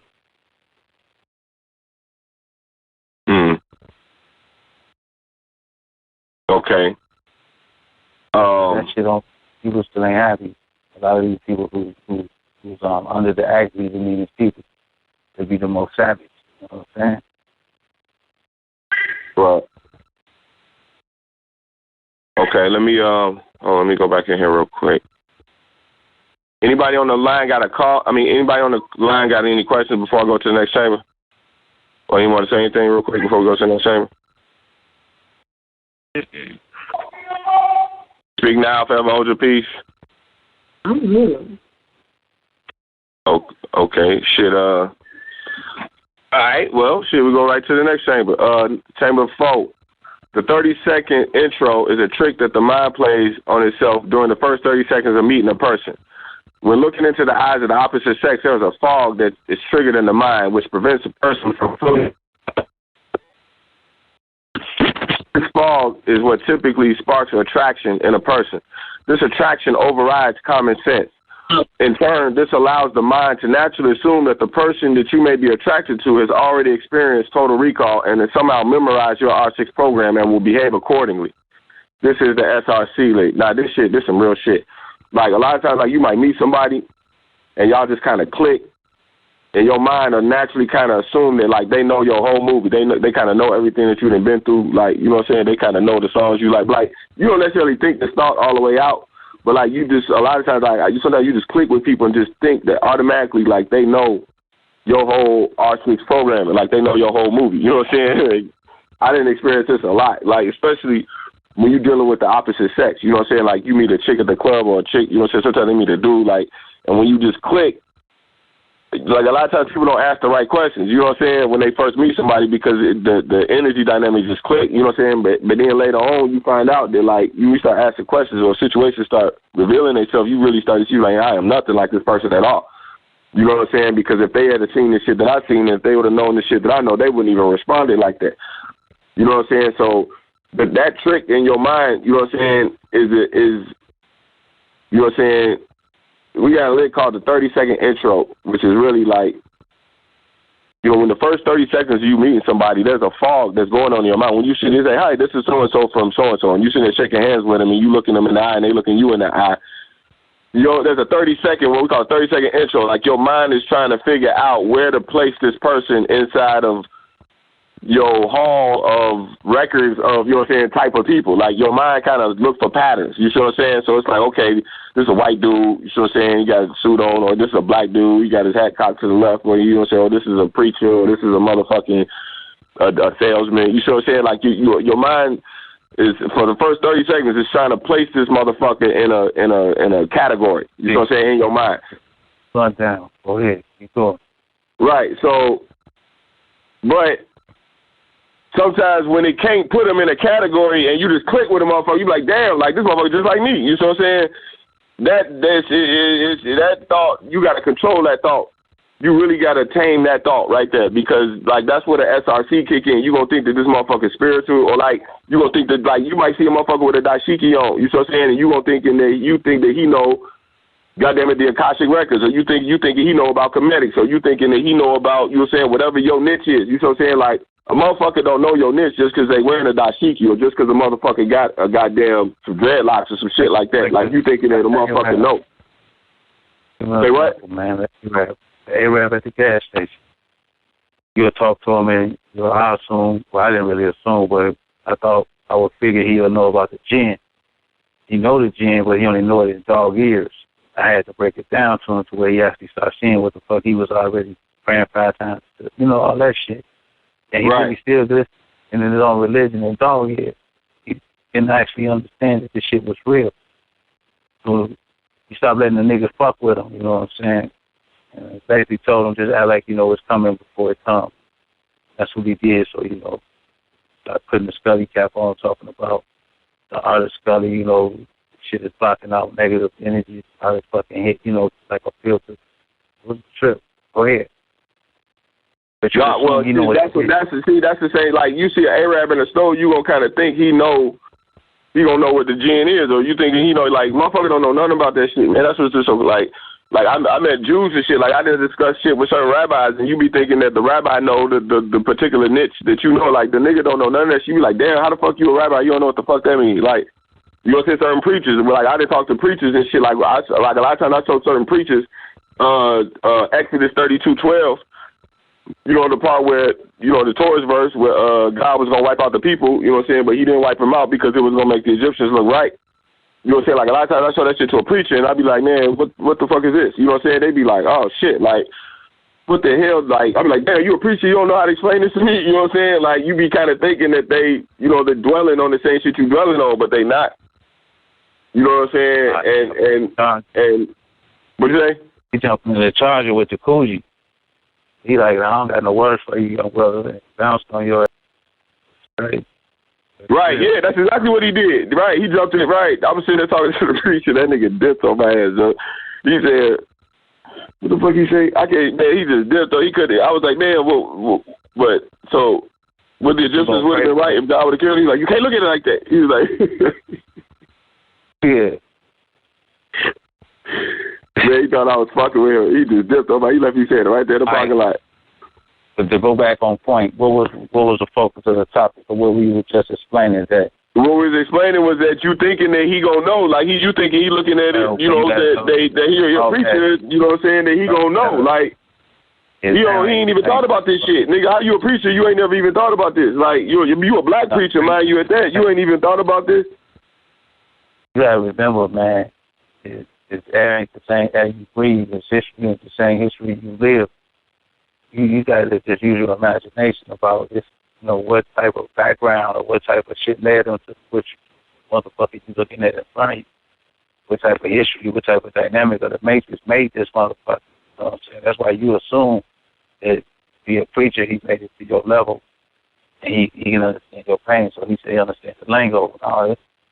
Nigga probably a little bad motherfucker. Decided, you know, I'm gonna be a preacher. Started got his PhD offline, do a suit on and start tricking people. Right. And he think it's right. You see what I'm saying? Justifying his mind that he thinks somebody else do it. So you don't know this is his experience. You don't know this is the air he breathes. So that's why it's funny when he opened his mouth. It was like, okay, I assume better. But hell no, he cannot do that.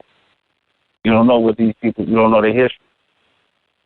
You don't know that person standing there next to you is like time travel. So if you didn't get all this time traveling and science and math, science, knowledge and shit, they ain't did no time travel. They ain't get it. In ancient times, you wasn't around that close to people like that. Their people was like over there and you was right here with a whole bunch of people that understood your language, which they call the high priest, kings and the queens. Now they put y'all right next to the peasants. That's how I look, and you looking at them. You know, ancient history. They don't know nothing. Everything they doing is they starting from day to day. They're brand new. Imagine that, like sitting next to a fourth grade, y'all in the same class. Man, you know it's wild. I got a dog named Lucy. You know what I'm saying? And, like, she's so calm. Like, I got 3 Dalmatians, but, like, Lucy is, like, the calmest one. You know what I'm saying? And, like, she kind of talked to me with her eyes. Like, you know what I'm saying? Like, sometimes I forget she a dog even. Like, just the way she kind of look at me and the way she communicate. Like, she know how to tell me when she thirsty, when she need to go out. And I just forget sometimes that she even a dog. Like, just the way she's just so calm and just the way she moves so calmly. You know what I'm saying? But then every now and then, she'll walk right outside and just go pick up a turd and eat that shit. Like pick up some dog shit and just eat it right in front of you. I'll be like, God damn.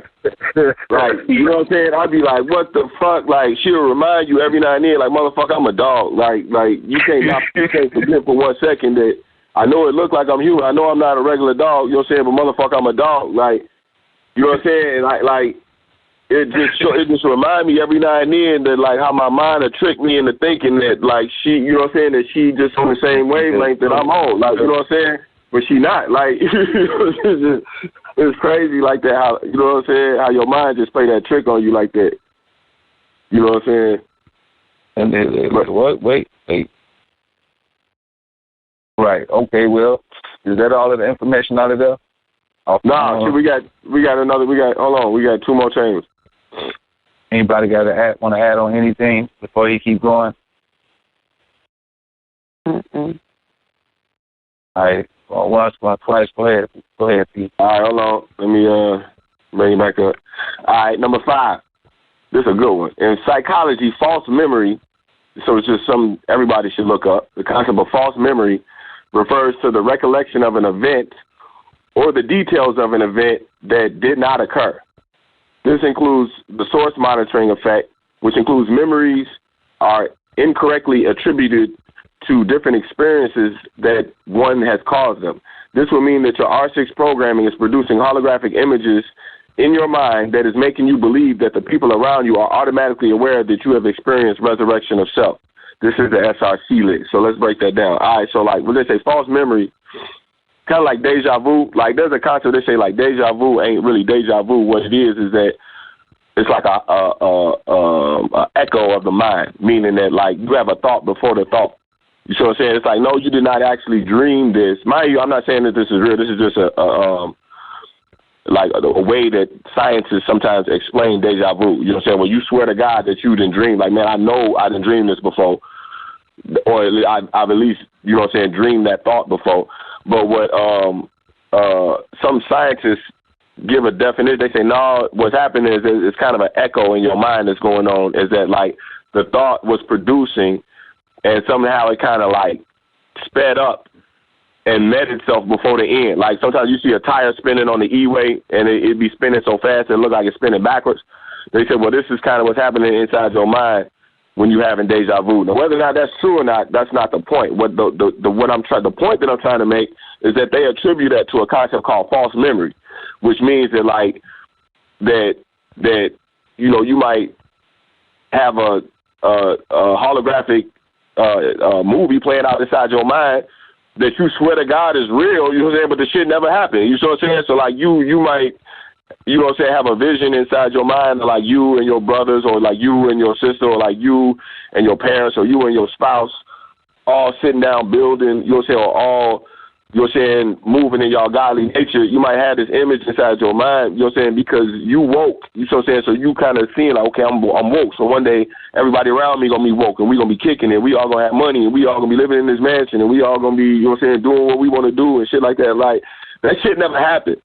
You see what I'm saying? So, like, a lot of times you be kind of moving off this thought, you see what I'm saying, and, like, that shit never fucking happened. So you can't assume that the motherfuckers that's in this dream or inside of this, you know what I'm saying, utopia inside your mind, you can't assume that they see this shit, because they don't. They only see what's happening right in front of them. You see what I'm saying? So don't let your mind trick you into thinking that, like, these people is buying into your, you know what I'm saying, belief system of what you know is real. You know what I'm saying? That's why you got to be clear. You got to be all the way clear and know exactly, you know what I'm saying, what it is that you want and where you headed in that direction, and be clear. And like, don't let motherfuckers that run up on you sitting there looking at you in the eyes, blinking, staring at you. Don't think for 1 second that these motherfuckers is woke and they know what you know, because they don't. Especially if you've been listening to the lit. Like, they don't. You know what I'm saying? It take 9 months. Like, it really, like, when I first, you know what I'm saying, started waking up, it's true. Like, I had to take 9 months of just studying and writing shit down before I really came to any conclusion, before we start making the lit. That's another thing too. Like, I want to say, every time we do one of these lit, we didn't talked about this shit for now years. Like, back in the day when we was first doing it, we wouldn't even do a show unless we had talked about it for 9 months. You know what I'm saying? Me and Poe had thrown the idea back and forth for at least like 9 months before we really got up and said, okay, this is what this is. You know what I'm saying? We wanted to be all the way sure that by the time, that's why, like, you know, I ain't gonna say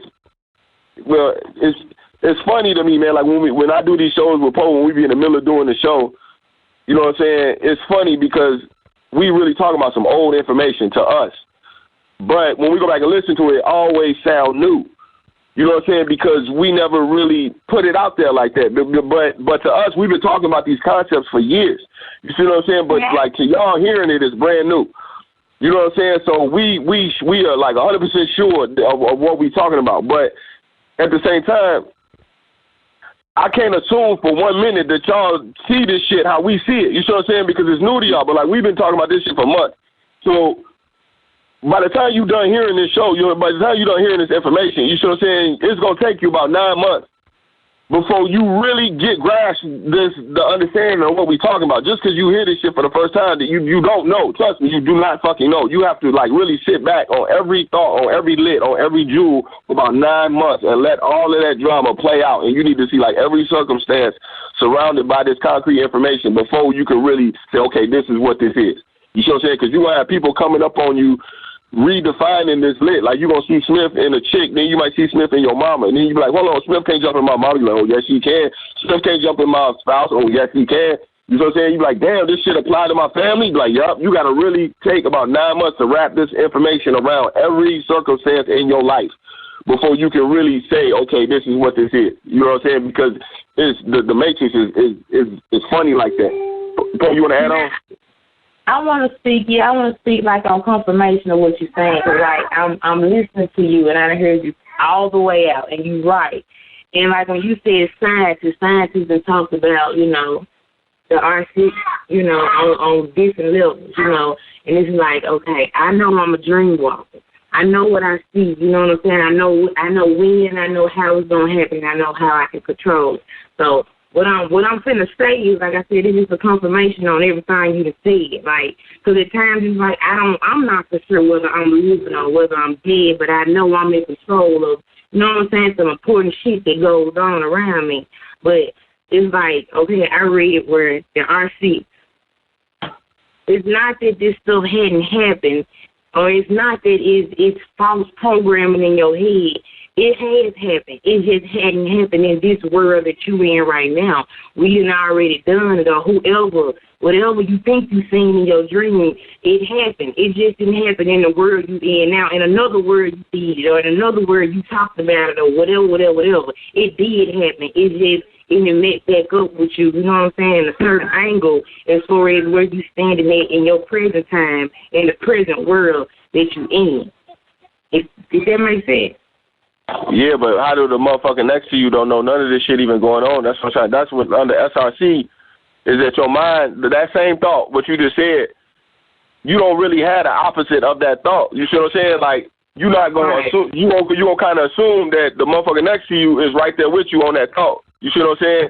But they not. That's really like when you already woke. You see what I'm saying? You are aware that you're woke.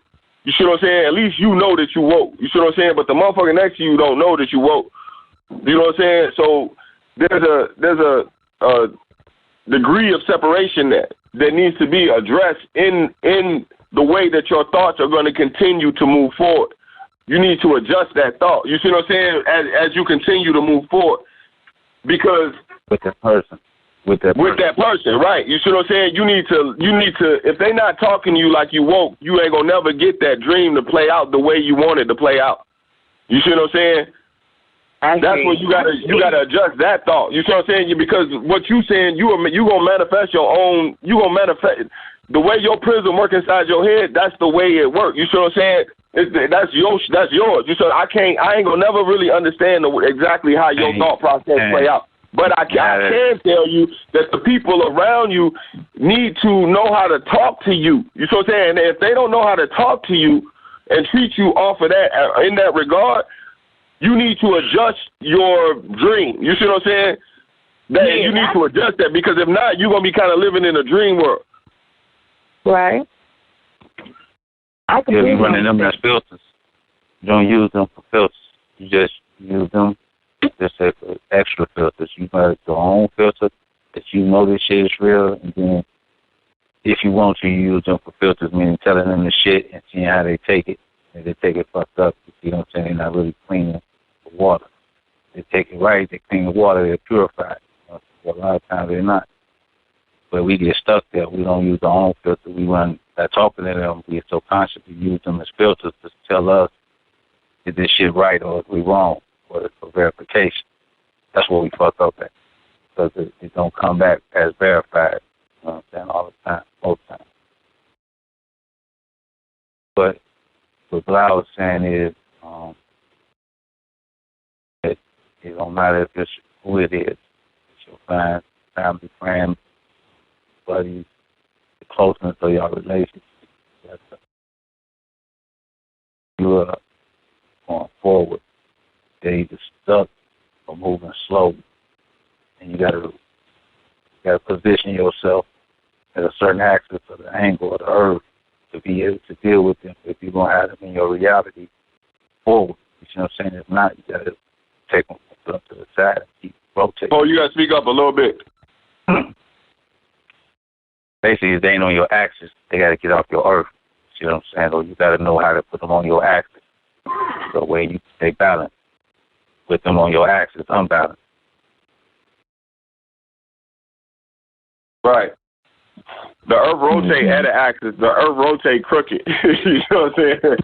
And it's because it's trying to adjust something. So you got to remember that in the same degree when you're dealing with the motherfuckers around you. It's not gonna be the Earth. It ain't. You know what I'm saying? The Earth ain't them as you as the sun and the planets that's rotating around you. They not gonna rotate straight. They wobble. They crooked. You see what I'm saying? So that's basically what we give you with this jewel under the SRC. It's like I don't think that these motherfuckers know that you as woke as you are aware that you are. You know what I'm saying? Maybe adjust that thought. Adjust that thought. Don't use them as filters. Don't really talk to them, but don't look for feedback, as in just verification. Don't ever look for verification. Right. They'll give you that shit in time. No, they'll give you that in time. Because what you say is infinite. What you say is timeless. A lot of these speeches and shit, the intent from the speech is just showboat. So there's got a certain date on it. That shit they keep right then ain't going to really pop right now. But the stuff we talking is timeless. You got to remember, like, motherfuckers like Polite, he know nothing about Agent Smith. So he know nothing about why after he just got through feeding the homeless, they had shut down his credit cards and then all this PayPal crazy shit. He had to a degree he's so high, but he don't know none of this shit, so he's still low. If he don't know you know this, he don't even fucking know this. And he's well known. Steady, the little shit. Omar Johnson, he don't know nothing about Shadow Walker to Smith. How he got the fussy cap on. And who gave him that cap to wear, and how he talking like that, and he get stuck in a moment. No, when the phone rang, that was the Shadow. The phone rang, he picked it up, acting like he answered. He acting like he talking, and the phone still ringing in his hand. Mind you, it's a Lil Wayne ringtone. You got Lil Wayne ringtone in the. You like, man, what? Right, and Smith playing with his ass. As soon as he pick it up, the phone ring, he telling me, I got this. Like somebody calling him like, you cool, and he like talking tough, like I got this. And while he's saying that, the phone rang again. The motherfucker like, nigga, you are acting like you talking to somebody, but he don't know nothing about Smith. If he'd have known, he would have known not to touch that damn phone. But see, they don't know. They make an ass out themselves, even though they so high in society, they still so low. That's that crazy. Yeah, I seen the meme on there. I don't know what the fuck they was talking about. So this is it. Okay. Well, he into it with somebody, and he tried to be gangster. He put on a funny hat with a ball on top and a long sleeve shirt, and he talking shit. In his character, he don't look right. He's not congruent with what he's supposed to be doing. You know what I'm saying? But he fell into the moment. If you watch the video, you can see that he fell into the moment. So he would be like a sacred agent, wouldn't he? And sort of speak, He didn't start off like that. He would be fucked with by the sacred agent. He would be fucked with that shadow.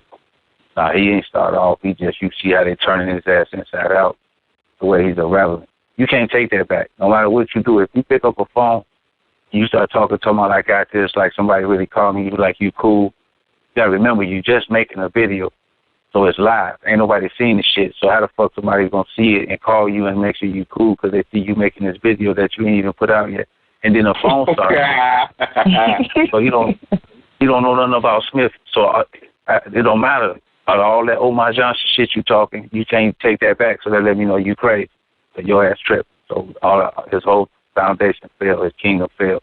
He killing himself. Right. Sarah said he wasn't congruent with his nature, but Smith was fucking with his ass with the phone too. And when me and Blau see these two parallel realities, this shit look crazy. Because you see the parallel of this entity fucking with them that they know nothing about. And they sneak watch. They just will never admit it because they don't understand it. Right. Especially if you don't demonstrate it in the video. You know what I'm saying? Like, if some Smith shit go off, and mind you, like, we sitting there talking right now, if some Smith shit kick in right now, I'm going to at least say, man, look at this some Smith shit going on. Like, I'm going to at least I'm going to demonstrate it in the recording. You see what I'm saying? I'm not just going to let Smith be running ungrounded like that without actually demonstrating in the middle of the motherfucking production that, hey, look, they're going to Smith right there. Like, you see what I'm saying? That's going to show you I'm woke. You know what I'm saying? If I don't even say shit, then you know what I'm saying? And I know it's motherfuckers out here who know about Smith, motherfuckers who know what the fuck going on, who know Smith traveling through the unseen. And you see Smith right there on camera, and I don't address it. Like, motherfuckers gonna know that I'm asleep. Like, man, that motherfucker didn't even see Smith right there. You see what I'm saying? Right. So like, I ain't saying that like Smith do some Smith shit right motherfucking now. You see what I'm saying? And shit, I tell you, like, look, they're gonna spirit. It's gonna make it real. You see what I'm saying? So, you know what I'm saying? You gotta have all three of your motherfucking eyes open when you're looking at this shit. You know what I'm saying? You gotta see the unseen. And they folding in. So when you people look for conscious, or we looking for conscious, or we looking for somebody to work for the day, you're not getting that. You're getting a whole bunch of niggas talking shit. Brother Polite explaining his credit card situation. He's angry. Sarah Sethi talking shit to Omar Johnson. And it's like, what the fuck is the word of the day? Yeah, Dr. Sebi died in the motherfucking jail cell. You know what I'm saying? Bobby Hemmett had a heart attack. Don't nobody know what Doc Wyatt, you know what I'm saying? Like, all these, you know what I'm saying? Phil Valentine, I don't know where he, you know what I'm saying? They all sit back. Professor Griff pop up every now and then, you know what I'm saying? But he outdated. He like an Apple. He like the first Apple computer. He outdated. And time is caught up with his ass. With him. You got red pill, blue pill. Don't nobody want to honor the shit we talking about, so it don't really matter. You know what I'm saying? We the final gate. And if you ain't recognizing the final gate, the unseen external forces, and you ain't trying to, then you got a problem. And then they are revealing themselves. Before you even knew these words, how would you describe this shit? That's the problem. The unseen shit happening in synchronicity. How would you describe it? What would you do? You'd fuck around and go crazy. A lot of people start smoking dope or drinking. That's what the dope feed is. He can't explain this crazy shit. So he gonna go get something to soothe his soul, and dope is the most powerful. You don't give a fuck when you walk that. So the shadow walkers do what the fuck they want. You not. You know what I'm saying? If that's the pain, that's equivalent to you thinking your family woke, or people around you woke, can't talk to nobody. If you ain't doing dope, then you a strong motherfucker. You know what I'm saying? You gotta know that strength is don't think of dope being sweet. You ain't just shit. Can't take it no more. Time.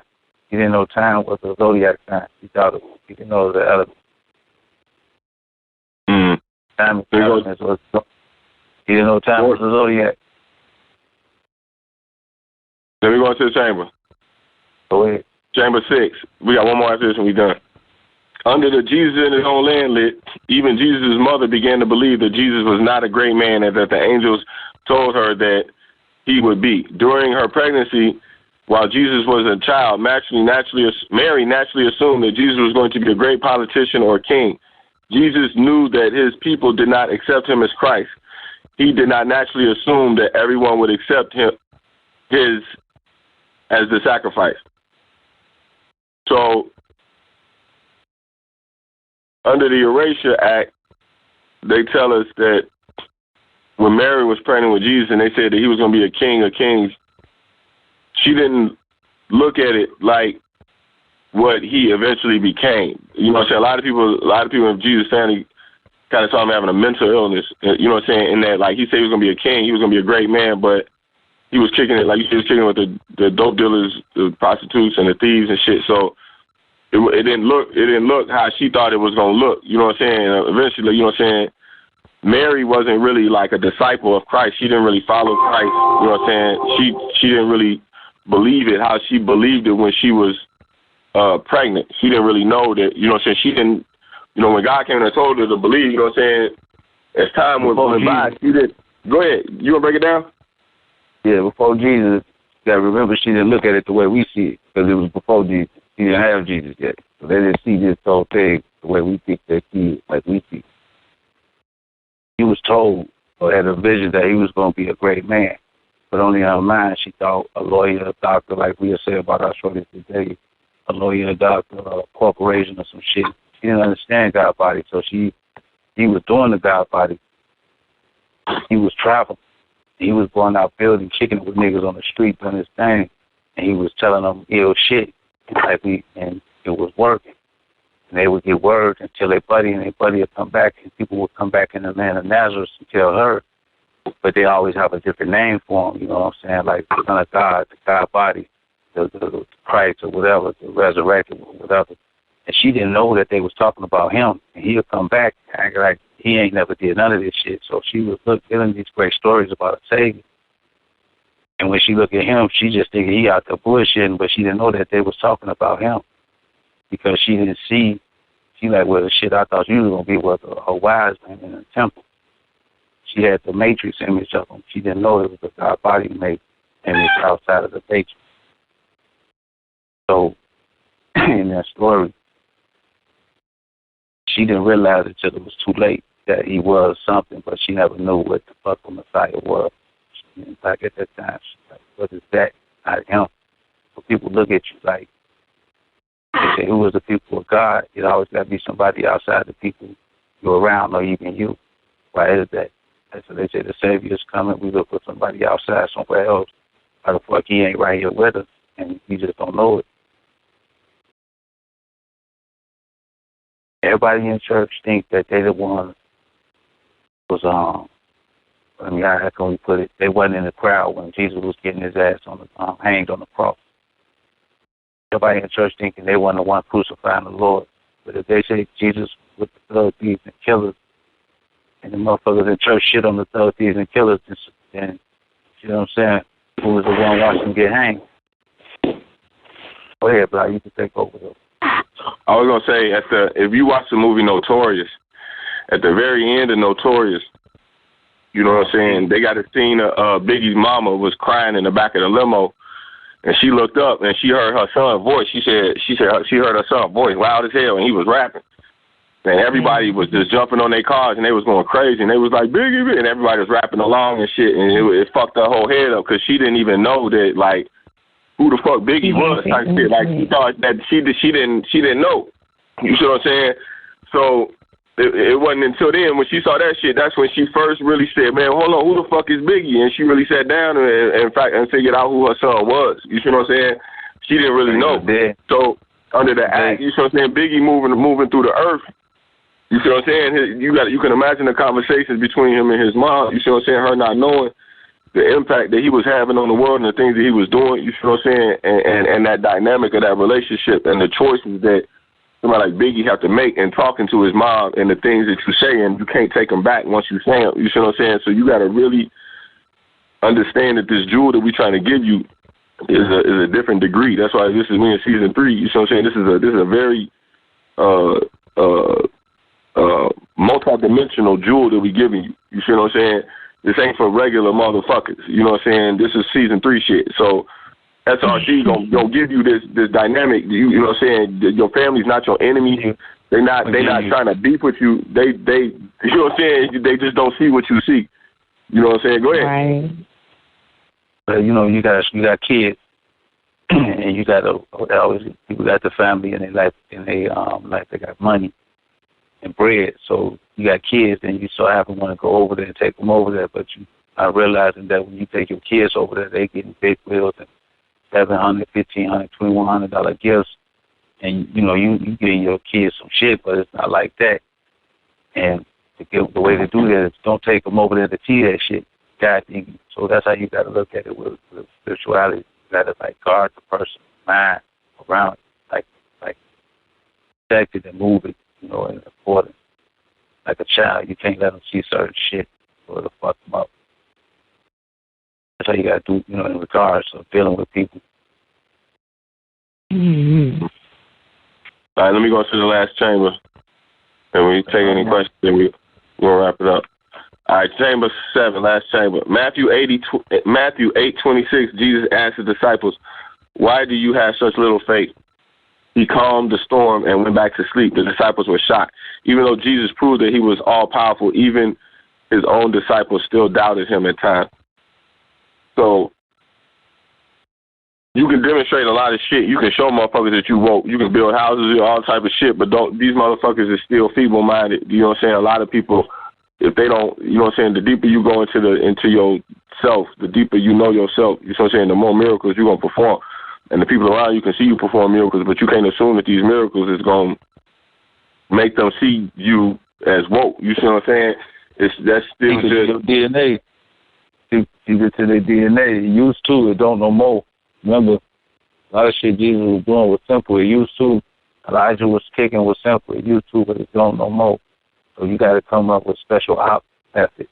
You know what I'm saying? They just can't sit on the podium with the bullhorn. You got to actually do special op shit. Because it don't seep in their DNA no more. shit ain't easy just to talk to a person. Regular communication is not easy as you think. They say, B, we always need a third person now. Because when you got a person with you, you're dealing with a motherfucker, and where they be talking to each other, you need a third person to regulate these two conversations. Who will walk around with a third party for their whole relationship? Right. Like, this is my third party, just to make sure we talk correctly to each other. Because people will talk correctly, but they were in front of people.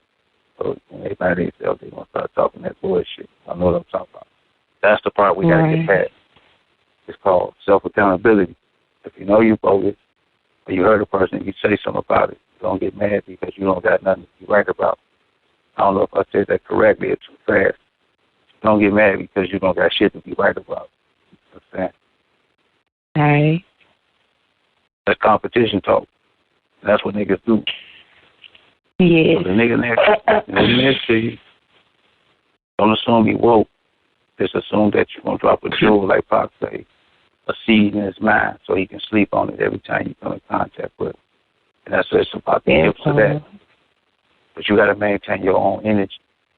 You know what I'm saying? You're sustaining yourself now, so you're not looking for the outside for food.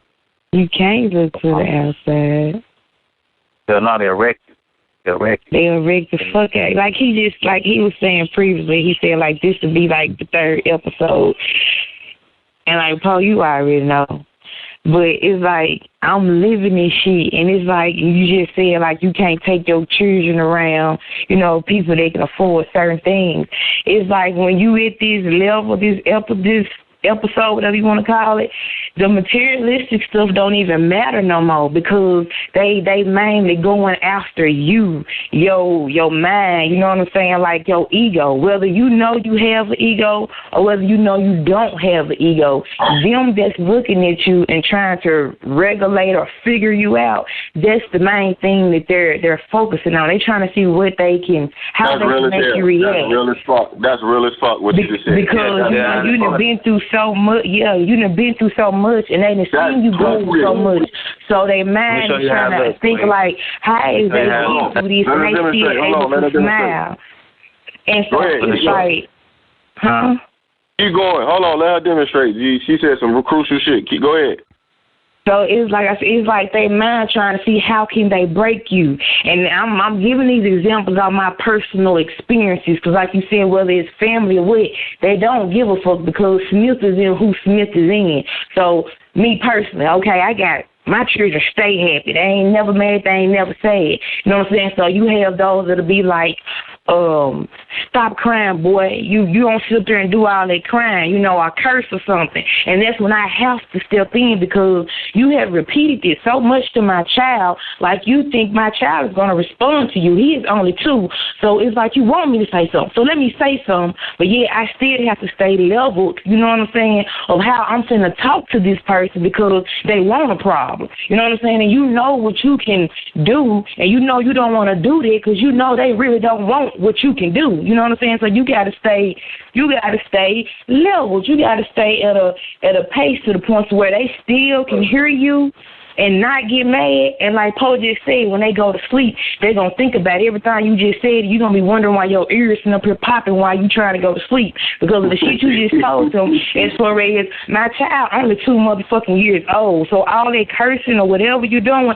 they don't understand it. It don't take all of it. Either you want them around you or you don't want them around you, because either way, they still going to be happy.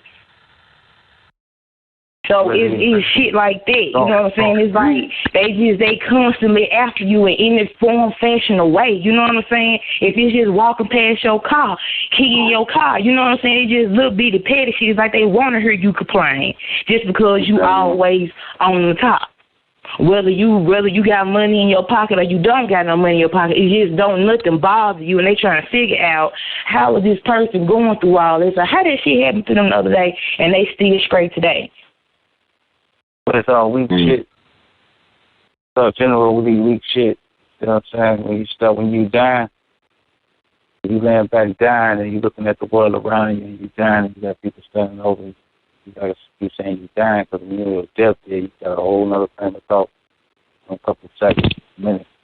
And a lot of that shit you were thinking in life meant something. I mean, shit, like your ass passing out. die. You know what I'm saying? That's how you got to think. Seems like he's going to die. After I add up a lot of that bullshit you get mad about when you're in your deathbed, a lot of that going to be alleviated. Like, man, how the fuck was I thinking? You know right. Old man. It's your old man on. Like in your deathbed. When you're in your deathbed, you think about all the stupid shit you had. It don't really mean shit. Exactly. So therefore, they done made themselves madder by trying to interrupt, you know what I'm saying, what you got going on spiritually wise, because they thought they was going to get to you, and they did. So now they don't want to see mad, and they got to think about what they could have said or what they should have said when you said what you said when they couldn't have said nothing, because what you were saying was right. Like, it ain't no competition. I'm just breaking down these facts to you. You got to remember, too.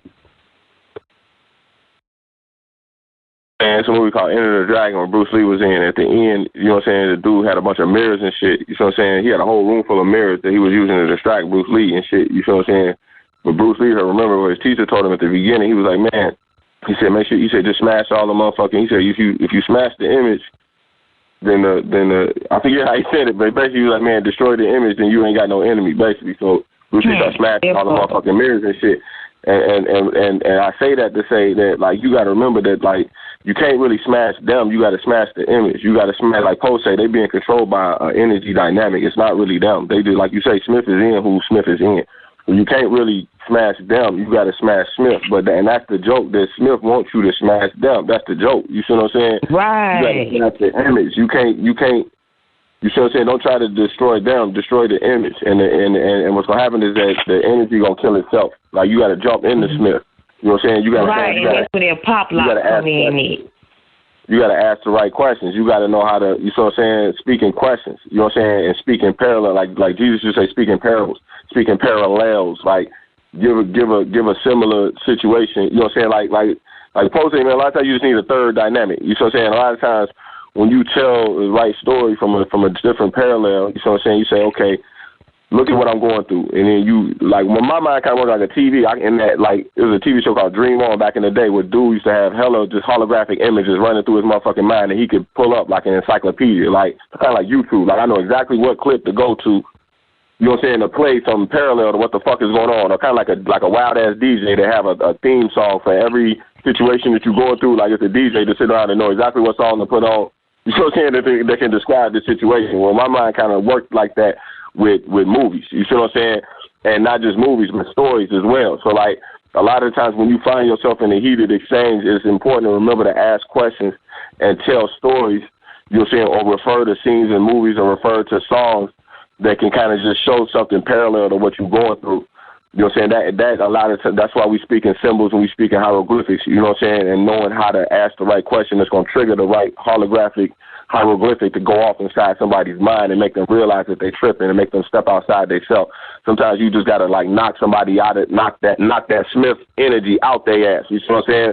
Like, they got the movie that shit with the wizard, the new wizard shit, the Doctor Strange. You see what I'm saying? There's a scene in there where the bitch hit him in the chest and knock his whole soul out his back type shit. Like, that's kind of what you gotta do when you're dealing with Smith. You can't really hurt them. You just got to push Smith out their ass. You know what I'm saying? The best way to do that is know how to ask questions and refer to scenes and stories and scenes and movies and, you know, things and songs.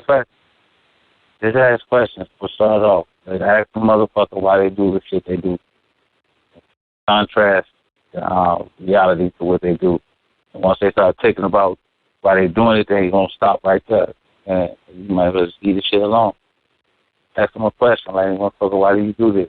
Do you think that's going to make the situation worse or better? 9 times out of 10, if they're going to stop it, you know, at the end of the conversation. Because now they got to actually ask themselves why the fuck they did what they did. Popping off ain't going to do shit. It's just feeding the negative energy. Sometimes that's how you tell when a motherfucker take an age. So if you with a person that never come to you and tell you, look, Joe, what's wrong? We got to fix this situation. They keep on kicking it like shit cool and it ain't. That's a sacred age. Because ain't no way in hell shit smell funny and I'm the only one smelling it. I would say I'm the only one who wants to trust the situation. Fuck it. Somebody loves shit. Yeah, that means somebody else loving this shit then. Shit. But, you gotta cut that. What they say, cut it off. Cut that bitch off. In spirituality, you gotta cut it off. Ain't no compromise. These willing to compromise holds the most power in any relationship. So you supreme, ain't no motherfucking compromise.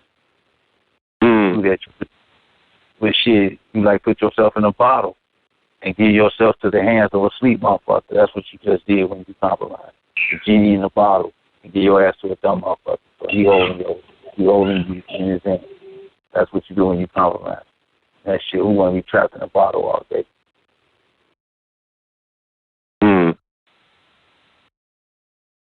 That's some key shit. That's some key shit you just said. Yeah, no, fuck that. You supreme. The illusion is loud, not loud, but that loud. Kids is losing now. You know what I'm saying? That shit that's going on is fading out. You see people warring with each other, especially in the so-called conscious community. That means the new kings have arisen to break down the old to bring in the new.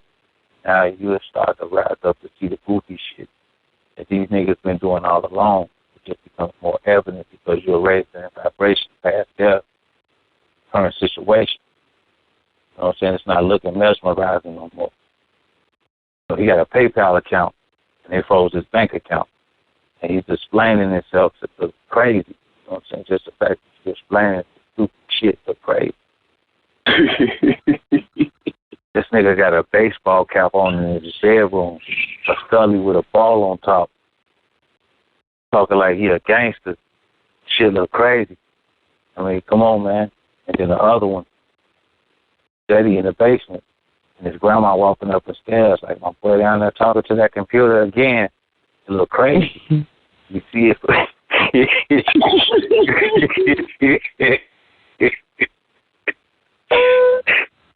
See through the ether, y'all. So I'm trying to teach y'all. See to what the fuck it really is. You know what I'm saying?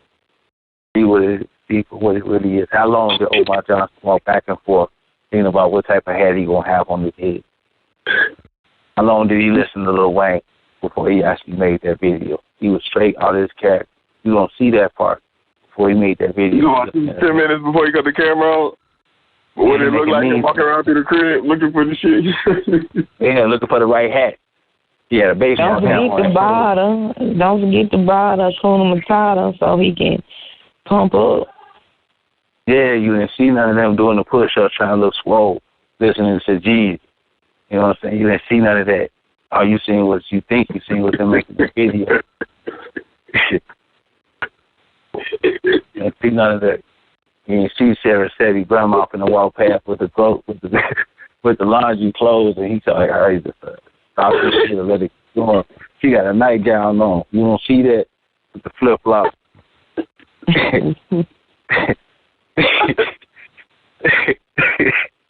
Oh shit! Fuck that. It's real though.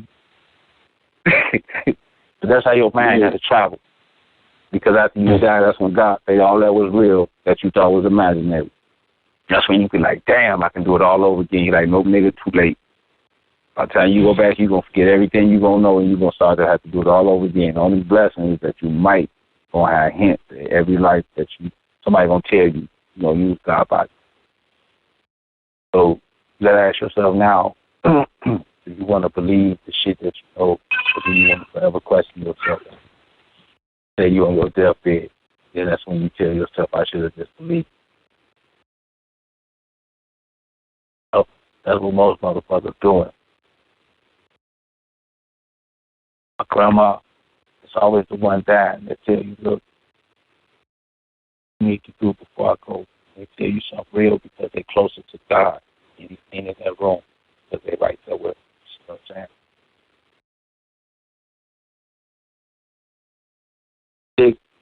You talk to a motherfucker, that's when you feel it. That's when you feel it the most. Have a cold, have some negative ass nigga around you. Feel that shit. All right, shit. Anybody got any questions before we wrap this up? Going once, going twice. Hold on, did I miss something? Y'all already did the lit. I thought y'all had one on the coccyx, AKA the reptilian tail part. That's coming for at least another season or two. For real? I was ready. Okay. Nah, you advanced. You advanced. Yeah, that's intergalactical talk. I didn't even know. Yeah, you kind of advanced. That's. I really thought that's why you threw the number in the, in the little chat room group thing, because I said what I said. But okay. But I threw the number for this. Yeah, but that's something different. That's when you know what I'm saying. That's when but it's still hard to think like that and to galactical thinking and to be around a dumb motherfucker. You gotta imagine that fucked up energy dynamic like that. You know what I'm saying? It's like, everything you doing is unnatural. You gotta act like you enjoy talking about dumb shit. You know what I'm saying? They naturally talk about dumb shit. You can't do that, so it's kind of extra energy for you. Everything you're doing now is made up. I gotta act like I'm doing the Christmas. I gotta act like I'm doing this. I gotta act like I'm listening to the game. Nigga always talking about, you see the Bulls? I just say, yeah. All I do is pick one nigga I know out of each team and just keep using him for every conversation. Derrick Rose. Nigga like, hold on, nigga, Derrick Rose don't even play for the Bulls no more. They called me up. I'm like, oh, shit. You know what I'm saying? Like, what about the Bulls? I said, Derrick Rose. He's like, no, nigga, Derrick Rose don't play for the Bulls. He called me. You see what I'm saying? That's how he used to doing this shit. Iverson. He's like, he don't even play no more, nigga. What the fuck are you talking about? You stop talking to me about this shit then. I told the nigga Michael Jordan. He's like, told about the Bulls. I said, Michael Jordan scored 44. He's like, what the fuck is you talking about? Stop talking to me then. Because to get enjoyment, to watch a nigga jump and throw some shit through a circle, and then to see what color is the greatest color, that shit is retarded. You gotta make Talk shoes. Recorded live. Yes, sir. We back. As promised. We steamrolling this knowledge, steamrolling this information down. We ain't playing no game. Whoa. Okay. It's your boy K-Blao Hood X. I think Poe just got disconnected. But I'm going to hold the slack for him until they get back on the line. Which is www.hoodx.com, brought to you with Godspeed Science. My man Pomatic, who just got disconnected. I'm sure he'll be right back. But I am your boy K-Blao Hood X. I will be the high priest of the evening. Be following, asking questions, talking to Brother Pomatic about tonight's lit, which is don't give in to the science, aka the Dharma lick. I think we got Brother Pomo back with us. Po, you back? Yeah, I'm good. Okay, you got disconnected then. Well, you didn't miss nothing. I'm just doing the intro, letting people know what it is. And tonight's lit is the Dharma lit, or we call it Don't Give In to the Astonishment. And before we get into that, I just want to say that tonight's show is brought to you by HoodX live stream. If you go to hoodx.com, you check out all the newest independent artists' music videos right on hoodx.com. It is dope as hell. There are over 4 different TV shows, all independent artists from around the world. Make sure you go check it out. It is the bomb. All right, tonight's show is the Dharma Lit. Now, anything you want to talk about before we go into this? Yeah, don't forget to check out GodspeedMeme.com. That's another website where we get in on the knowledge side, where all knowledge, any knowledge, anything you can bring to the table, you can add on to it or learn from it. Free to sign up. Check it out. GodspeedMeme.com. Yes, sir. That's about it. Okay. And explain this to me though. We're gonna switch it up a little bit. I'm gonna ask a couple of questions. We're gonna switch it up like that. Yeah, I'm gonna give you the throne. I'll sit back and smoke the blunt this time. You know what I'm saying? Put you on the spot. So don't put me all in the Okay, well let's start this. what's the name again? Is it don't give in to the Dharma? What do Dharma mean? Don't give in to the astonishment. Dharma is actually like if you go to Google and Google Dharma, it's spelled DHARMA. It's spelled like karma, but it's Dharma. DHARMA. It rhymes with karma. But you know what I'm saying? From what I was told, when I first see this funny, man, like when somebody first had told me the concept of what Dharma was, Sticks had told me. He was the first dude that broke down the concept of Dharma. But when I had went and Googled it, it didn't match what he had told me. You know what I'm saying?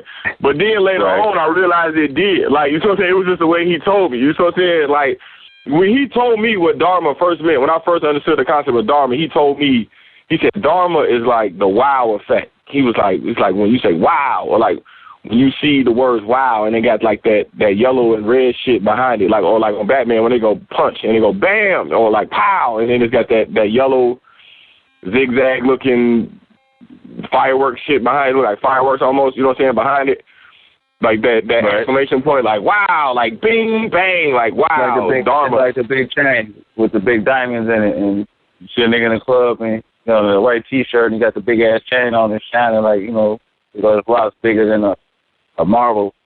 You know, it's phony as hell, but it looks like Dharma, right? Is that what you're telling me? I do that. I've done that. Back in the day, I used to do that. I used to wear big ass fake chain, go to the club, try to holler at bitches, because I knew it would get the Dharma effect. Like, you know, saying like, did it get the Dharma effect?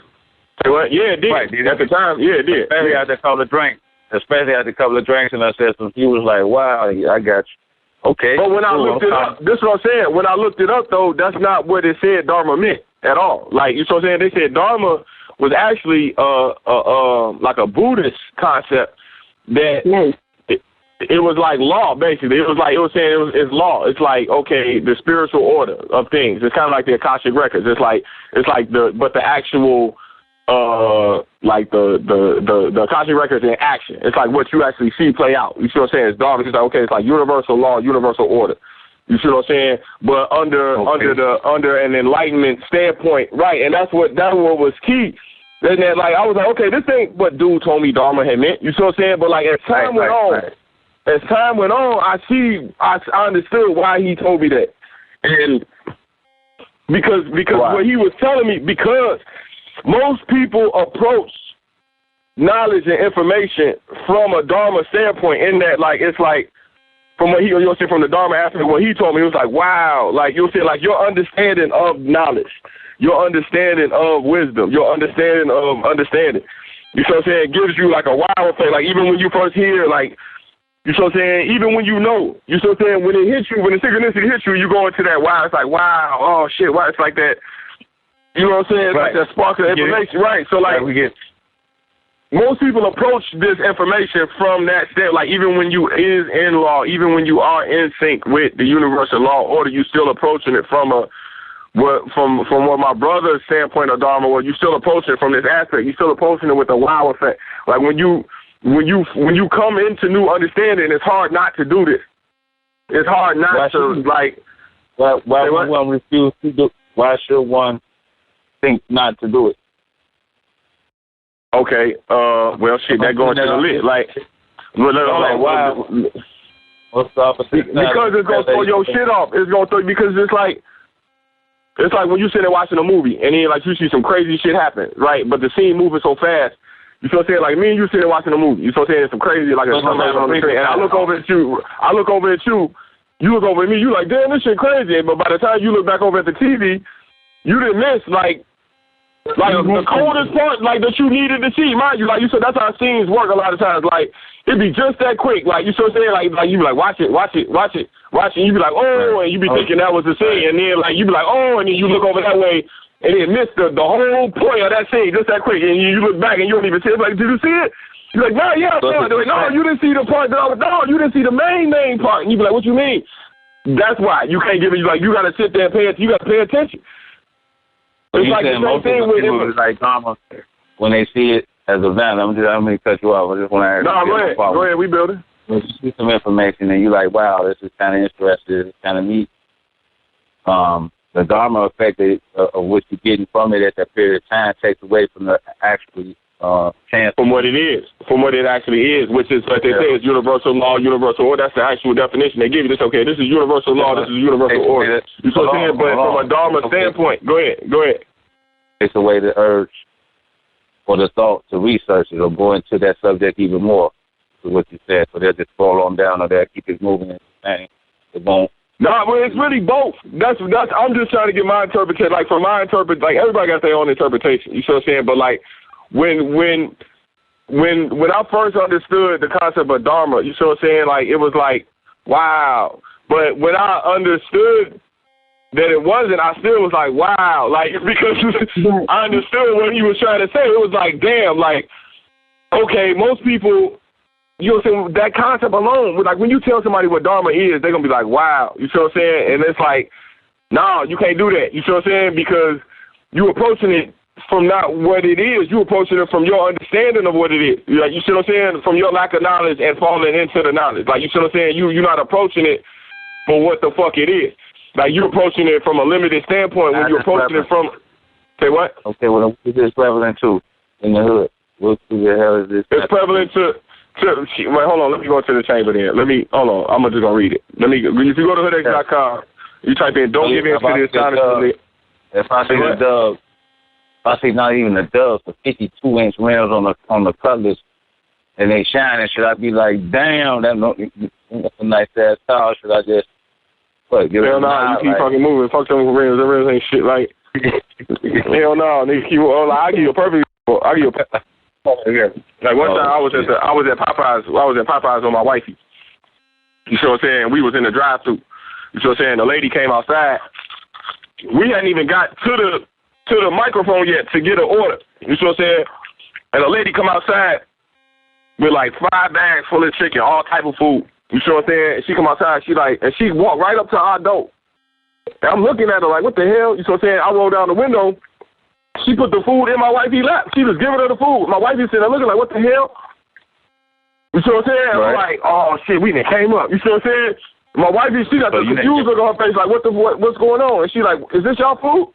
And I'm like, and mind you, right when I was about to go say, yeah, my wifey go, and she go, man, this ain't no food. And she picked up the food and dip.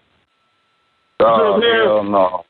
Y'all got the spiritual. She was gone. She was gone. She was getting into the astonishment. She was under the Dharma Act. She was like, you see what I'm saying? She was asleep. It was a blessing. Like, same shit. Like, you might be driving down the street. You might be driving down the street and see a $20 bill blowing. You see what I'm saying? You like, oh shit, damn, oh. You see what I'm saying? By the time you do all that and turn back around, somebody be there picked it up and dip. You know what I'm saying? You got to be like almost robotic about it. Like, you can't. You see what I'm saying? You got to be like, oh, there you go, boom, boom, and just keep moving. Let me see if I follow what you're saying. So that's real Dharma. The robotic nature of it is that you studied the heart rate, you kept the situation still as if a balanced flow of life. So nothing gets in, nothing gets out, no situation bad or good should shake in the kingdom of the sanctuary. So in that shit, I guess like you say, you gonna go back and get your 20 and it's gonna be there just like you envisioned.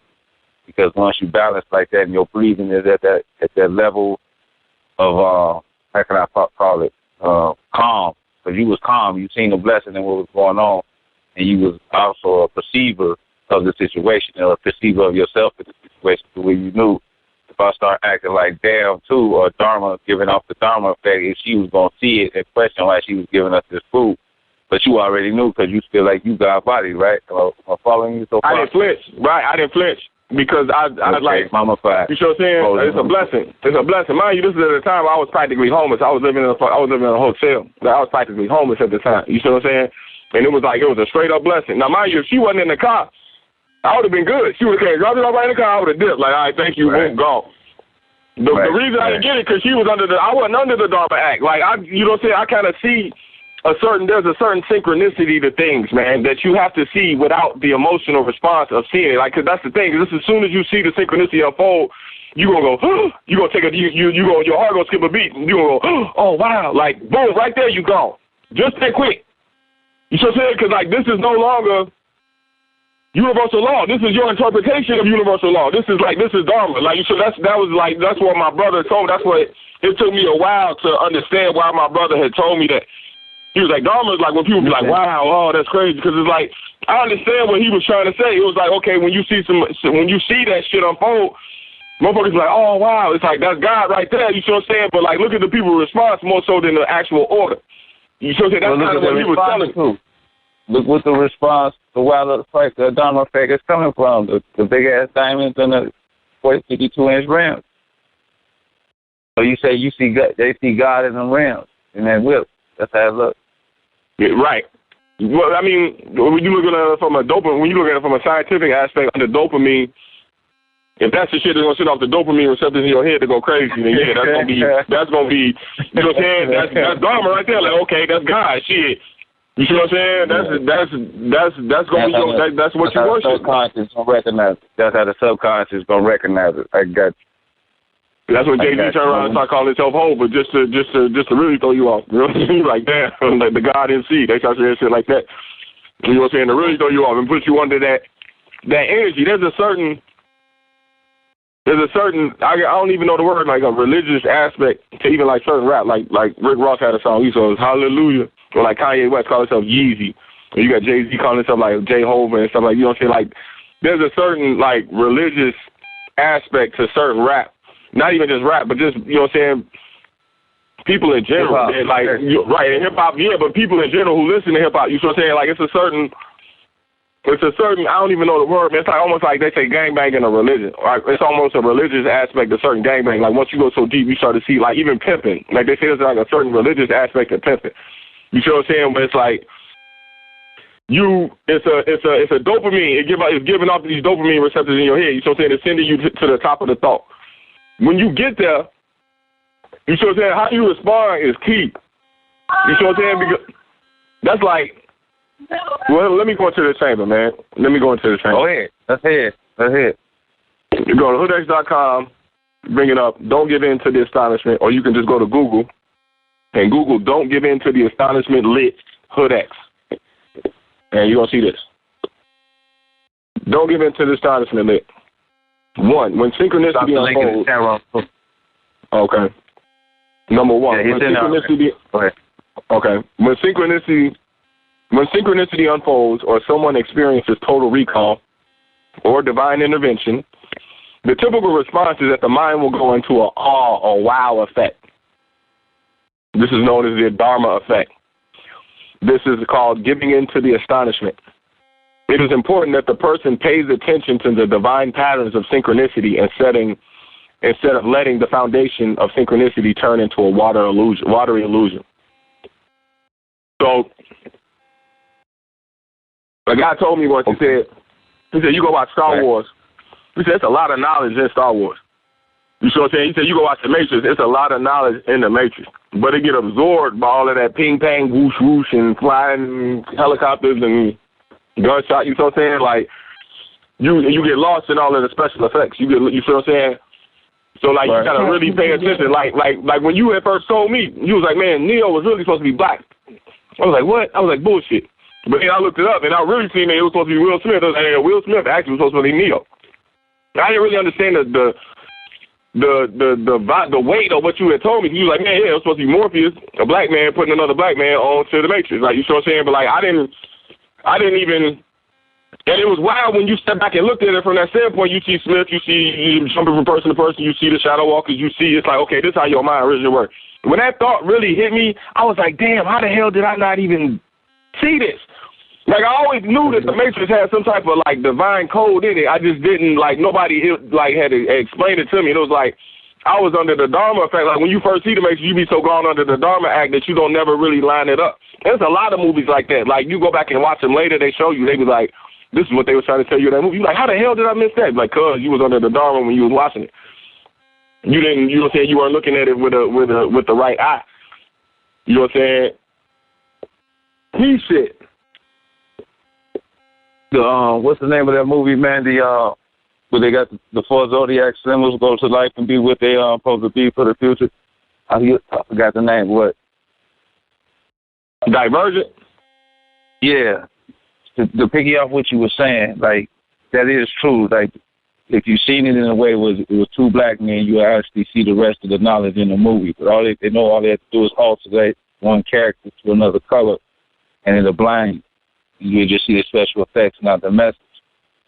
And you find out it was written by a black woman, so it's all in the court. Yeah, but when somebody tells you the Matrix, your mind instantly go into like Dharma. Okay, that's the problem. You know what I'm saying? Or like a movie, like somebody tell you Hancock. Like when I first seen Hancock Exposed, when I first learned that Hancock was really Haru. You know what I'm saying? And like the symbols of Hancock, I was like, what the hell? How did I miss all of this? Like, because you be under the Dharma, like that's when you he's drunk. So he had that liquor. They spent you with the liquor, man. Yeah, actually, let me say this. Let me say this chamber too. This right. Because I don't want to just say this without saying the chamber, but I'm just going to read the chamber. Chamber 2. When Terrence McKenna took DMT,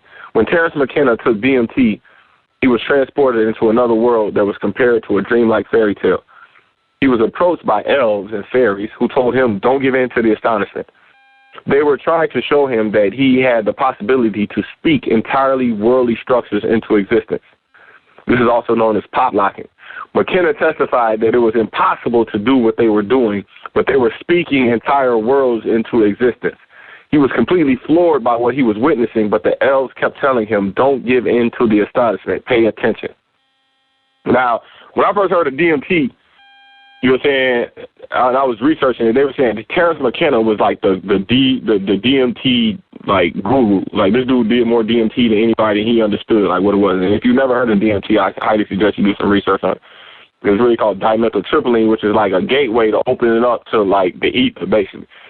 You know what I'm saying? And he was saying that when he took it, people were speaking out of their mouths with like these bubbles coming out of their mouth that were speaking like whole worldly structures into existence. These were angels.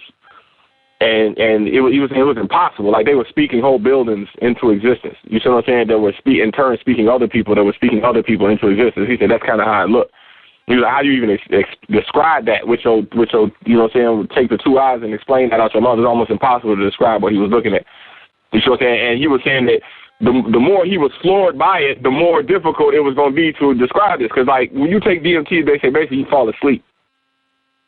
And when you wake up, you know what I'm saying? It's like trying to describe a dream. He was like, like you ever had a real lucid ass dream? And you know what I'm saying? And then the alarm clock go off, and like you say, before your feet could even hit the floor, the dream is already like falling between the gaps of your fingers, like you forgetting different parts of the dream. Man, what was that dream I had? It was a crazy dream.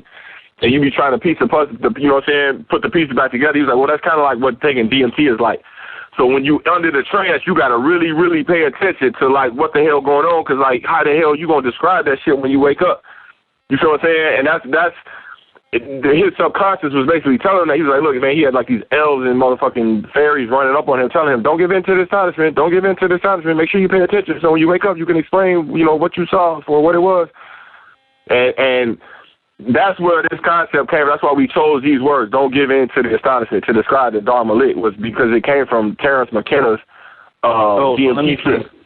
Let me see. Okay, so I'm back in the club. I'm looking at this nigga with this chain on.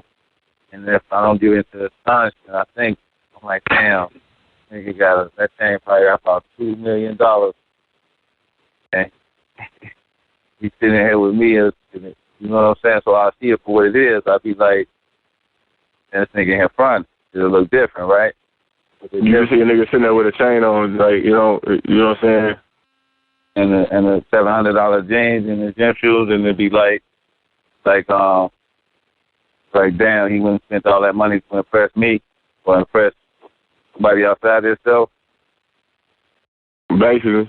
I mean, because you think about, I think Storm, we was on a conversation, I think it was Storm, had said that she was like, man, once you get so elevated, like, and people know that you're that elevated, like, all people got to reach for is your ego. You know what I'm saying? That's what they think, and your attention. Like, you know what I'm saying? Like, people try to get your Dharma. Like, people want you to go, oh, wow.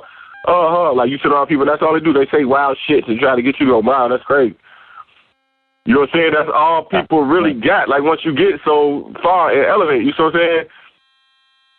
Man, look at that bitch ass. She got a fat ass. Oh man, that's crazy. You know what I'm saying? Oh man, niggas fighting yesterday. Oh shit, that's crazy. Like that's what people do. They just walk around and do that shit all day to try to get your Dharma. And to them, that's like what? A fool. And a fool is like gas. and keep going. Say what? Then that's like motherfuckers start falling asleep. People be falling asleep, man. You can't sit there, especially like a fire sign. You know what I'm saying? If you can't sit there and talk shit and go back and forth, like, you know what I'm saying, under that shit, under the wow and the Dharma, they start sitting there falling asleep. They'll nod off right there in front of you. Because they need that shit. It's like drugs, like this drama. Like, you know what I'm saying? Competition. Something. Okay, so the L's was really telling him don't get distracted. So in that, you do get distracted because I know your breathing elevates, right? And your breathing elevates puts you in the animalistic nature, activates the reptilian brain, so the blood starts flowing in the reptilian form just slightly. You become a little earthly or lower nature. Exactly. Then you forget because the blood rate got to go back up, so the heart starts pumping. So when you're waking up off a dream, that means your heart is going up, and it's only rising to wake you up, but it's still in animalistic nature just to raise you up, just to wake you up. And that's why you can get in that dream at the same time. Huh? So there's some type of way you can wake up calmly. You'll remember that dream, but that alarm clock don't wake you up calmly. Do it. It's like, and your ass jump up, so your heart rate go up. Am I correct so far? Hell yeah. So you can get in that dream just like that. Just that motherfucking quick before your feet even hit the floor, nigga, that shit gone. That's fucked up. So, I wake up without an alarm clock. That's the best way to wake up then, because you remember all the astral planning you were doing just a little while ago. Yeah, what's going to happen, you're going to start waking up at the exact time every day. Once your body get in tune, you're going to know. It's like when you in the bed, it's like, hold on, nigga, I'm in the bed too late. You're going to know. Like, before you even wake up, before you open your eyes, you're going to be like, hold on, I'm in the bed too long. Or you're going to be like, oh, I got another hour to go. Right. And that's a pleasant way to remember the dream. So let me see.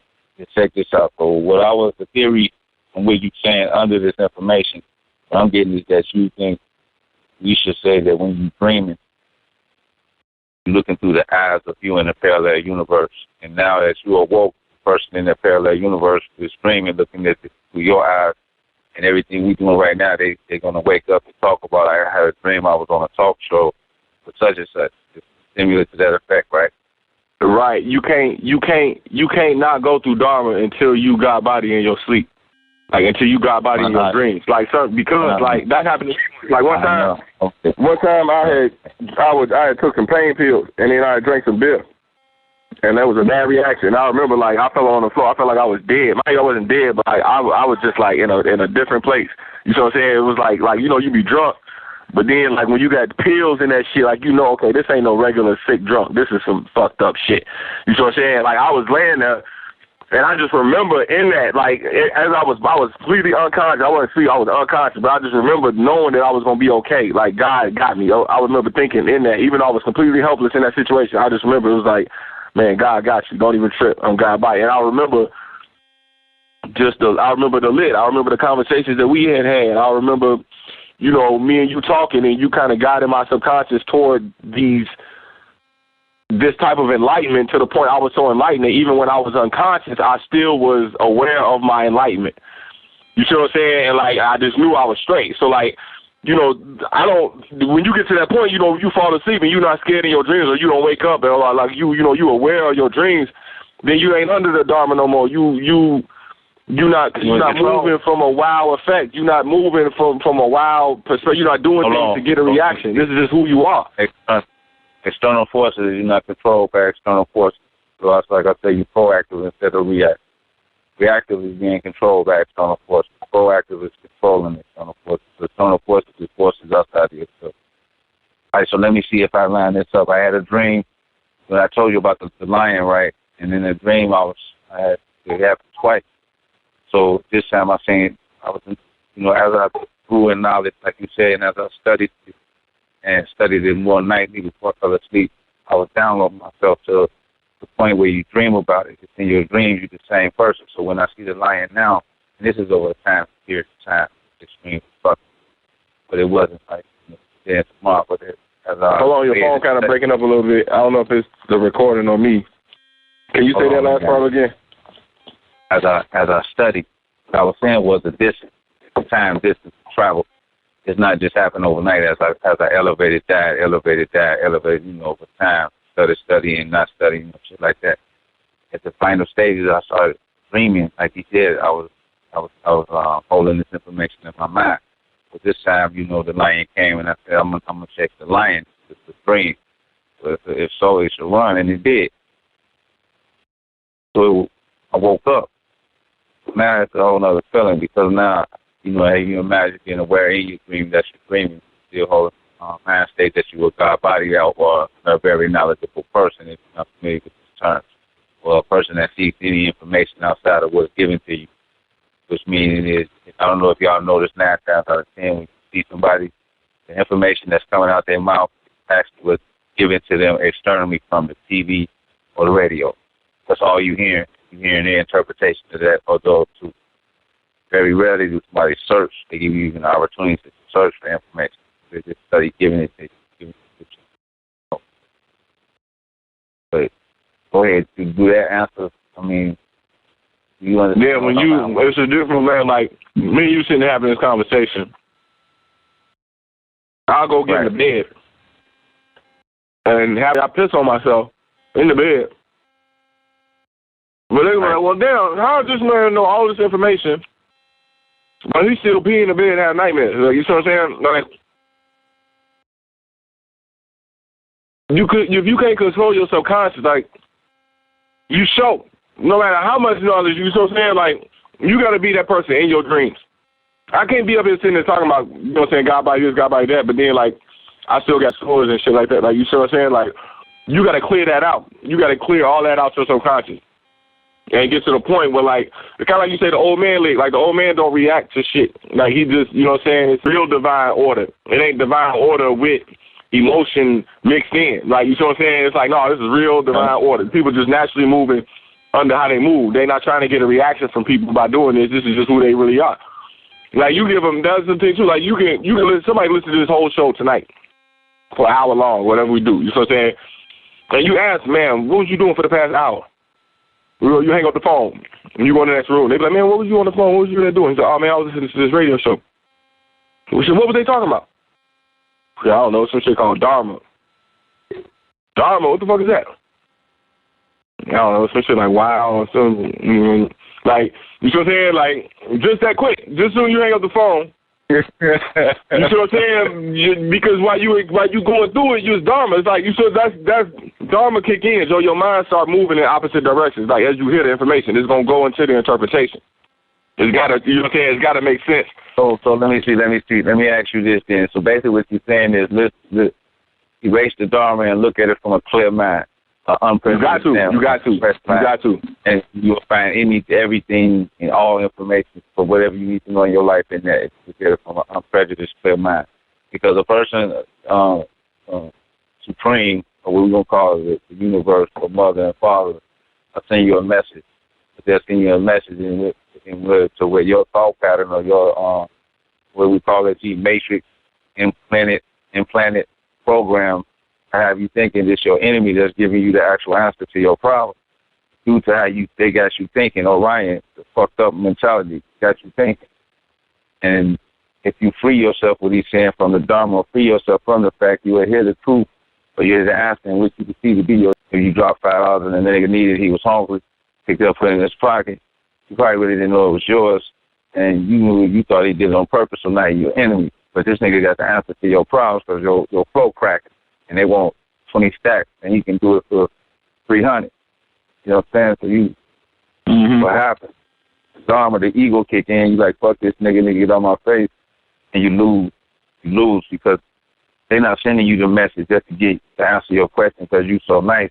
They're sending you to ask the message just to give you the blessing. You can figure out the lesson. You know what I'm saying?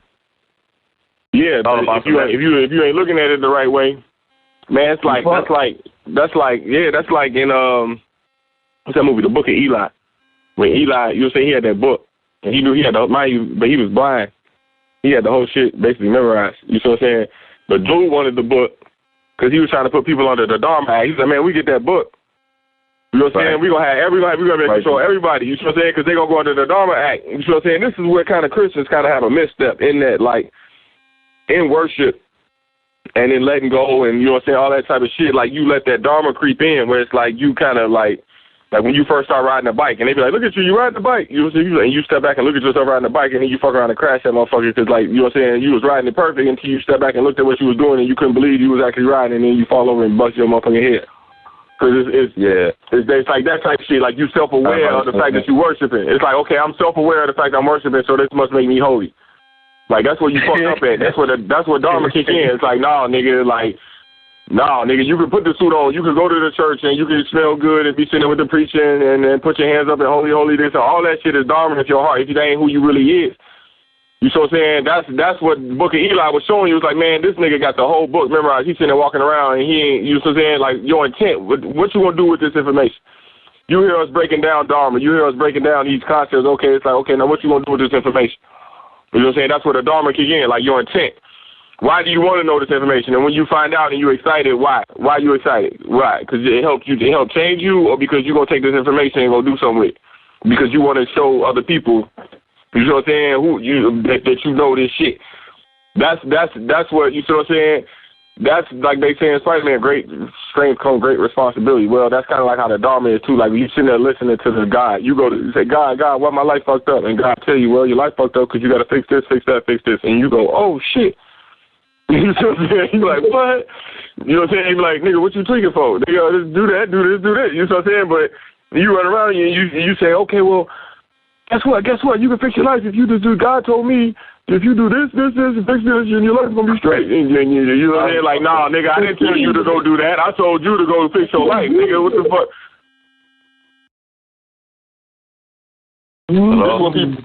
This is what people do now. They hear the information and they want to go run and be like, man, God said this and God said that and God told y'all to do this and God told... Like, nigga, I didn't tell you none of that shit to go tell them. Nigga, I told you to go clean your room. Now you want to jump on Facebook and tell everybody to clean their room. You see what I'm saying? That's Dharma. Like, God talked to me. Like, what? Yeah, God talked to me. What the fuck he tell you? He told you to clean your room. Well, why the fuck your room still look like that then? That spook shit, nigga. That's that spook shit. That's the shit the church play on. They play on that spookism shit. You see what I'm saying? That your mind ain't properly trained, it's not gonna contain the thought right. You see what I'm saying? So that's all they play on is Dharma. Let me change this we got on this motherfucker, Joe. 1, 2, 3. Oh, we only got 2 more. You got anything else you want to say? I'm gonna open up the floor for some questions. If not, unless you want to say. I want you to tell me that story. I know this can pertain to the situation and it might not, but just please tell me the Czar story and the rats. I just gotta hear it. What the hell they got to do with Dharma? It's in there to see that when you tell it to me, I couldn't get it right because when you first told me the story, I was in shock. I was in Dharma. I was like, whoa, what? But then when you told, I seen the symbology and the shit, you know. But well, yeah, that's what I got to tell you. I'm fucking with you, but. I tell it shit. Basically, you know what I'm saying? I want to hear like you told me about the land there. Come on, man, and you gotta relate it to Zar too and the nigga. So you gotta tell it in its entirety. The shit I saw, basically, I don't know, man. Like if I see an animal, like certain animals I see, you know what I'm saying? Like I see a dead animal in the street, man. It's something about me that just want to go move that motherfucker and bury it. You know what I'm saying? I don't do this all the time. You see what I'm saying? But, like, if I was dead, butt-ass naked in the street with my asshole out in the middle of the street, I would just hope that, like, motherfuckers wouldn't just drive by and leave me bogus as hell laying there like that. Like, you see what I'm saying? Like, that's kind of how when I see animals, you know what I'm saying? Like, I say not all of them, but, like, it just so happened, man, I had just left my crib. I didn't get all halfway up the block. It was a big-ass dead squirrel sitting in the middle of the street. You see what I'm saying? I know shit like that attract mice and rats and shit like that, too. So I was like, damn, man. So, like, I was in a rush, too, and I didn't want to leave it there, you know what I'm saying? So I had a plastic and paper bag, so I just put it in a bag, and I threw it in this can, you know what I'm saying? I was like, I'm going to bury it later, you know what I'm saying? And fucked around and dipped. I was in a rush, forgot all about it, you know what I'm saying? And then, like, about a day or two later, you know what I'm saying? The thought did kind of cross my mind, like, man, you know you left that motherfucking squirrel in that can, like, you need to go dispose of this shit or bury it or something. I was like, damn, like, man, I just kept blowing off, like, I'm going to do it. And then fucking around, looked up, you know what I'm saying? It was about 2-3 months later. There was snow on the ground. The ice had got froze up the ground. You couldn't shovel it because the ground was frozen. You know what I'm saying?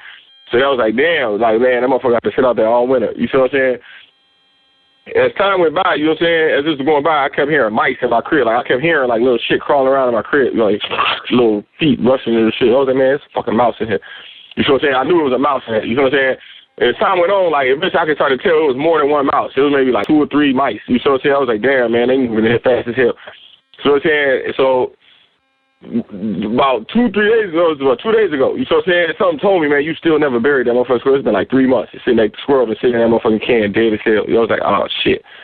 You know what I'm saying? So I went and did it. I picked up, I was like, all right, damn, I'm gonna bury it. You know what I'm saying? Didn't even think twice. Just went outside, buried it. In that same thought, you know what I'm saying? I was sitting out there praying, you know what I'm saying? This overwhelming feeling came over me. It was like, man, clean everything, throw everything out. You know what I'm saying? Throw everything out. Everything. If you don't want it, you look at it, you think twice, just throw the shit out.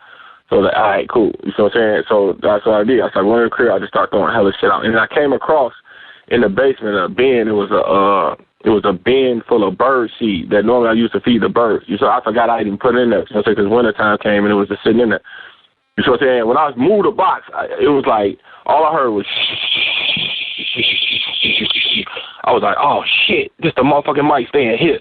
It was like they nest. You see what I'm saying? I was like, oh no. So like I was like, oh, so I picked up the box and took the box outside quick as hell and opened it up. It was like 20 motherfucking mice. You see what I'm saying? In there. But before I could even get it in there, like a bunch of them had jumped out and scattered in the crib. You see what I'm saying? Like as I was moving the box, like I had seen it was about 20 of them motherfuckers that jumped out and scattered in my house.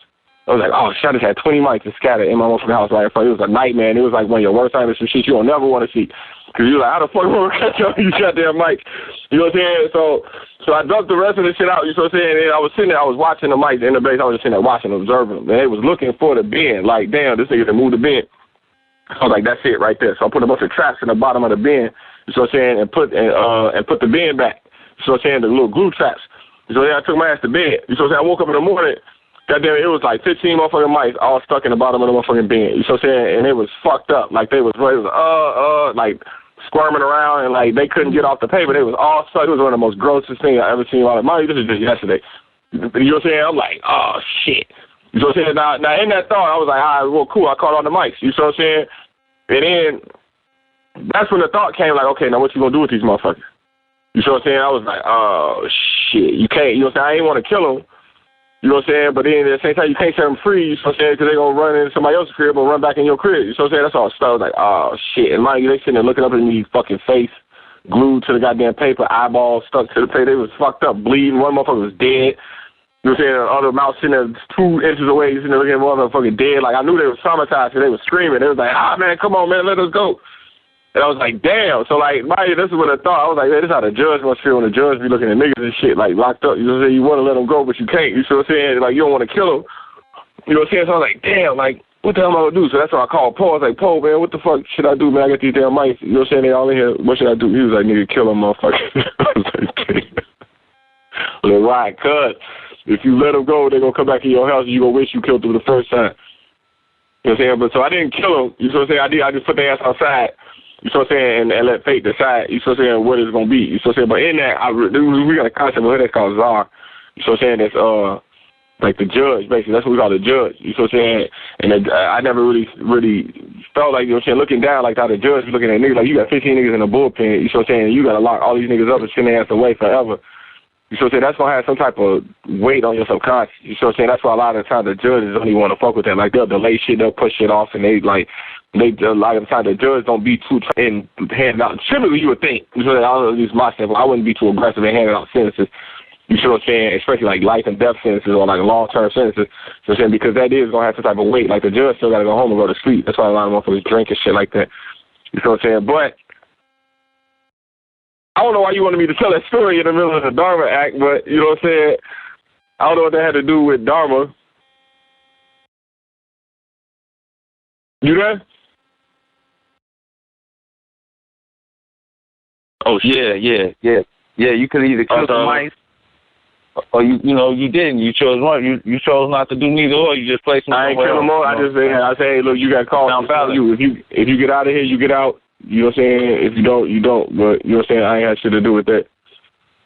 Right, and on top of that, that's how the judge be looking at niggas. It was just a scene. First, I was laughing because it was funny. It was like, wow, the Dharma, but I seen that the message in it. As you were telling me the story, you know, it was judge and jury. I actually seen how the judge would look at a nigga. Like, I don't want to kill you, but I can't let your ass go because you're going to come back in my crib. So It is like when you, man. Now you get trapped. The drugs out to the trap house. And the fucking white pieces of paper, the blue paper. Go ahead. Yeah, well, that's the thing about lessons is that you say, wow, like when that's the thing about lessons is that when you learn a lesson, you go, wow, like you know what I'm saying, like when you take that away, you really, really learn the lesson. You know what I'm saying? Like, man, that's a lot of times, like I get into it with kids. Sometimes I even get into it with my wifey. You know what I'm saying? Or like when you feel like people when you got to repeat the same shit over and over again. You know what I'm saying? Like. The shit that irritate me is that knowing that, like, okay, if you don't learn this lesson today, I don't have to keep repeating this shit to you over and over again. You see what I'm saying? Like, that's like a huge pet peeve for me, is that they re-explain the same shit over and over again because you're not learning the lesson. You see what I'm saying? And, like, that's why I try to explain shit in a way almost where it's like you want to give somebody Dharma, but then at the same time you want them to pay attention. You see what I'm saying? And, like, when you explain it to the people, it's like, especially dealing with kids, like they be so defensive that they not paying attention to what the fuck you saying. What you say? Don't nobody really look for that. You know, when motherfuckers talking and building or trying to talk to somebody, they looking for the Dharma. They'll be satisfied with just that. But you'll be like, damn, right, and they be satisfied. Not each of they talking to respond. They not talking to listen. They talking to respond. Exactly, especially when both of them do this to each other. So it's really like you sitting here, I'm sitting here.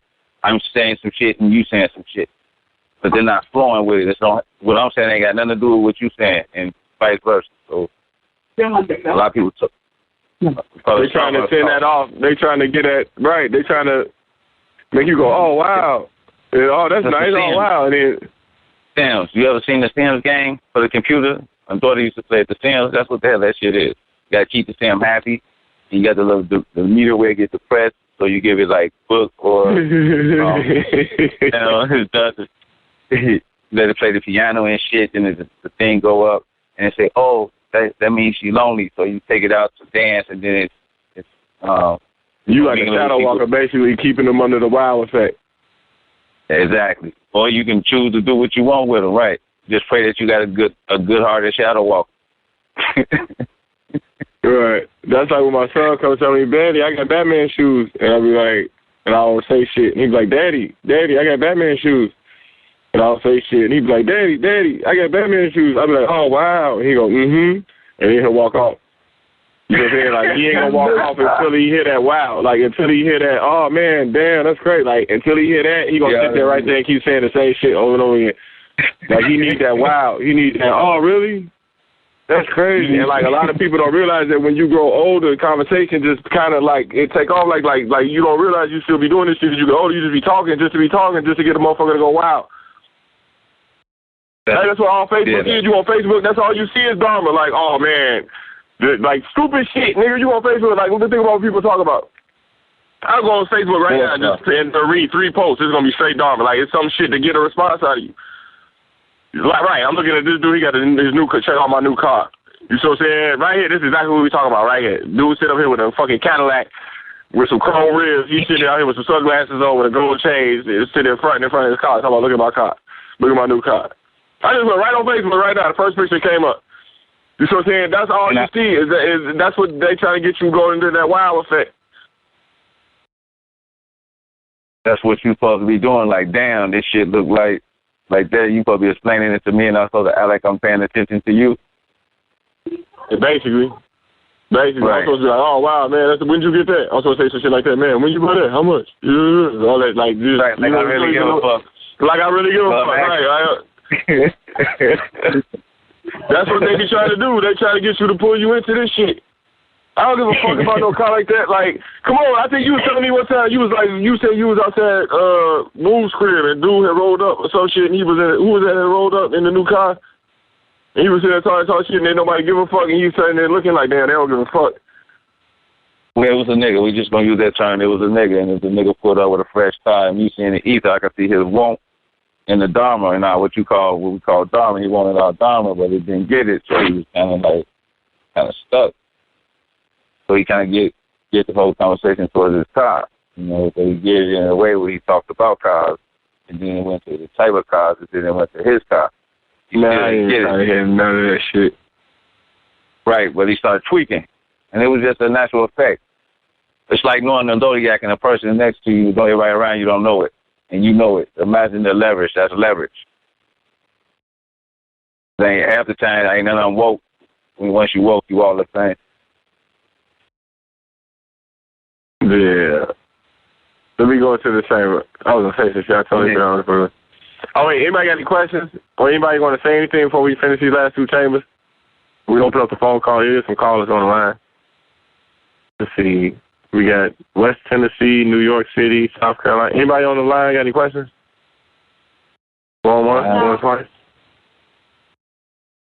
What you say? Nope. No? Nothing? Okay. Keep it moving. All right. We got chamber 3.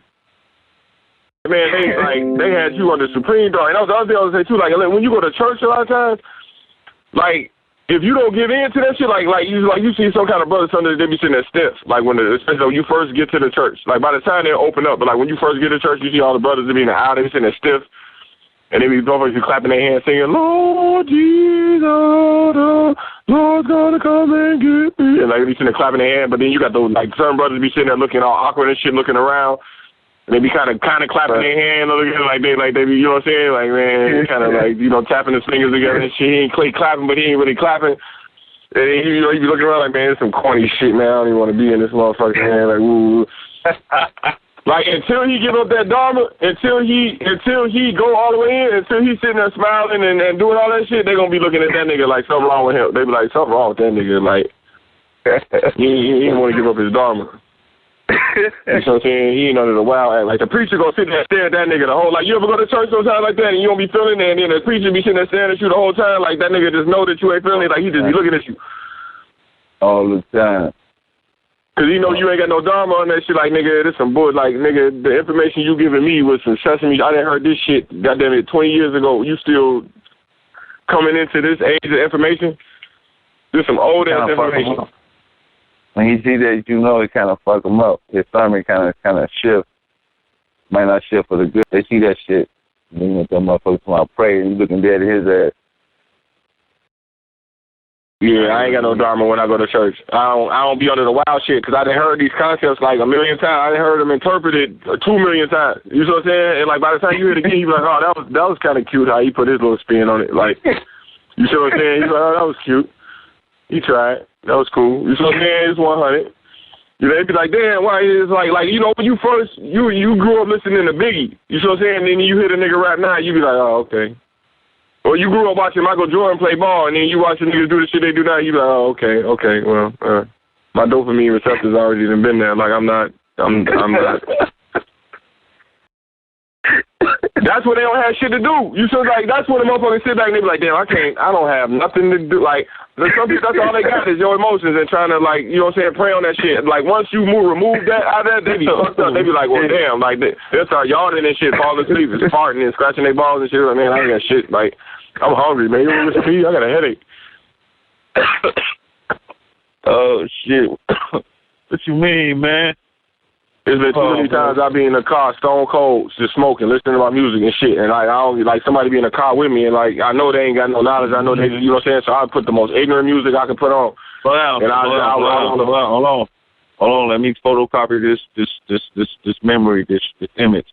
All right. So you say you sit in the car, right, and you know that they have no knowledge and no what?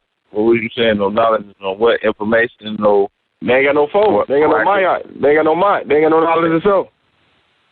So what does that mean to you when they ain't got no knowledge yourself? Why do you? That mean I'm about to run all type of experimentation programs on this. I'm about to run every goddamn program possible. Like I will look at him like how the real look at a motherfucker. Like I'm about to run every program I possibly can. When your birthday? That's the first question I'm asking. Real?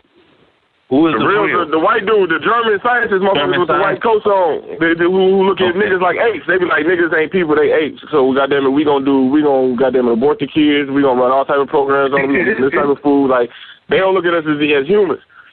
You feel what I'm saying? So like if I look at people who don't have no knowledge. Like if you ain't got no knowledge, that's how I'm gonna look at you like that, like an animal. Like okay, I can run tests on your ass. Like you ain't got no knowledge.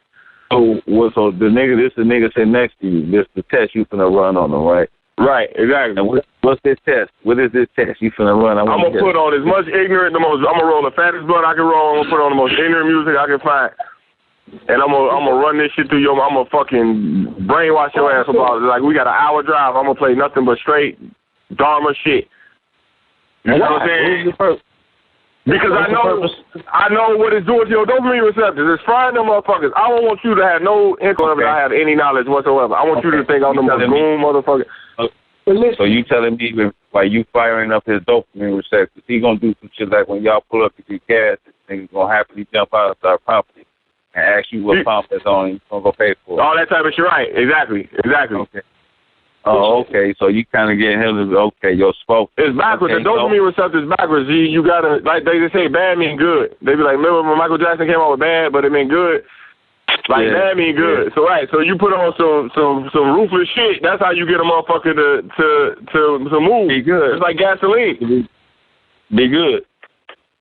Basically. So what is this? You Dharma and a nigga like that, you can't put on like you can't put on no goddamn Teddy Pendergrass or some motherfucking Barry White or some shit like that. Like you gotta put on some like you can't even put on Ice Cube and NWA no more. That shit don't even set off Dharma no more. Like you gotta put on some crazy shit, Joe. Like the shit niggas be saying like it just got made yesterday. It always gotta be that just got made yesterday shit. You can Dharma the shit out of. Right, because about 2 weeks later, it ain't even crazy no more. Man, they have a song about fuck a bitch, kill a bitch, fuck a bitch, rape a bitch, kill a bitch, and like they be like, damn, it's gonna be hot for about a week, and then after a week, they be like, oh yeah, it's that fuck a bitch, rape a bitch shit, yeah, like it don't even. You sure there ain't no Dharma? Like Dharma don't even last. Like that's the other shit too, man. Like they say, like on YouTube now, they didn't cut the damn what they call it, your attention span. The attention span is goddamn at 5 seconds now. Thanks to that YouTube shit. Like, cause if you can't set off no Dharma in 5 seconds. On YouTube, they're gonna skip right past it. They're gonna skip right past your shit. So that just brought the attention. Like they say, a goldfish attention span 8 seconds. 8 seconds. They say a human attention span right now 7 seconds, but they bringing it down to 5 thanks to YouTube. You know what I'm saying? So like that done changed media, and that done changed media as a whole. Like even niggas that make media now, they like, okay, if we don't put no crazy shit within the first 5 seconds of this shit once it come on the screen, they gonna skip past it. You see what I'm saying? So now all media is being made now with some crazy shit happening within the first 5 seconds.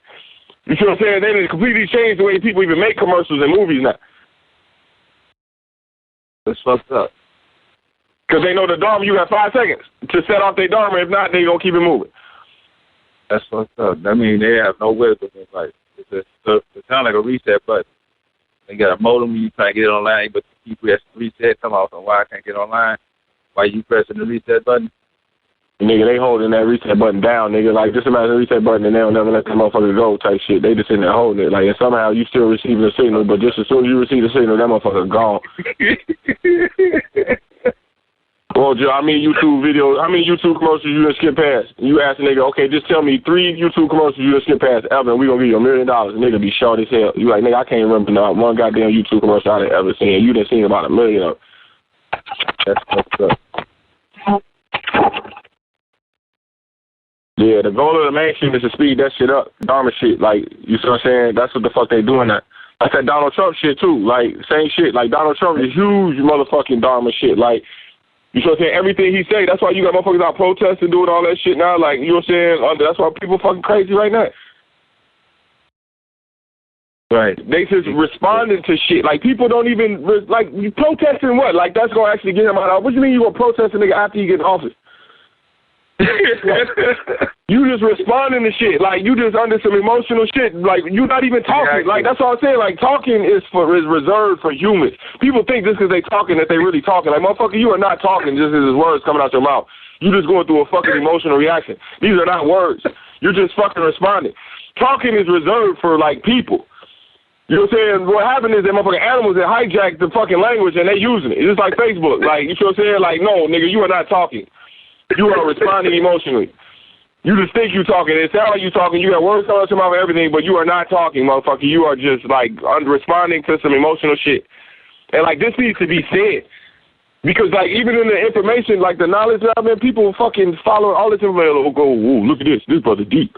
You know how to say this. This brother deep, man. He told me this. Like, nigga, it's all Dharma, nigga. It's not even fucking, you're just fucking going through the motions.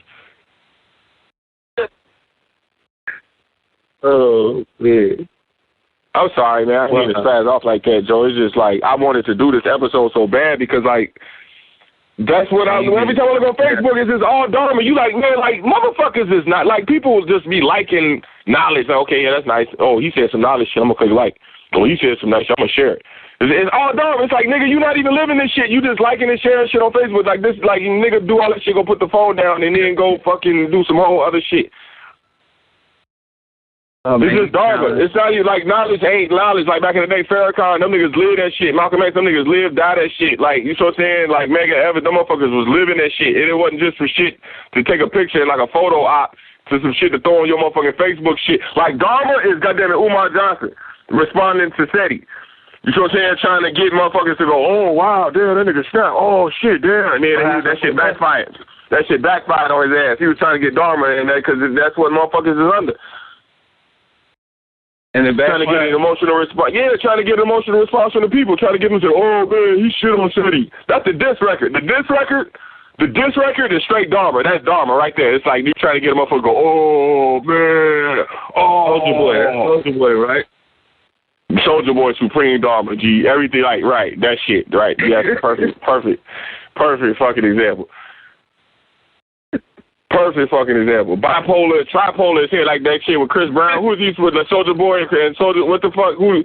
Soldier Boy and Chris Brown supposed to fight each other some shit?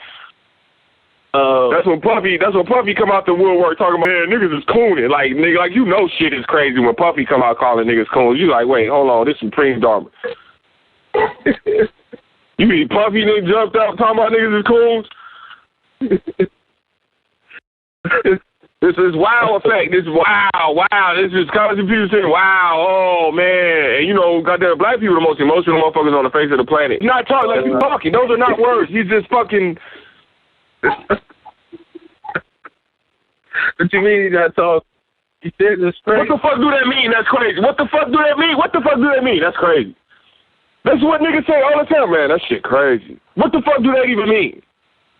I mean that's wow for now. I mean, or that's it's all I can say is something to be looked into, but they don't do that. So, man, why the fuck you couldn't come up with something else to say? That's the best shit you can come up with. Yeah, I mean that is from next point of view. Yeah, I mean that is. Why am I forcing you to say that this is crazy? Why am I telling you this core story in order to force you to tell me that it's crazy? Why? What the fuck? Why do you see what I'm saying? Like, this is the man. They got motherfuckers under the spell. There's supposed to be some dialogue behind that, then. So what?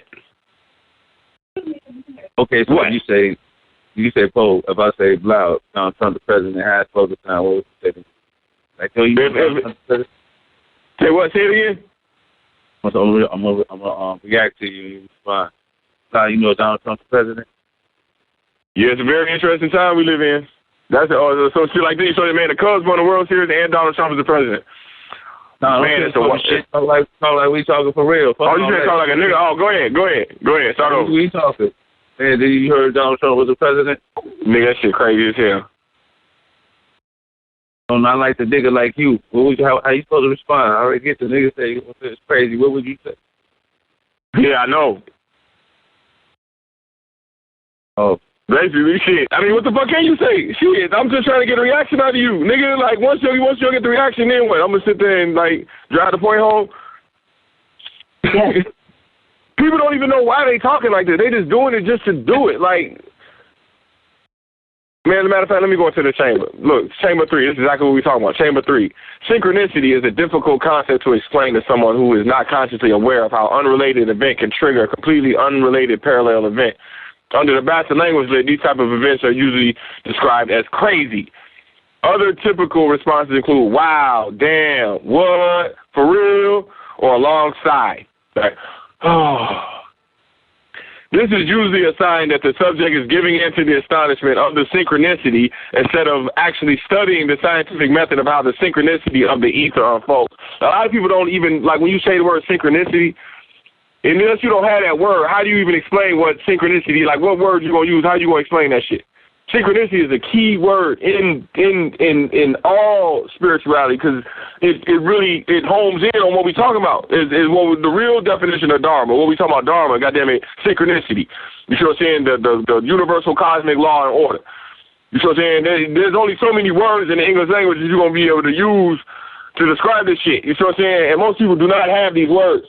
So you show, and it's gonna come out. Say what? It sound fucked up. It sound fucked up by saying just so happen. I see synchronicity in the whole pattern. They be like, just so happen. I be like, wow. They don't even see. Like you could have pulled off with the chick. Synchronicity is she was at the right time at the right spot for her to come out to think that was your chicken and your food. You could have pulled off. You would have said the synchronicity of the event led me to a ghetto blessing with some wings. Just so happened, a person unconscious of it would have just said, just so happened. He gave us the wrong people, the wrong food. They never put the synchronicity of you coming out the house, counting the 10 before you leave the house. How you explain synchronicity if you don't know what it is? Synchronicity is not an easy word to, you know what I'm saying? Like, you can say the word synchronicity to somebody and they going to instantly know. They going to be like, damn, how the fuck? Like, I've done this multiple times. Like, people be like, especially like you go to jail and you hear niggas be saying, man, it's so crazy because I just got done telling the motherfucker that this was about to happen. No. You know what I'm saying? And people tell stories who can't, you know what I'm saying, who don't understand synchronicity. It's almost like gripping. It's like you used to fuck my nerves up. You can only listen. It's another person's life from a perspective that they don't see. So how can your eyes be open more so in somebody else's life than the one that's living? That's crazy, ain't it? Well, that's the best we come up with because it's like the way that the shit is now. Like they come up with mumble rap. You see what I'm saying? Like they try to take words down. Like I say, you got 5 seconds to impress me. You see what I'm saying? With goddamn it, 15 words. You see what I'm saying? They dumbing us down not only with words but also the timing. You see what I'm saying? So like that's why like social media is really hijacking a very important part of the brain. You feel if you don't use social media properly, it will literally hijack a very important part of your dopamine receptors. You know what I'm saying? It can become addictive, just like drugs, you know what I'm saying? Just like sex. You know what I'm saying? These things become very addictive when you approach it from a childlike mind, in that you're looking for Dharma, you're looking for the wow effect, you're looking for astonishment. We tell you don't give in to the astonishment. We tell you pay attention to detail. You know what I'm saying? The more you pay attention to detail, the better the story going to be, the better your analysis is going to be. You know what I'm saying? It's very rare you even hear two people tell you this. Like when you go to church, they want you to give in to the astonishment. You see what I'm saying? They want you to let go. They want you to, like they say, just let go and let faith and just believe. And like, you know what I'm saying? That's all, you know what I'm saying? Giving into the state. Take a deep breath and just jump off the bridge. Just let go. No, we want you to, don't do that shit, nigga. Make sure you know what I'm saying? Why don't you get a fucking tape measure and measure how far down you finna fall before you jump off this motherfucking bridge? Because if it's too far, you going to bust your motherfucking head.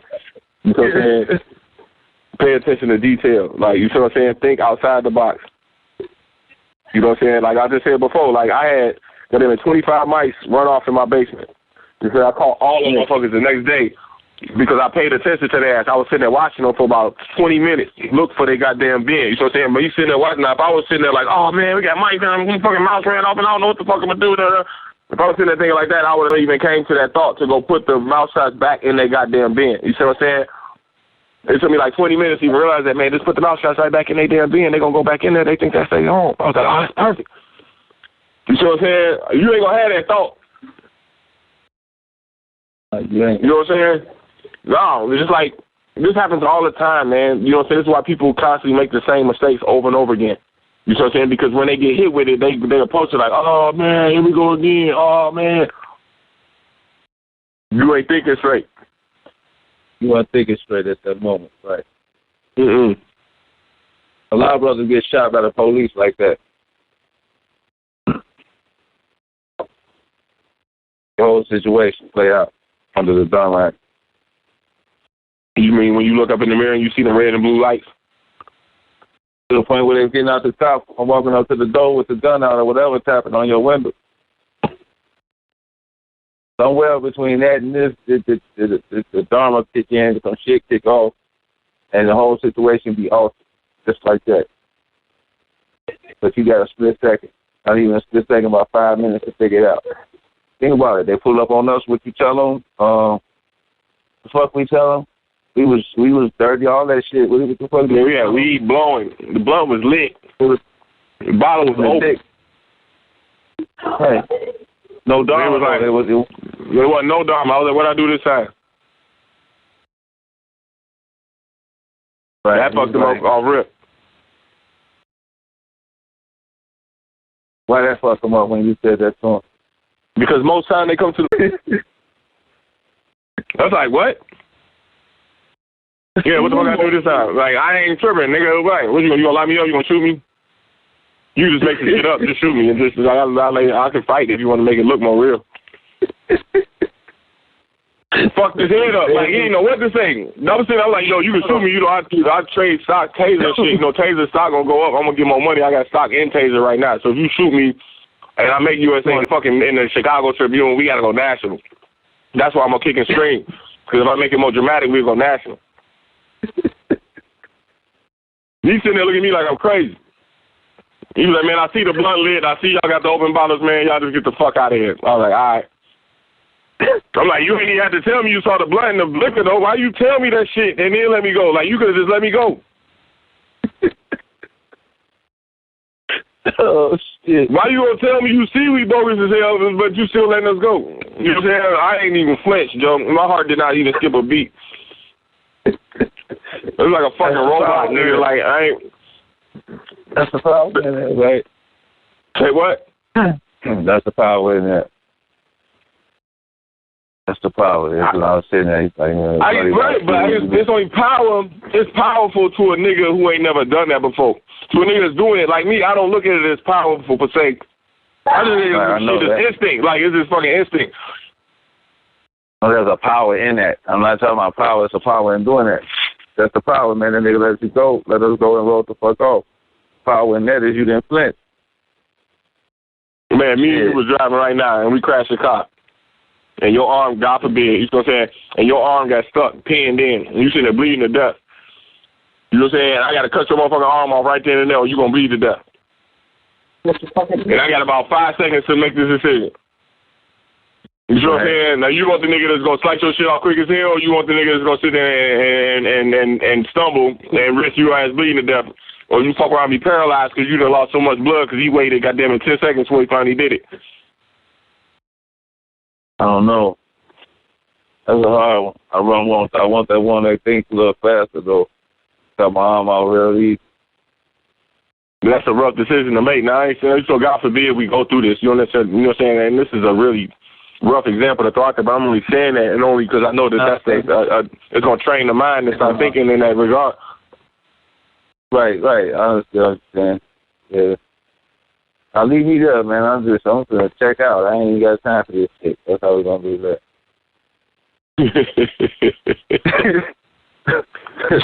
Hold on, man. Just tell my arm off. You say, fucking, nah, you walk around one arm, nigga. Just let me go. Yeah, nigga, I'm a dab. You keep on going, so I'm just my time to check out. Damn, you say how you gonna hold your drink when you at the club? You only got one arm. You can't hold the drink in the square with the motherfucking. Yeah, niggas already miserable with one arm. How more miserable can life get? For motherfuckers, your hell dog, motherfuckers be out here fucked up. They trying to get some sympathy from a queen with one arm. You show. You got close to real good Dharma, yo. About some 32s, some 63s. You want to do something? Nah. Let me go. I'm going to curl over like I'm in the bed. You know what I'm saying? Like, I got to cut your arm off. Nah. Let me curl over. I'm just you stay like me a square. You keep it moving. I see you in the next fight. I see you in 30 years, about 20 years from now. Like, you be checking out, I'll be coming in. That's how it looks. Damn, you did the A-Rap link. Like, fuck it, I died over good cause. I'm going to heaven. Yeah. You be checking out, I'll be coming back in. I'll see you on the way out. That's what I'm going to tell you. I'll see you on the way out. You won't know what that Bob means. Marley act. They want to call Bob Marley. Told he's like, nah, nigga, fuck that. I'm about to die. Fuck that. I'd rather die. Shit crazy. Yeah, let me go to the last chamber. Go Chamber ahead. 4. Last chamber. CCDD, which is chaos, confusion, desperation, and distraction. Okay. CCDD is the ether that cannot be properly described under the bastard language lit. On a practical scale, CCDD can be thought of as the big bowl of nothing. As the ether begins to pop lock into a physical plane, it can be somewhat unpredictable because it's chaotic in nature. Although seemingly chaotic pattern may be difficult to determine, it is still better to have this precise understanding of patterns instead of chaotic energy that cannot be explained or described on a practical level. I can't even believe that this shit is in here. Man, I want to break that down real quick because I don't know if a lot of people really understand what the hell I just said. But I do want to say that, like, this is very key in dealing with the whole lit in general. Like, a lot of people would hear this information, they'd be like, okay, well, like I just had this conversation the other day with a friend of mine. He was like, well, everybody got their own philosophy on shit, how they think life works. You see what I'm saying? But that don't necessarily mean that your shit is right and my shit is wrong.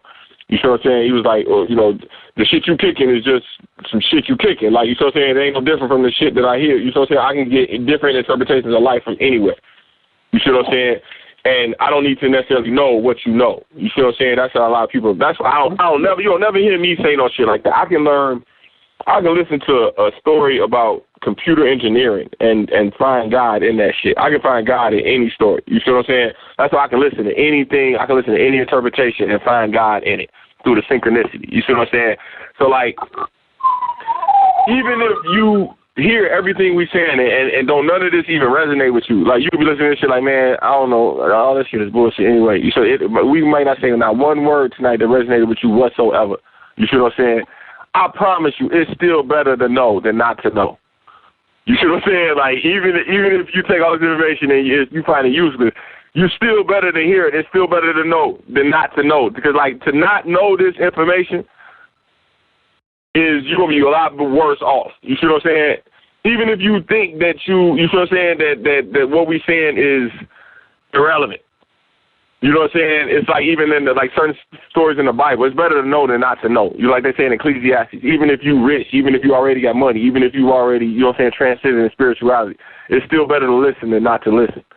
You see what I'm saying? Because it ain't going to do nothing but help you. You see what I'm saying? It's like adding just another diamond onto a diamond-encrusted plate. You see what I'm saying? It can't hurt to throw another diamond on there. You know what I'm saying? That's basically what this is saying, is that, like, chaos is unpredictable. So there's no patterns to chaos. You see what I'm saying? So even though what we're trying to do, we just trying to give you a pattern to look at. Like, we're not going to tell you the distinct details of how the chaos going to hit you. We don't know that. You see what I'm saying? But we can just tell you how the pattern going to look. Like, okay, it's going to kind of look like this. It's going to happen like this. It's going to happen like that. This is how people kind of typically think. You see what I'm saying? But it's still going to be concrete when it hits you. You know what I'm saying? Basically, that's what this jewel is saying. You see what I'm saying? Like, we're not going to tell you exactly what the chaos is, but we're going to tell you kind of what it looked like and how to be aware of it. You know what I'm saying? It's still up to you to perceive it when it happens. Oh, you want to say anything? On that? Well, what you're saying is, like, I'm talking to a mother. He was with his buddy. He sit in the front seat. I was telling him about some shit that was going to happen. Said to him, like, I know y'all might laugh as y'all pull off or talk this and say that, but when that's all said and done, still pay attention to what I told you. Hold on, I can't hear you. You gotta speak. Can you speak up a little? No. Well, I told him something. I said, when I'm done, I know y'all might laugh and ride off and say some of the crazy shit, but I told him when you're done doing that, still remember what I told you. And it kind of fucked him up. Oh, serious.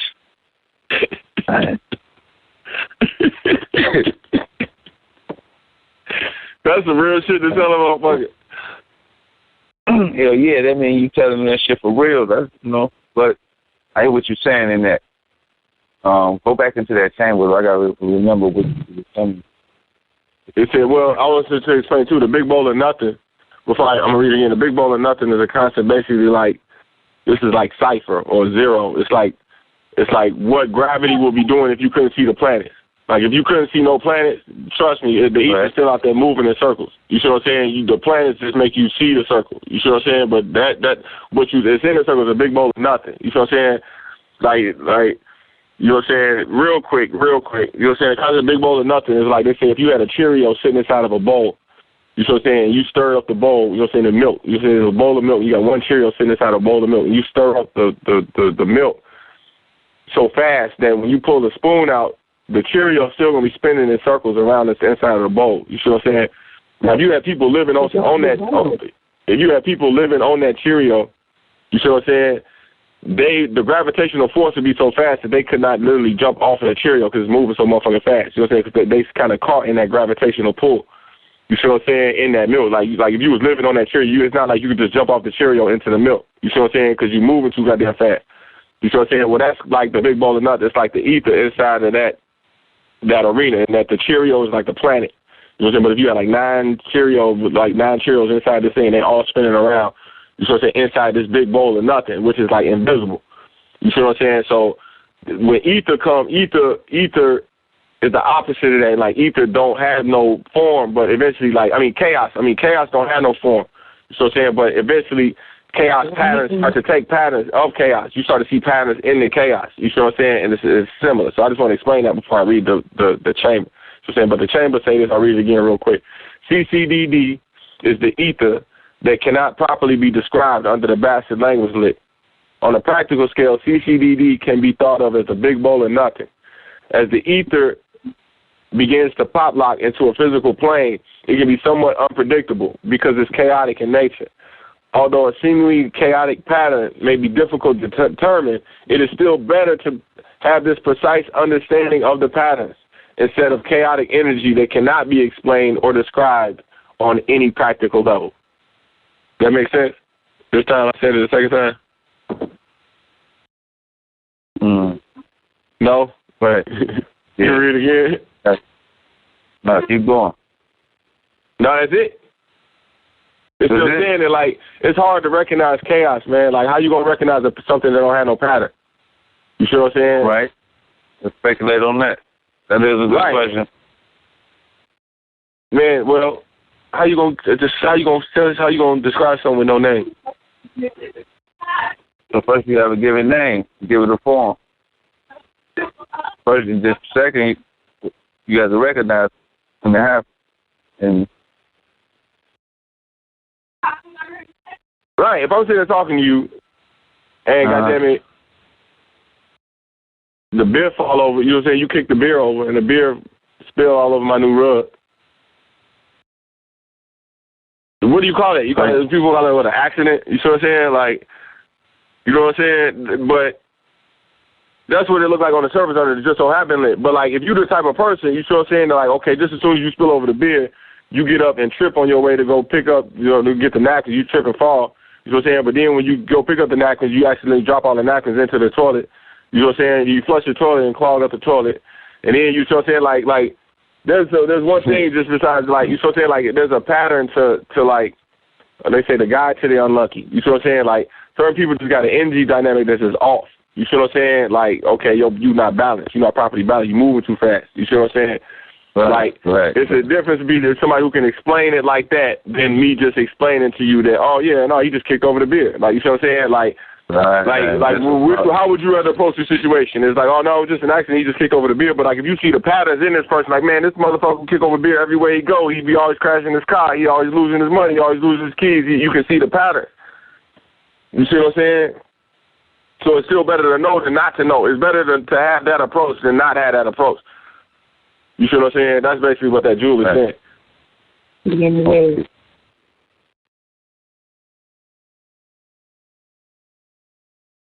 Same thing. We got let me see. Yeah, we did kind of go a little extra.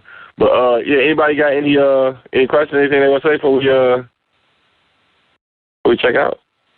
Why is it always silent every time we do these shows? Motherfuckers be silent at the end every episode. I don't know. Peace, man. Peace, man. That was a nice bill, bro. Peace. His son, man. I called Saturday morning. Appreciate your call, fam. Appreciate it.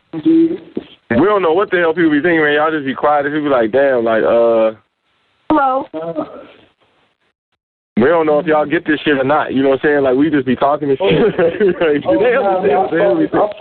follow you quite well, bro. I ain't had no discretions or nothing like that, bro. Okay, for sure. Appreciate the feedback. We just looking forward to it. We appreciate it. You anything you want to add on before we for the actionism? Yeah. What was the last words of that the literature you was reading? Oh, the last. Okay, no, it said although a seemingly chaotic pattern may be difficult to determine, it is still better to have this precise understanding of patterns instead of chaotic energy that cannot be explained or described on a practical level. Also, that's very, very important that we do recognize chaotic patterns, and if not in ourselves at that time, we recognize them in someone else or in the story they tell, most likely, and become used to recognize them before you even think to say anything to them. As a matter of fact, you're going to find yourself extending a lot of energy just not saying nothing. It's an infinite pattern of learning how chaotic shit happens. And then the frustration to listen to this shit, and as the teller telling the story, they're telling it in a just so happen manner. And you're seeing it in the spiritual synchronicity. And it's like, how is you not seeing this and what you tell me? You see how at that moment they're disconnected from their self. It's almost like you see the blindfold. You see the weaponry that we call Orion weaponry, heavy weapons. People that's in power ain't that goddamn smart. So we all know they had to have some help in doing the shit they do. Because if you stand next to these motherfuckers, they're just as dumb as hell. So how the hell is they moving like, you know what I'm saying? There's got to be some alien shit going on here. E.T. Let's give you 100. So that's an example of what they're using. You telling me a story. Okay, I'm going to give you this same example. The boy with the knife, walking out the house. Nigga try to sell him the knife. Tell him no, the nigga give him the knife. Keep walking, get to the way he's going to get into a fight. He's down there pull a knife where he probably didn't, stab it through. So I say all that and fast forward just to say this. While he's telling me that story from a sleep standpoint, also dangerous, I'm highly woke as an observer looking at his life through his eyes. So I'm seeing more shit than he can. So I asked him at that moment, what was your intentions when you walked out? He said, let's go have some fun. I said, when the guy sold you the knife, asked you to buy the knife, you told me you want to buy it. Why didn't you question the fact that he gave it to you anyway? That's where he got stuck at. And see, we can end the movie right there, right? It's just, never asked that fucking question. You know what I'm saying? So now, you didn't even think that question. That's the problem. But I'm woke. This is what we're talking about. No Dharma. We don't give in to the astonishment. That we live this what we talk. And it's been spoken, it's been observed many, many times before you even come out of our mouths. But the fact that he couldn't see that, it's a problem. That's dangerous. You just face to face with an entity. Obviously there wasn't that motherfucker right there. He was a night walker. He's been taken over the dopamine. He's been life, external forces has, disrupted his energy field. So they kind of got one foot in, one foot out. And when you face to face with shit like that and don't know it, it's very dangerous. Because now you got two knives. Or some shit where he's trying to sell it to you, you refuse it, he give it to you. So who was that gave it to me? Was it the same guy that was selling it? You know what I'm saying? You're going to see these entities switching in and out of existence. Mm-hmm. He giving in to the fact that dude gave him the knife when he said that's the Dharma effect. The Shadow Walker used the Dharma effect and said, okay, I'm going to just give them to you, $2 grand on knife. Yeah, he's like, wow, that's a nice knife, man. Thanks, man. It's a nice knife. Damn, he just gave it to me. Damn. But he can see the intent. The intent of where the fuck you trying to give me those knives. Stab a motherfucker. Nigga, go stab somebody. Basically, that's what you're telling them. Go stab somebody. Well, where you finna go, you finna need them. Because when he was going to go, he got into an altercation. So when he got there to where he had to pull out the knife. So imagine the setup. The synchronicity of bullshit. That's why you got to know the synchronicity of chaos. So why he's telling me the story, I'm learning. I'm not even really learning. I'm observing. I'm really interested. It's like a movie to me. Because I like the real shit. Y'all say HD and watch the premeditated TV. I listen to niggas' life and watch TV and clear it. Like right time. I got a fucking live. All my shit is live. Yeah, Facebook Live, nigga, is live for real live. Nigga, like, motherfucking live. Yeah, live HD ain't even got shit on live time. You standing in front of motherfuckers' lives. Like, you sitting right there, front screen, watching the movie with them. Like, so you ain't gonna say, ask this nigga why he give you the knives. No, man, I don't know why. They eating popcorn and shit. Yeah. But it's just that it's very important to know. Don't be reactive, be proactive. If you reactive, you're going to find yourself in a rat trap, stuck to that glue, like those rats, or a.k.a. niggas, begging for freedom. Your father get child out the fire and look at you and like, I'm going to just put your ass in the field and let you lay there. You'll figure it out. You don't want to be in that situation, laying in that field on that glue trap, waiting on God to figure out how he's going to let you lay there. You try and do that, because then you get out, when you get free, just like a nigga get out of jail, I'm going to do right. He loses his whole goddamn concept of right, because what he did, he got off his old man lick, he got off the one, lost his shine, so the external forces took him back in. Meaning is, nigga all know if we had one cigarette in a joint, we going to make that bitch last for 3 days, so you got a whole pack, so how the fuck is you spending money on a pack of thick, and that pack should last you a week? To have it. You had beautiful, telling a fresh fucking air, walking around the block was beautiful. Now you got it, you don't even do it. That's that shit. That shit. External forces turning them out. I forget why he was happy. So let me tell you, before we go, I'm gonna tell you this last thing. It's like this. A nigga said I was happier in jail. Then I'm free, but I'm free. I should be happier. You know what I'm saying? How does it describe? Right. It's like Obama tried to pardon a lot of them people, and they ain't even want to leave jail. They was happier in jail, just as right. Bro, yeah. But they're free, and they're miserable free.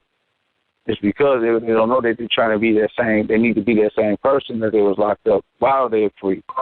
And imagine that. You got access to anything now. But they don't know. The brothers don't know this. The sisters don't know this. That the serenity of the force, because it was forced serenity. You can't figure out. Damn, you said forced serenity. Damn, I never heard that word before. That's a new concept. Yes, the shit is forced serenity. And now you got will serenity, which is freedom, but you ain't got enough willpower to give yourself serenity. It got to be forced.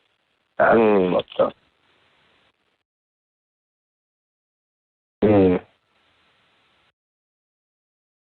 Yeah, I was gonna.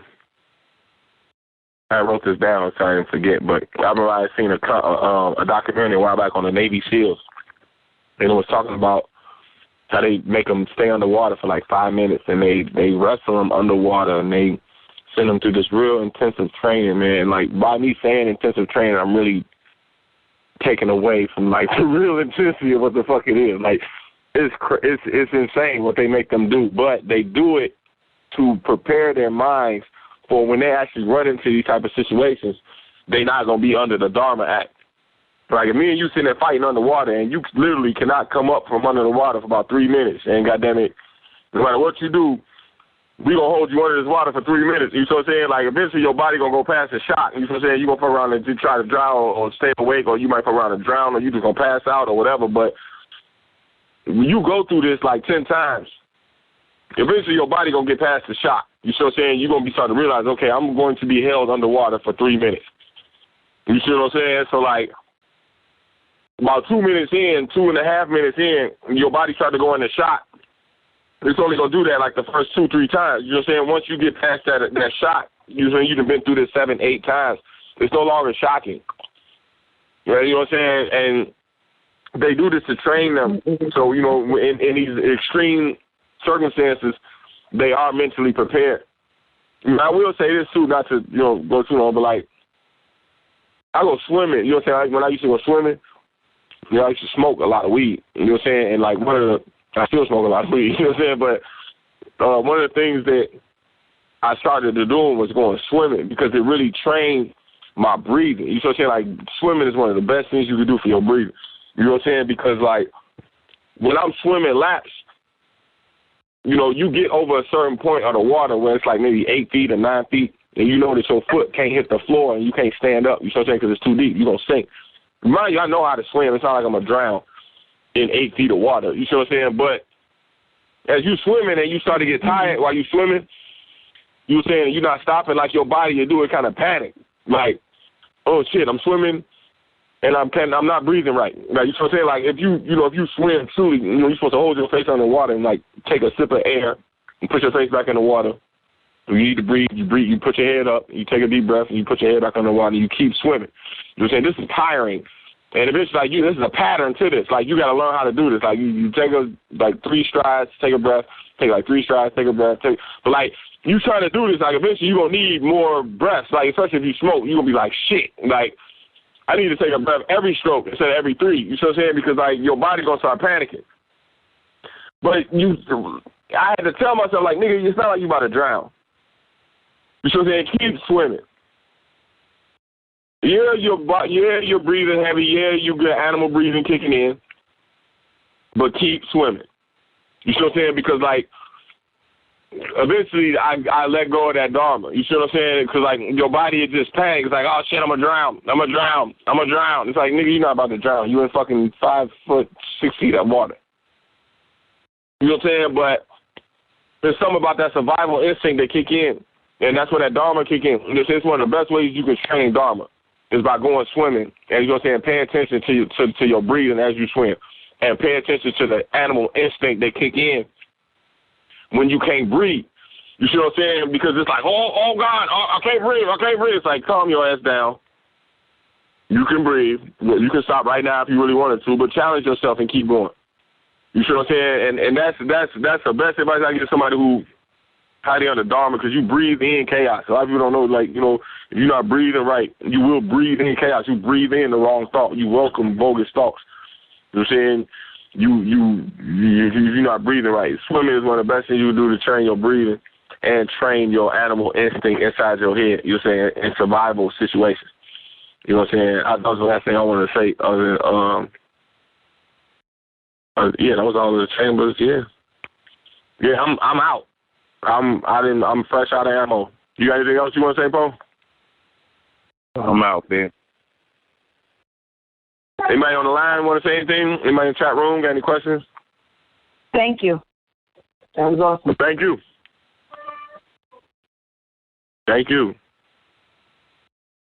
Anybody else going once?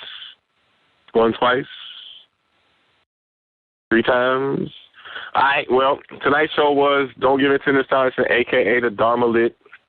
Make sure you sign up for hoodx.com. You read the entire Hoodx Lit, brought to you by Godspeed Science. You also go to godspeed.ning.com and find the same lit on there under the name Godspeed Science. Make sure you like Hoodx on Facebook. Make sure you like Godspeed on Facebook. We do these shows more often than not.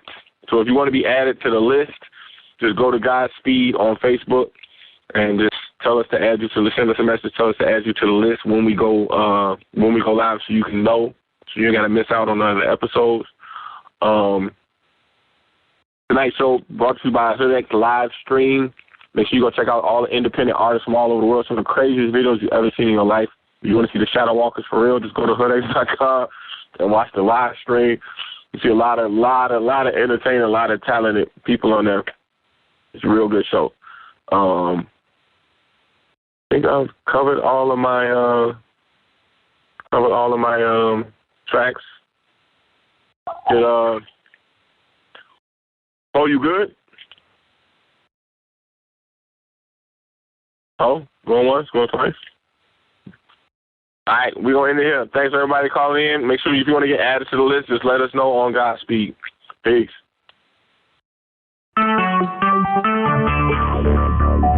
Talk shoes.